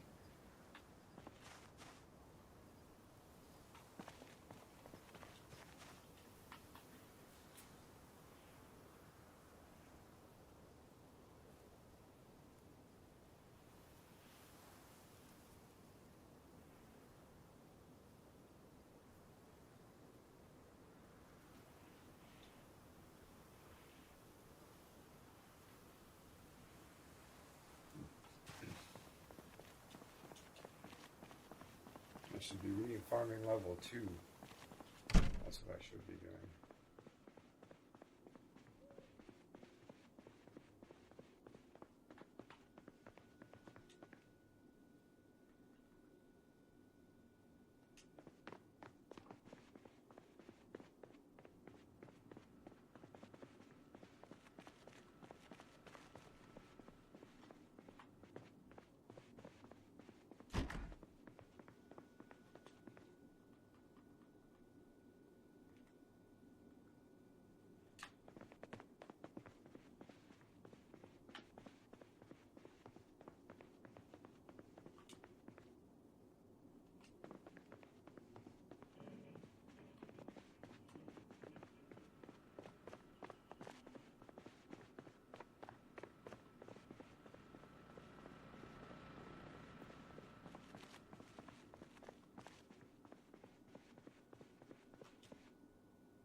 back.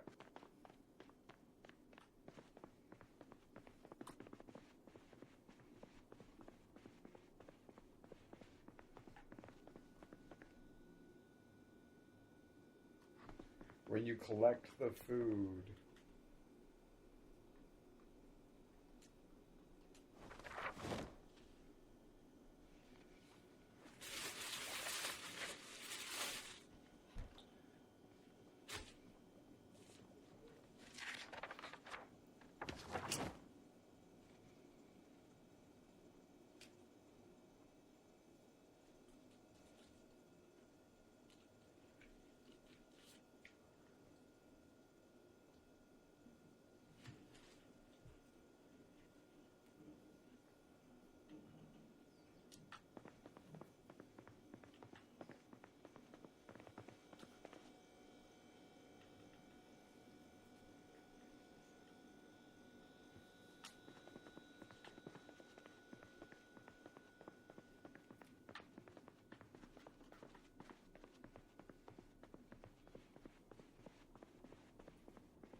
yeah.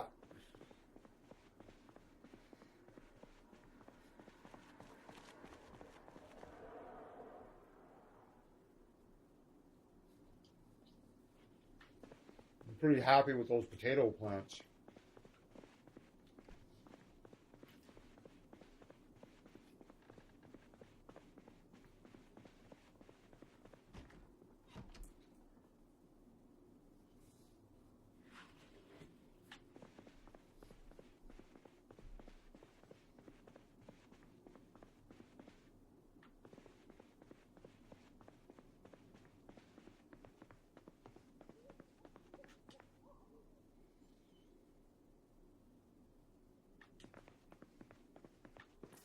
We'll burn that bridge when we get there.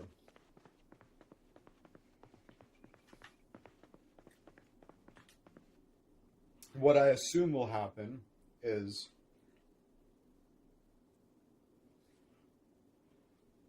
that I have no way to know, aside from Googling it. And when I get there, the game will throw a left hook at me and be like, oh, you need this other critical thing, but you don't have enough time to make it, and so all your stuff goes to waste. So that you make the new thing and plant more crops and learn from your mistake.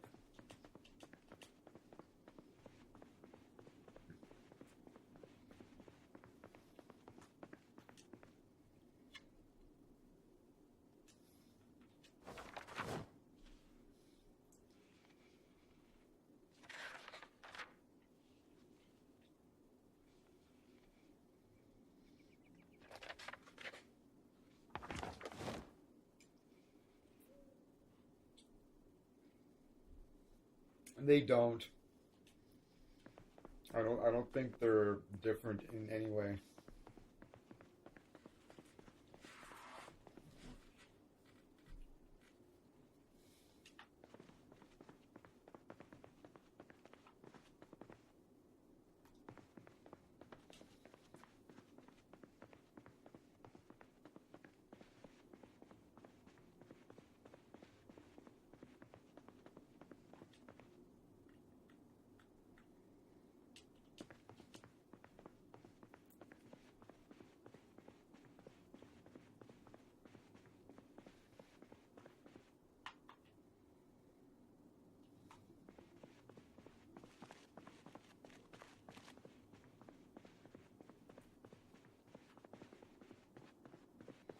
Go to the mall.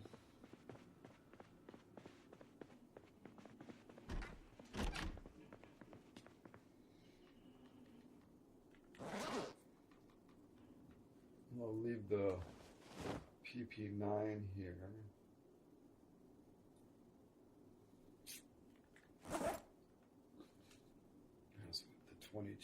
away from ammo. 45 ACP.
Uh, 1993.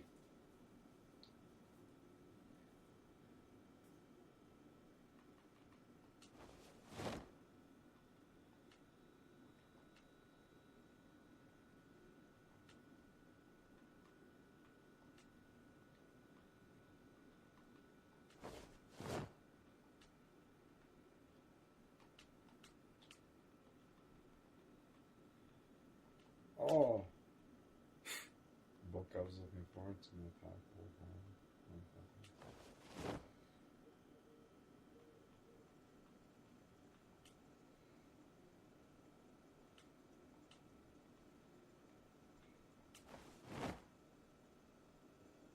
Yeah. You'll see them whenever you see like office rooms full of computers and stuff. That's exactly what's sitting there. Yeah. Look at the cars.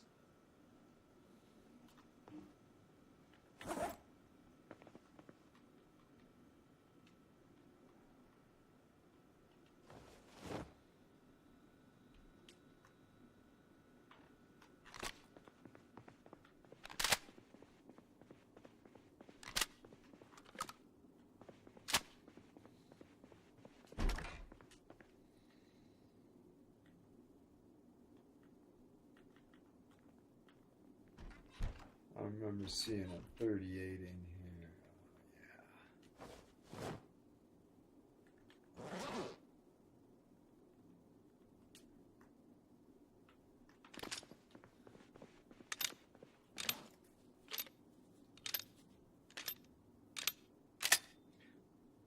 There's this weird jitters, whack the TV hard and it somehow gets fixed. Yeah. Just a bad connection somewhere. So I bumped up my 22 Walther to a 38 special. People talk shit about the 38 special, but it's fucking, I don't know, man. Have you seen a picture of a 38 special fucking cartridge in somebody's hand? Like, a 38 special is no fucking joke. Like, a 38 special is like the same size as a 357, except the 357 has a bigger powder charge behind it.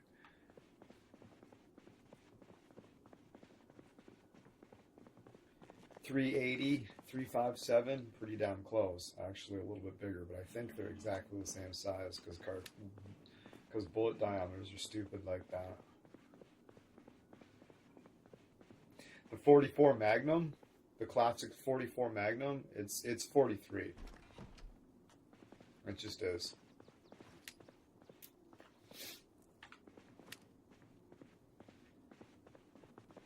You're like, what? Yeah, look it up. 44 Magnum is actually 43. Now, why?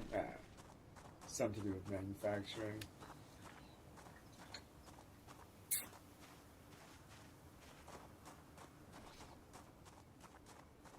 Alright, so I need a cigarette. And I'm going to stock up on a little bit of food in this apartment building here.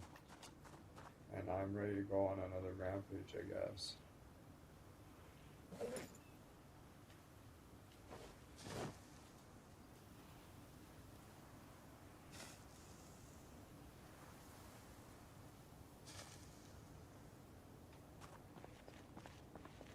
I got the MP5 there. I've got my other two favorite guns in the game. The 38 Special Snub and the sawed-off double-barreled shotgun. Mayhem ensues. You can get away with a lot with the 38 Snub because if you're inside a building, you basically consider it just free game. Like, if there's zombies, like, outside the house, yeah, they'll probably hear it. But, like, zombies in the neighbor's yard? Probably not. Oh, hello. I'm just grabbing some grub. Nice. It was a bag of marshmallows. I'm gonna eat half of them. A canned bread, Leather. Awesome. Cool. There's a bunch of food in here if you're hungry. Yeah.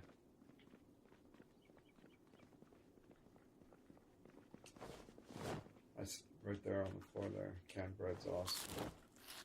Yeah, there's a bunch of food here, so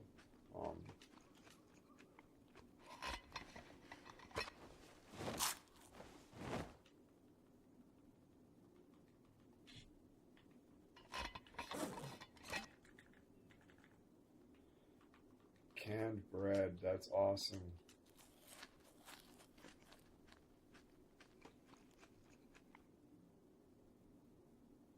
Yeah.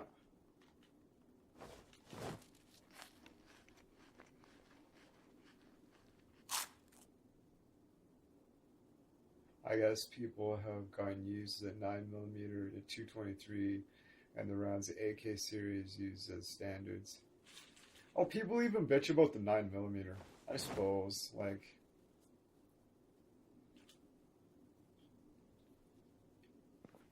when people bitch about the 223 too, they're like, it's only, the M16 is only a 22. It's like, yeah, well, that's kind of dishonest. It's more than a 22. Sure, it's a 22 caliber, but it's got like a same powder charge behind it as your fucking 300 Winchester. Like, come on.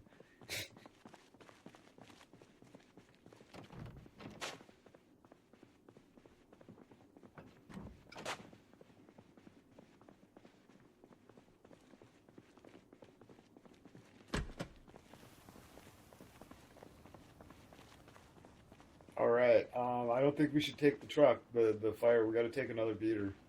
I don't know, maybe this car? You wanna drive this time? I'll check under the hood here.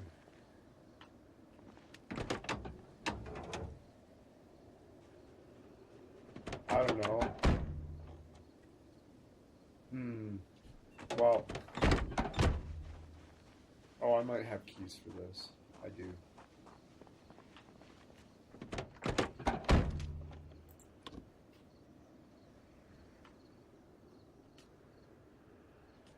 Alright.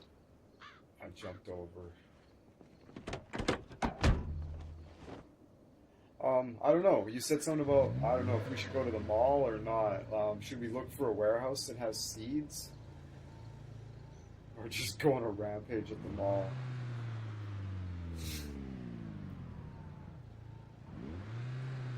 I don't know.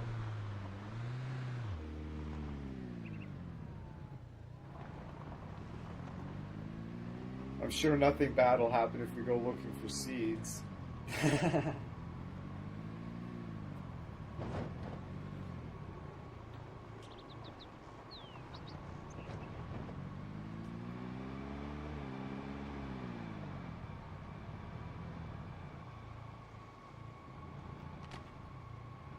Alright.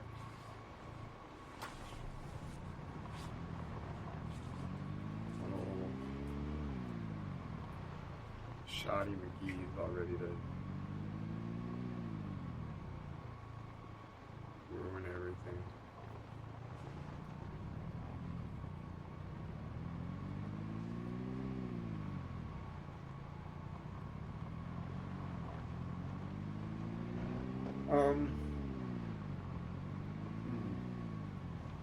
Maybe the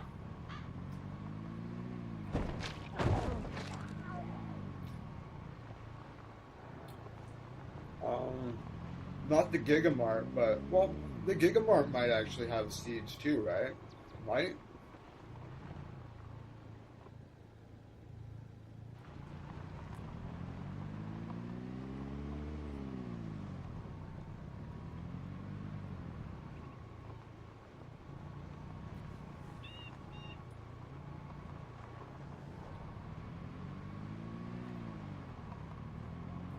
I bet that smaller, that more community-based, like Blue Mart, where it might be better. Look for seeds. Not sure.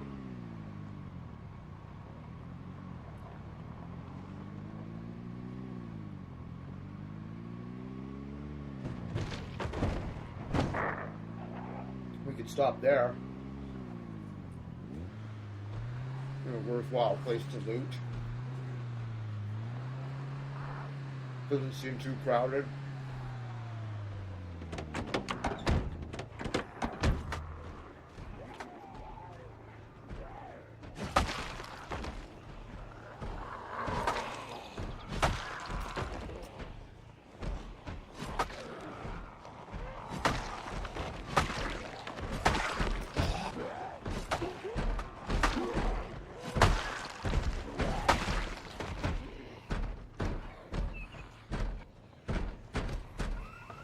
Uh-oh.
That was really, really fucking close.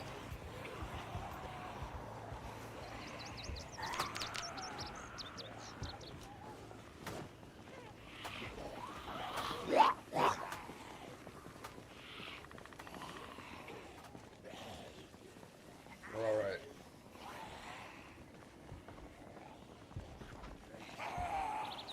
That got sketchy real fast.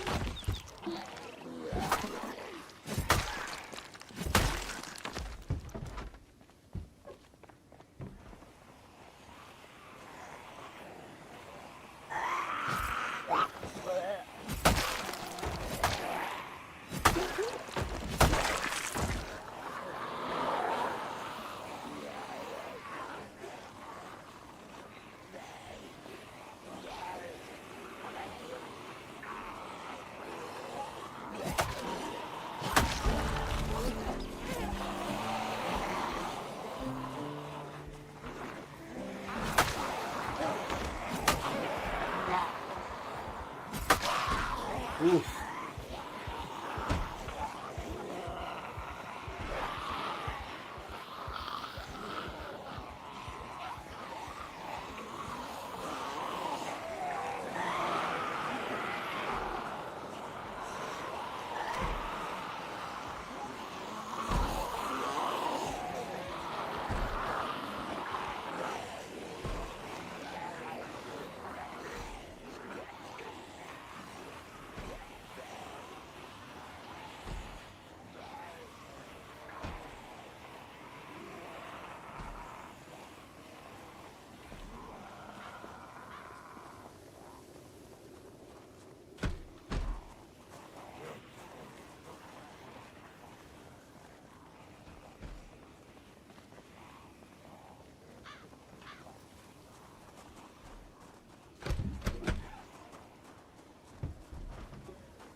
Oh, I just got bit.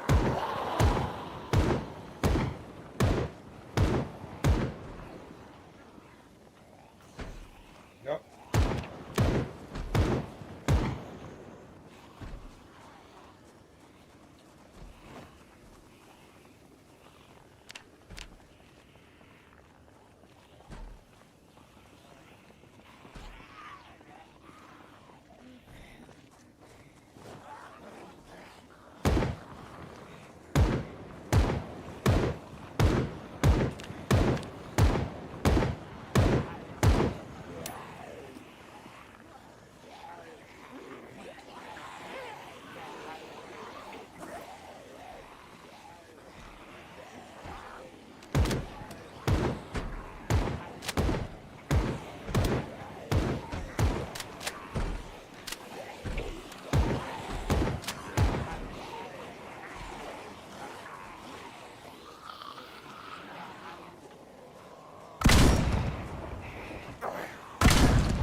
Like, it won't lock onto him. It's fucking stupid.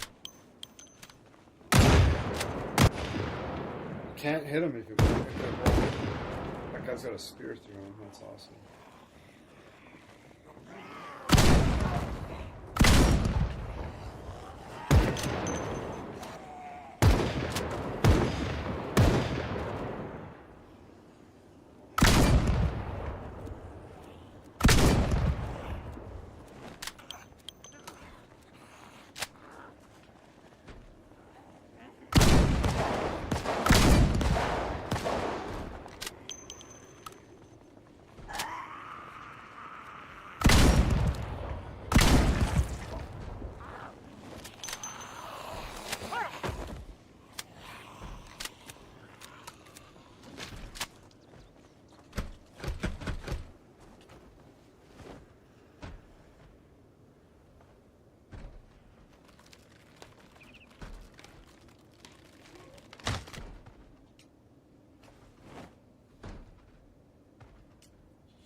Think you can handle yourself in here for a bit?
Cheers, take it easy.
Excellent.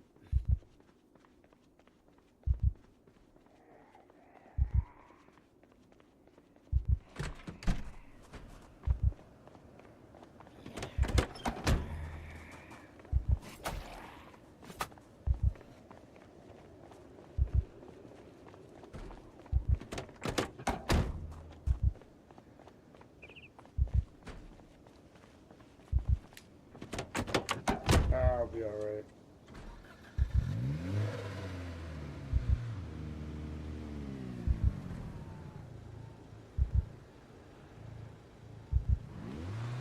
Oh yeah, no, we need to go back to the base.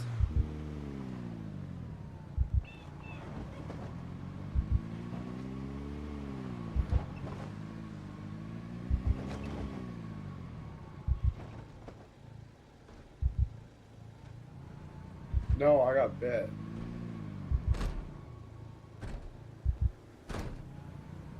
Yeah, I went through it. I opened a door. There was a cheese bag standing there. I gave him a shove. He fell down on the ground. I stepped through the door, and the zombie standing just outside the door just leaned over and bit me as I walked through the door.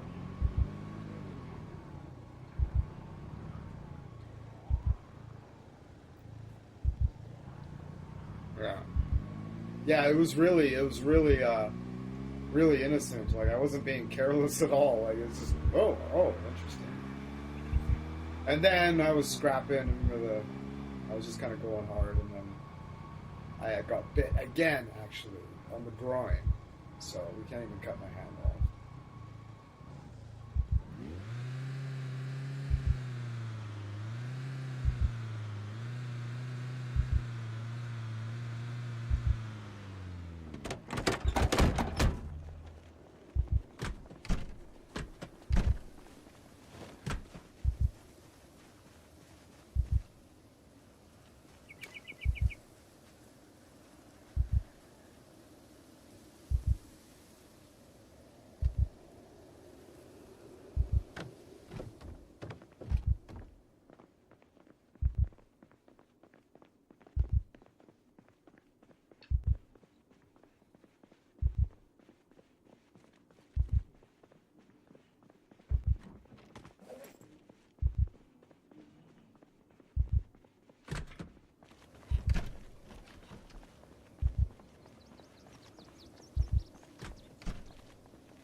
Really? That's when you're fucking... Oh, well. That's when your fucking lighter runs out? What are the chances? What are the chances? The last cigarette I lit was no problem. The one right now, that's a problem. But I don't know if that was the last one. Alright. I guess.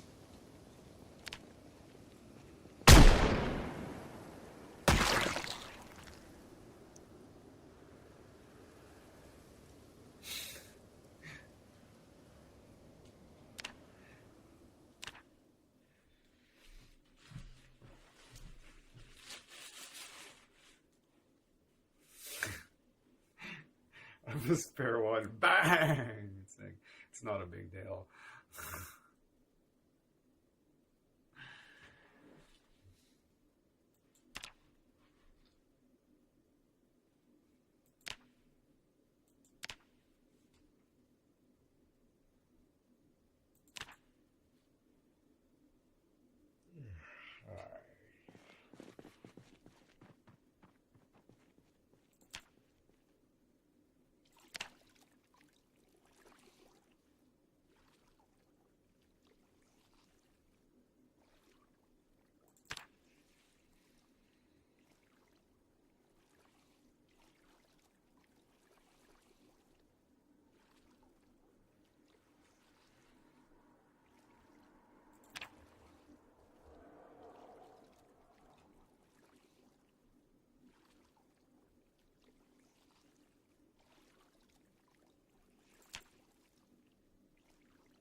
Yeah, that generator runs out awful quick.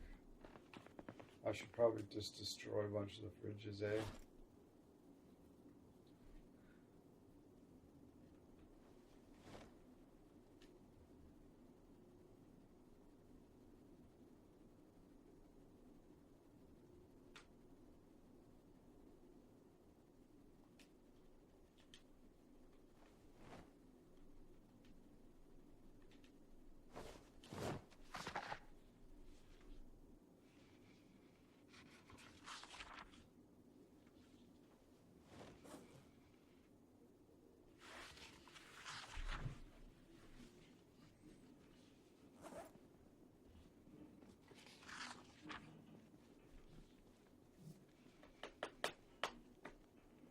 Oh, Weller, I was able to complete that first mission on Ready or Not. The one at the gas station.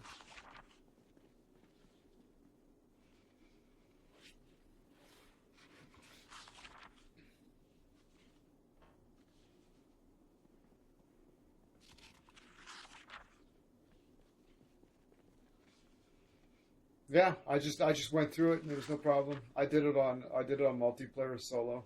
I just went through it. It was no big deal. Um yeah, I don't know. I don't know what the deal was. Maybe we missed a gun or something. I don't know.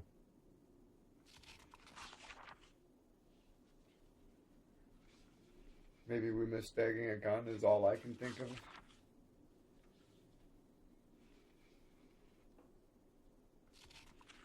Because, man, we fucking scoured that.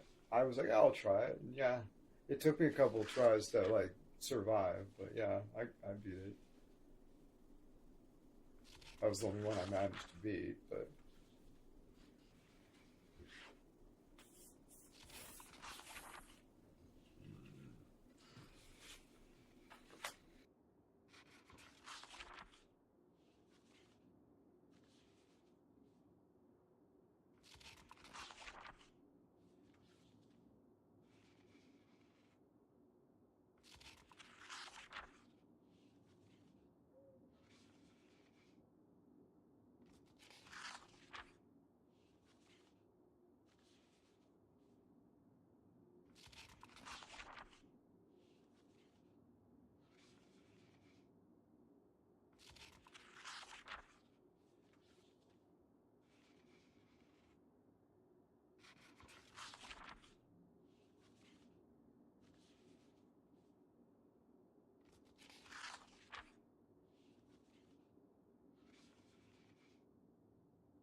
Yeah, going to the music festival, that was cool. Because there's a banner at the gate that says, Louisville Music Festival, 1993.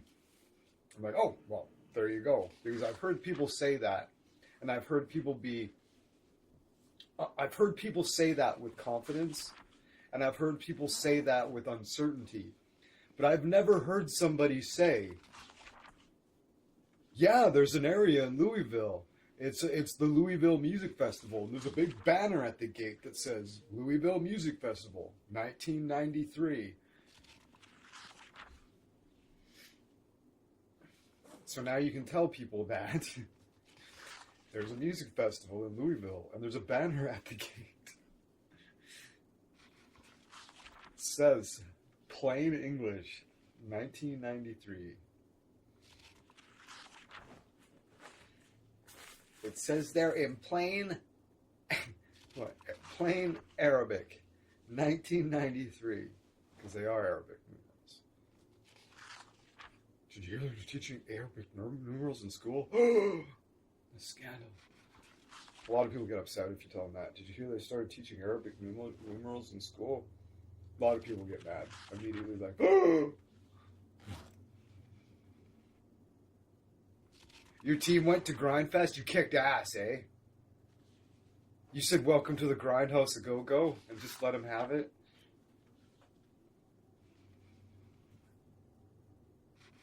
Oh, you lost. Brutal. So I was saying, you asked about the time. I don't know if you just popped in and missed it. I'm not sure, but you were asking about the time setting. There is a music festival in Louisville, and there's a big banner over the gate that says Louisville Music Festival, 1993. So that's how we know what year it is.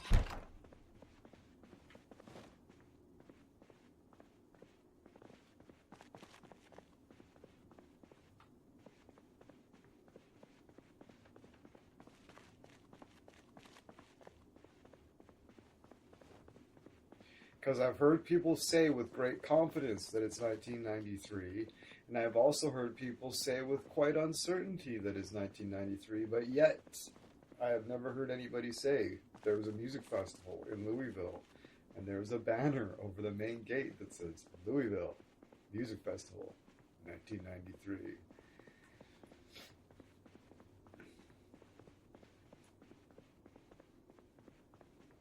So you can bet like Nirvana was probably playing.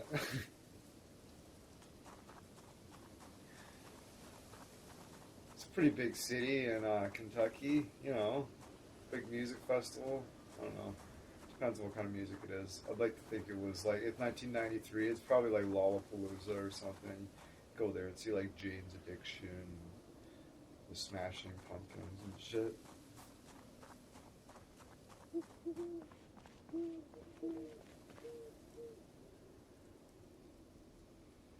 Oh yeah, that was me and Leather last stream when we cleared out the Louisville Music Festival.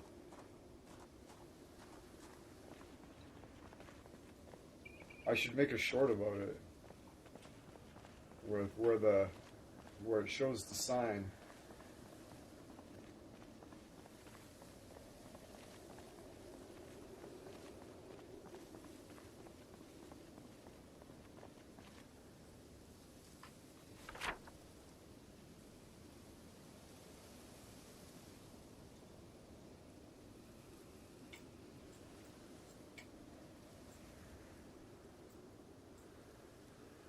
It's this thing right here.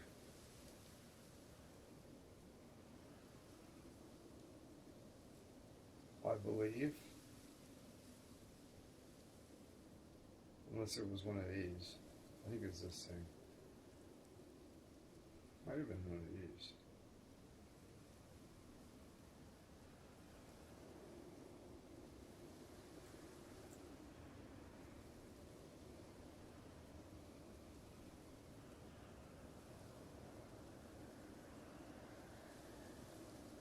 Interesting how there's no actual road going. Well, for me anyways. There probably is for you. I'm not too sure. I don't know. I like grinding my enemies with my machine gun, but my teammates earlier seemed to get grinded instead. Yeah.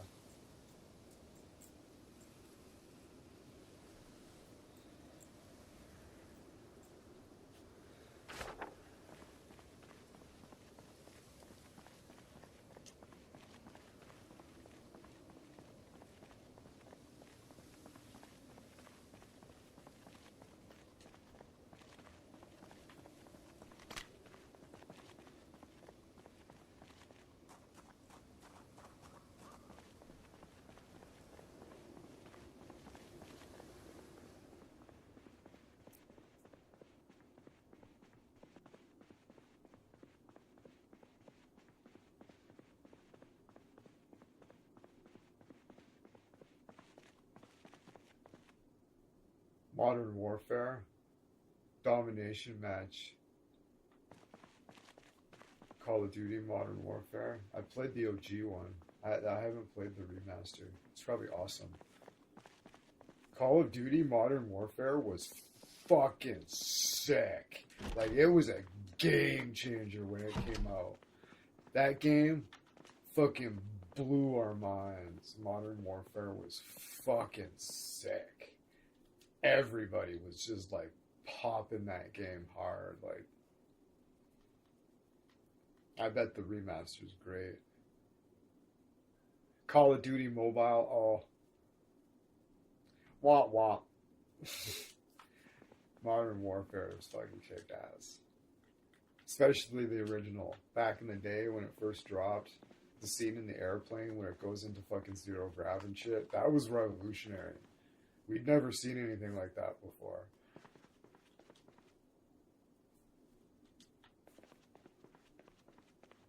We're like, it's like you survive a plane crash. Like, the plane crashes and you're like fucking conscious and playable the whole time. It's like, it goes zero grav, the plane rips in half and shit. It's like, oh, yeah. It's like, what? You just couldn't imagine it. And then you play through it and you're like, wow. Like, when Uncharted 2 came out too, man, holy fuck. Like, when you're surviving like the plane crash and shit. I can't remember. There's like something happens there. You're escorting the VP or something. But yeah, and like you get hijacked and like the plane ends up crashing and shit. It's fucking intense. It's probably no big thing nowadays. You play it and you're like, yeah, it was a good scene or whatever. But like when that first dropped, we'd never seen anything like that in a fucking war shooter for like at the very least, right? Like, there might have been games that were experimenting with stuff like that, but like that in a war shooter was just blew our fucking minds. And Uncharted 2, I think it was, the plane crash in Uncharted 2 was mind blowing as well. Like, yeah.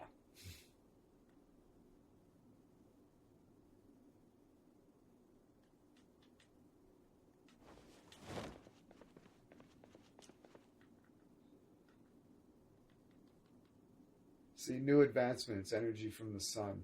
This is teaches you how to, create a battery bank, wire a car battery, unwire car battery, make DIY battery, make flat solar panels, make wall-mounted solar panels, make floor-mounted solar panels, split solar panel into parts, create solar failsafe, make solar panel part, and make inverter. The advancements, energy of the sun. I've never done any of this stuff. Oh, yeah, soap and urine. Yeah, sad.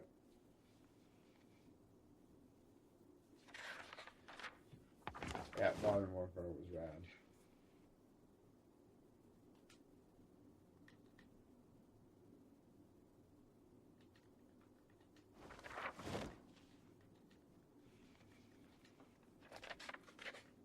Mobile, is it free to play? It's free to play. I'm not interested.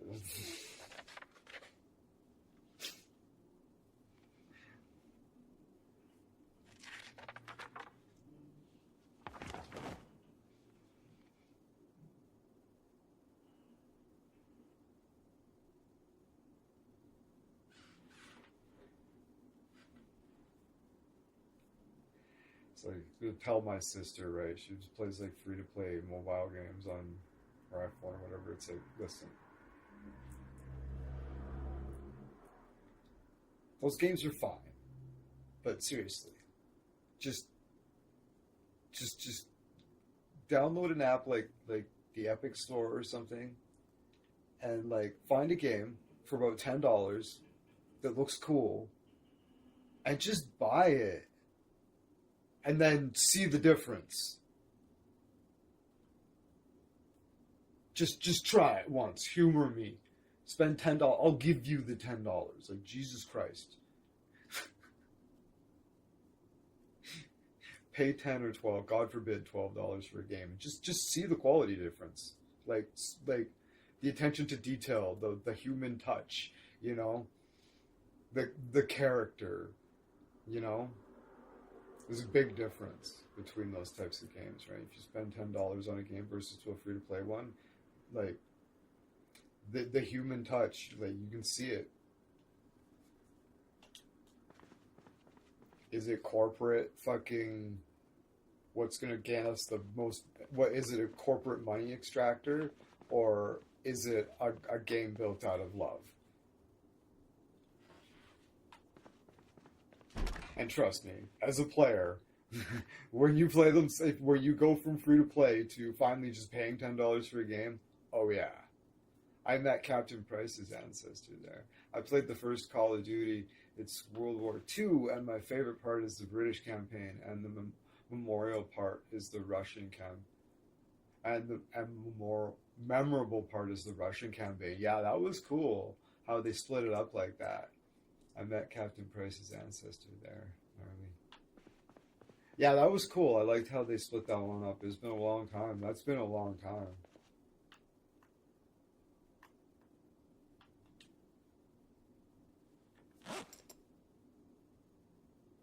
Oh God, I need a cigarette.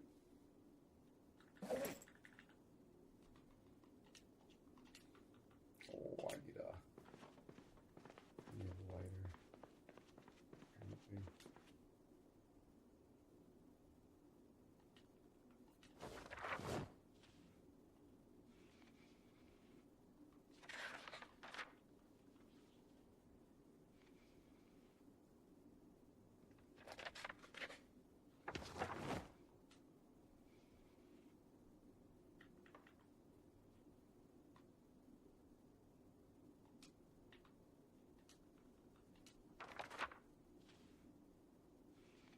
COD are connected. Some COD are connected to one another. Another COD are like, yeah, World at War, yeah.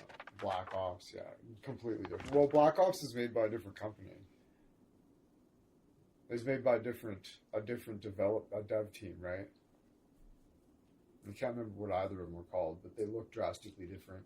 They play different. They feel different. Like they're like the same idea, but they feel drastically different.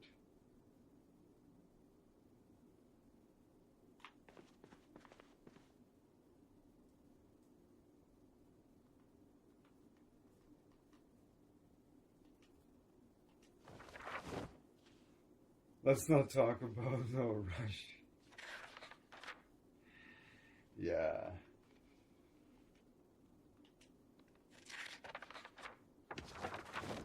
Is that the airport scene, Leller? The death of Dimitri was unfair. Yeah, that level was awesome. I fucking loved that level. Me and my friends, we fucking replayed that mission so many times. It was awesome. Loved that shit.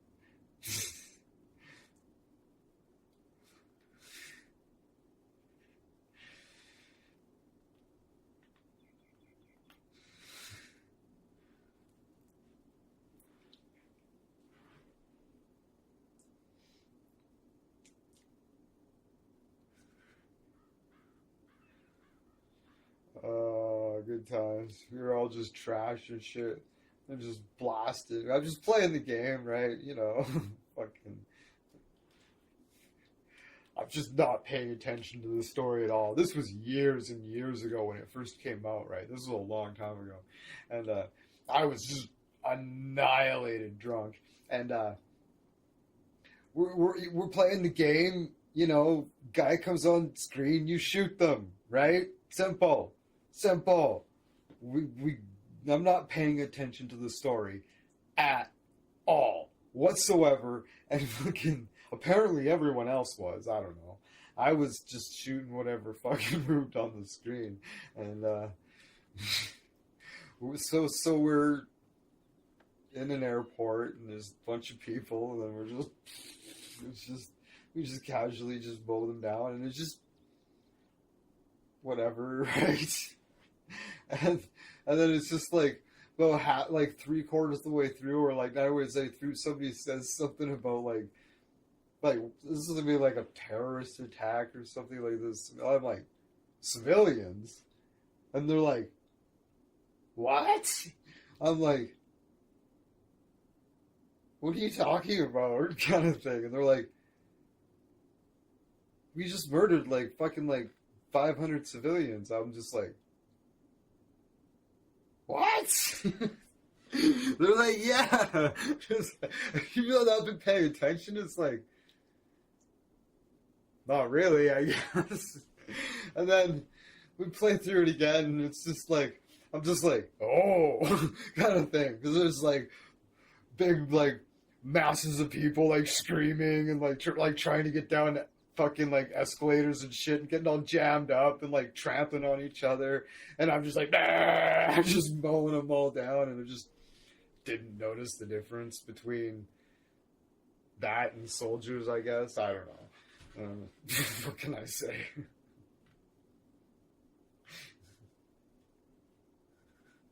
They're like screaming and yelling and shit and trying to run away and fall them down. We're like shooting them in the back and shit. Just didn't notice the difference, apparently.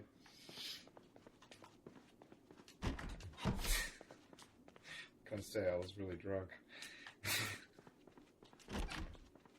They're like, seriously, I was like, well, then I played it again, and I was like, oh, I see what's going on now. I don't know, I was just shooting the people on the screen. I ever played Far Cry 3? No, I probably have. It's like, what do you do in fucking GTA? You fucking kill civilians. It's like what the game's about, right? The songs are banger. Far Cry 3, yeah. It's like, what's the first thing you're gonna do in GTA 6? I don't know, steal a Ferrari and run over fucking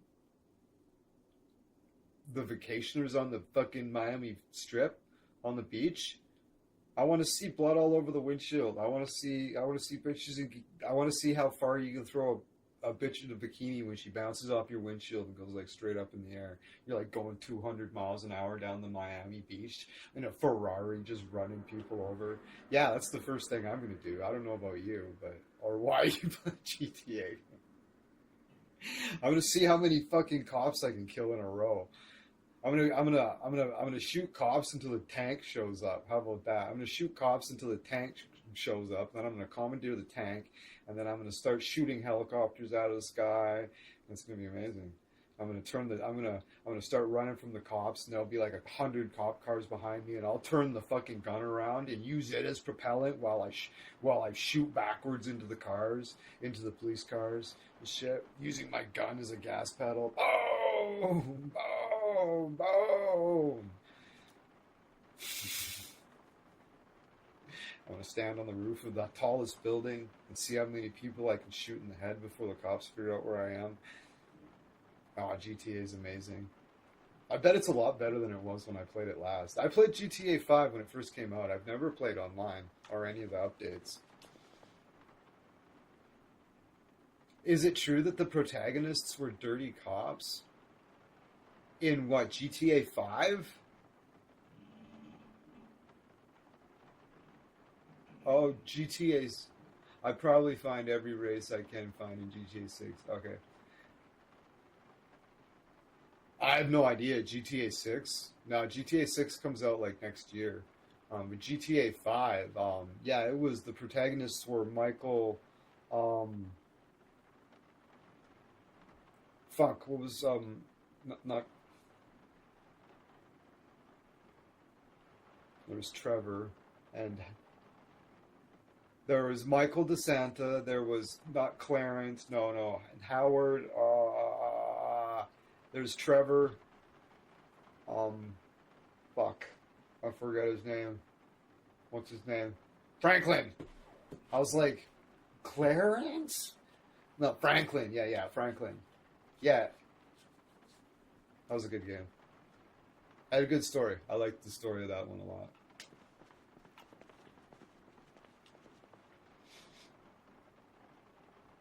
Oh no, I can't. I got this.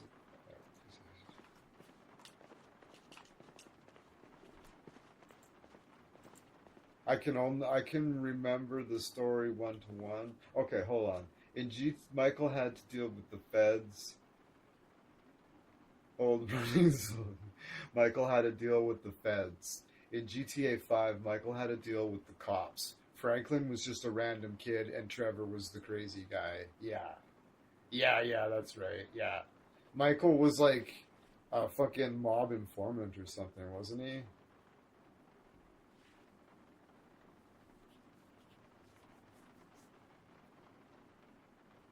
Out of all the special abilities of the three, I like Franklin's the most because he's easy to build up by speeding and very useful at evading the cops. Oh, honestly, it's been so long, I can't remember what that. You were like the three ability. I was like, oh yeah, they did, but I don't remember what they were. Trevor and Michael did a heist job. Did a heist in North Yankton. Yeah.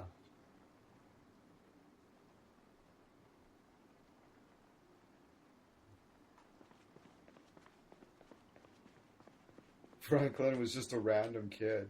How did he get messed up in them guys, with those guys? How did he get messed up with Michael? What the fuck happened there? Something to do with a car dealership, right? He had a mission to steal a car from him. Oh, okay.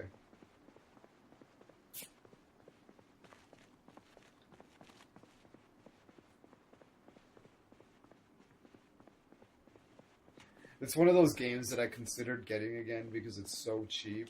But then you're like, it's also one of those games that you're like, yeah, this is gonna be sweet. I haven't played it for so long, and then you start playing it, and you're like, oh wow, I've played this a lot.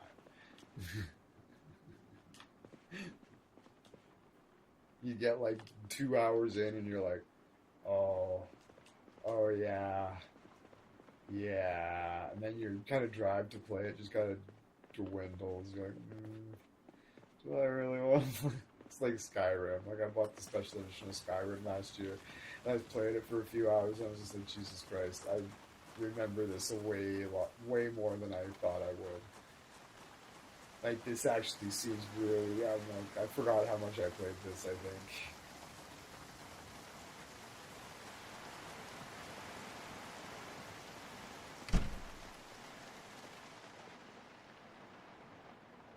And then ramming into Simon's storefront.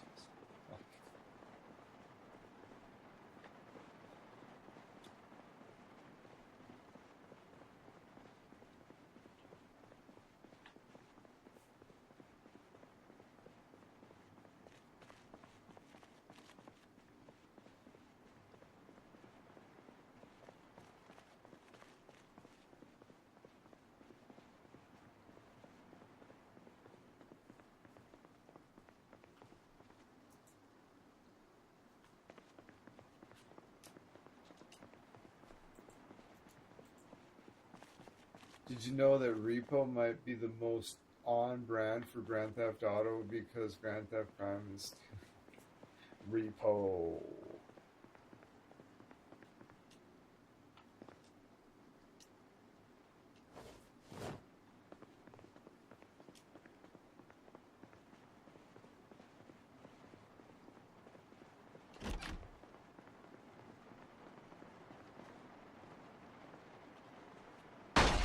Oh.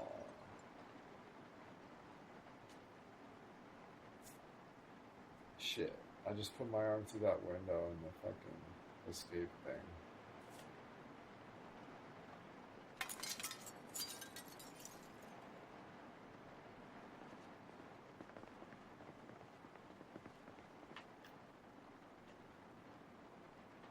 Can you fucking help me with, what are you up to? I got a pretty bad wound.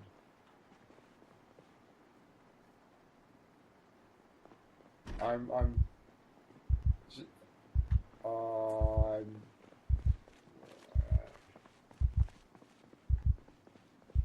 I'm one level above you. I'm coming to the unit.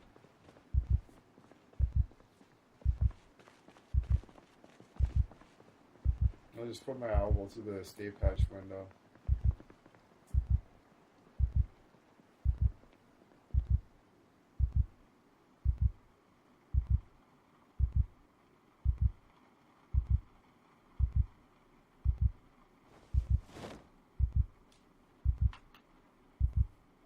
I got deep wound, bleeding, lodged glass shards.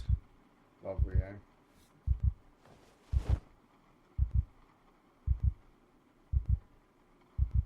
Nice.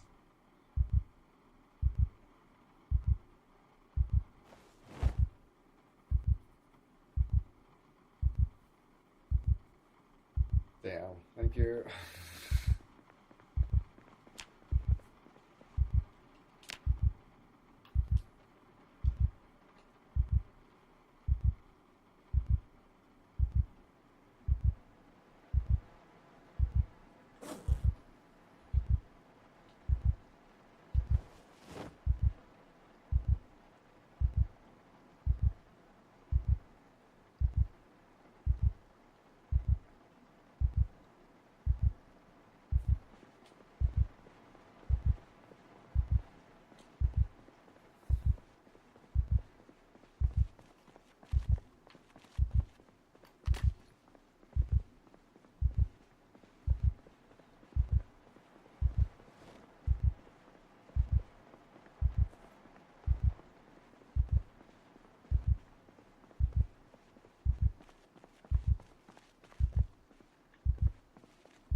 Oh, it was a different window. Interesting. Or no, this is just a different window. It's fine. Oh yeah, I can go out any of these windows. Dirt.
There is.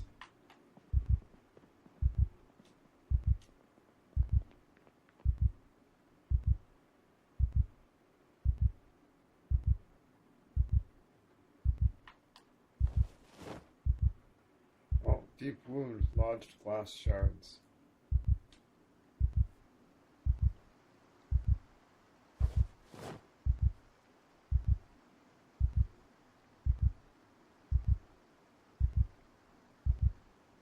Did you pull the glass out?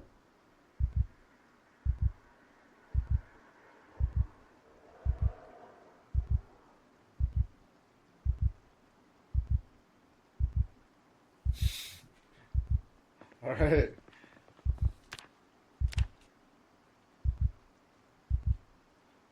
I'm tempted to just pull the bandage off and take a look, just to make sure.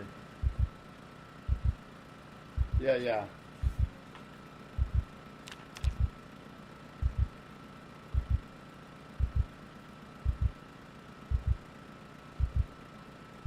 No, it still says launched blast shards.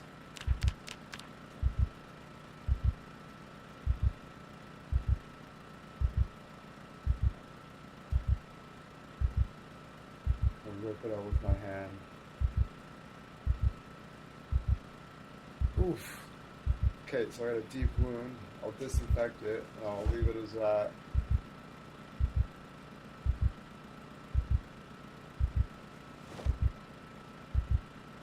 Oh, it said stitched now.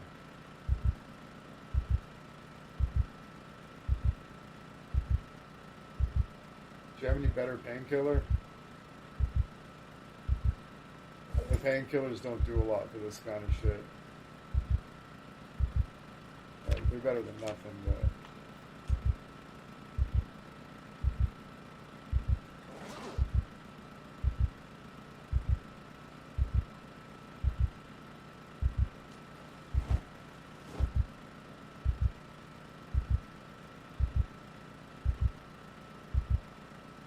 Yeah, can I have, like...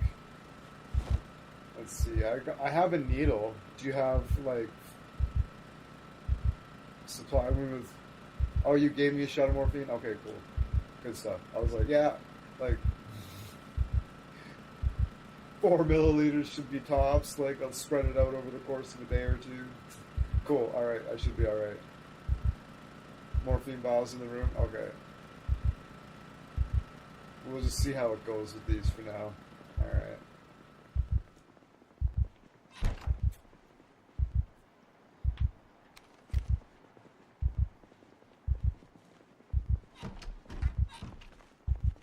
Alright. So the point of all that was so I could light my cigarette off the stove.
Drop off New Advancements of the Sun.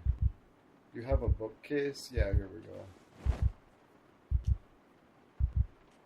go. A copy of New Advancements, Energy from the Sun.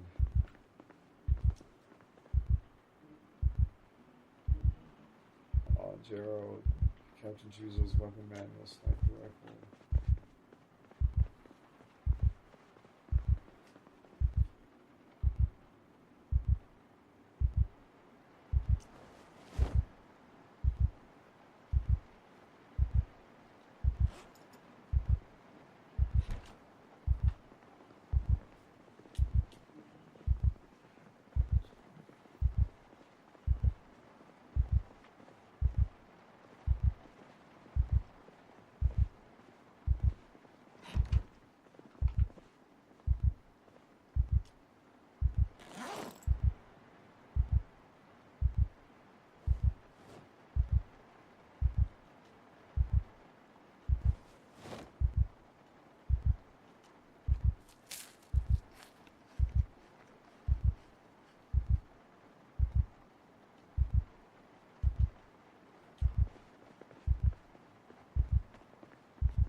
first kick of the day. That was a good run.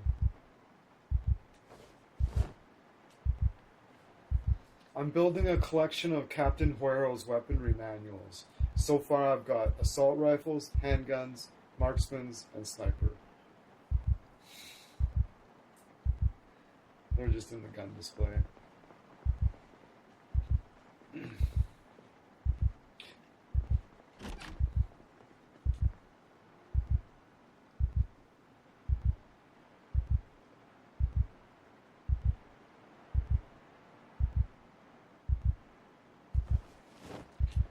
Oh.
Can't figure out where I put my farming book.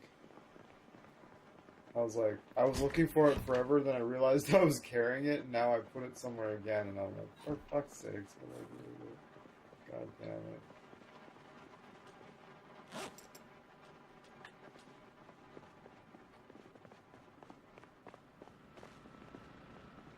All of a sudden I'm like, would I be crazy enough to throw it in the bag?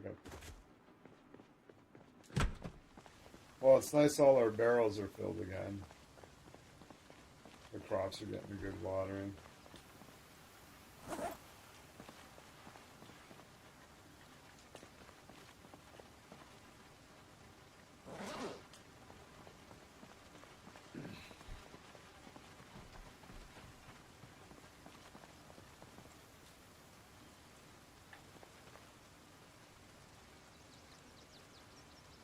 Yeah, for sure. I was starting to wonder about that, yeah.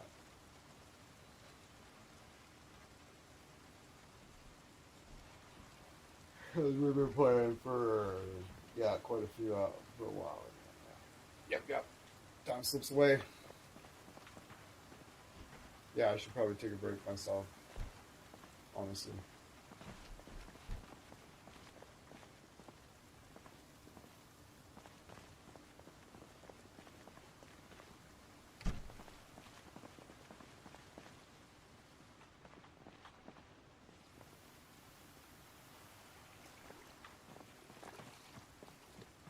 Yeah, take the opportunity to do a full wash while the rain's raining. But yeah, we're gonna wrap it up. 'Cause, yeah, we've been playing for like 6 hours. Something like that, I can't remember. I played for a little while before, I guess. Yeah, we've been for a while.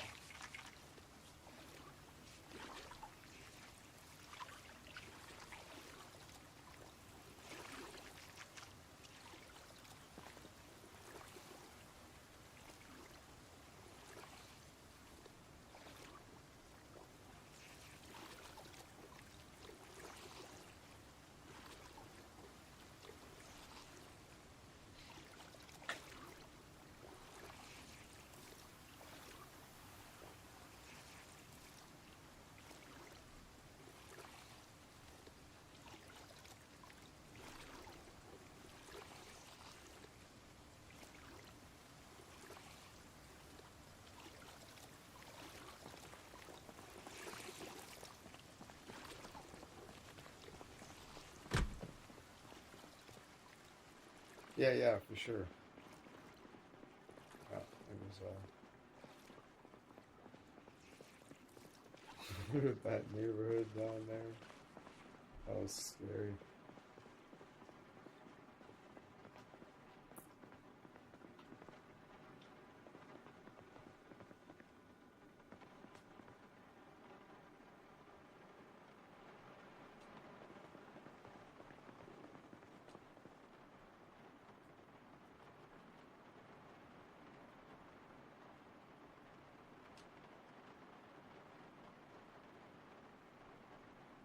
$2 months and 19 hours.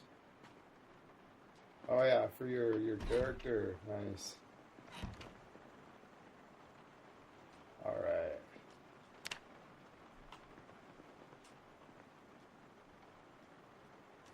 So awesome. Get your screenshot. And thanks for watching, everyone. We'll see you next time.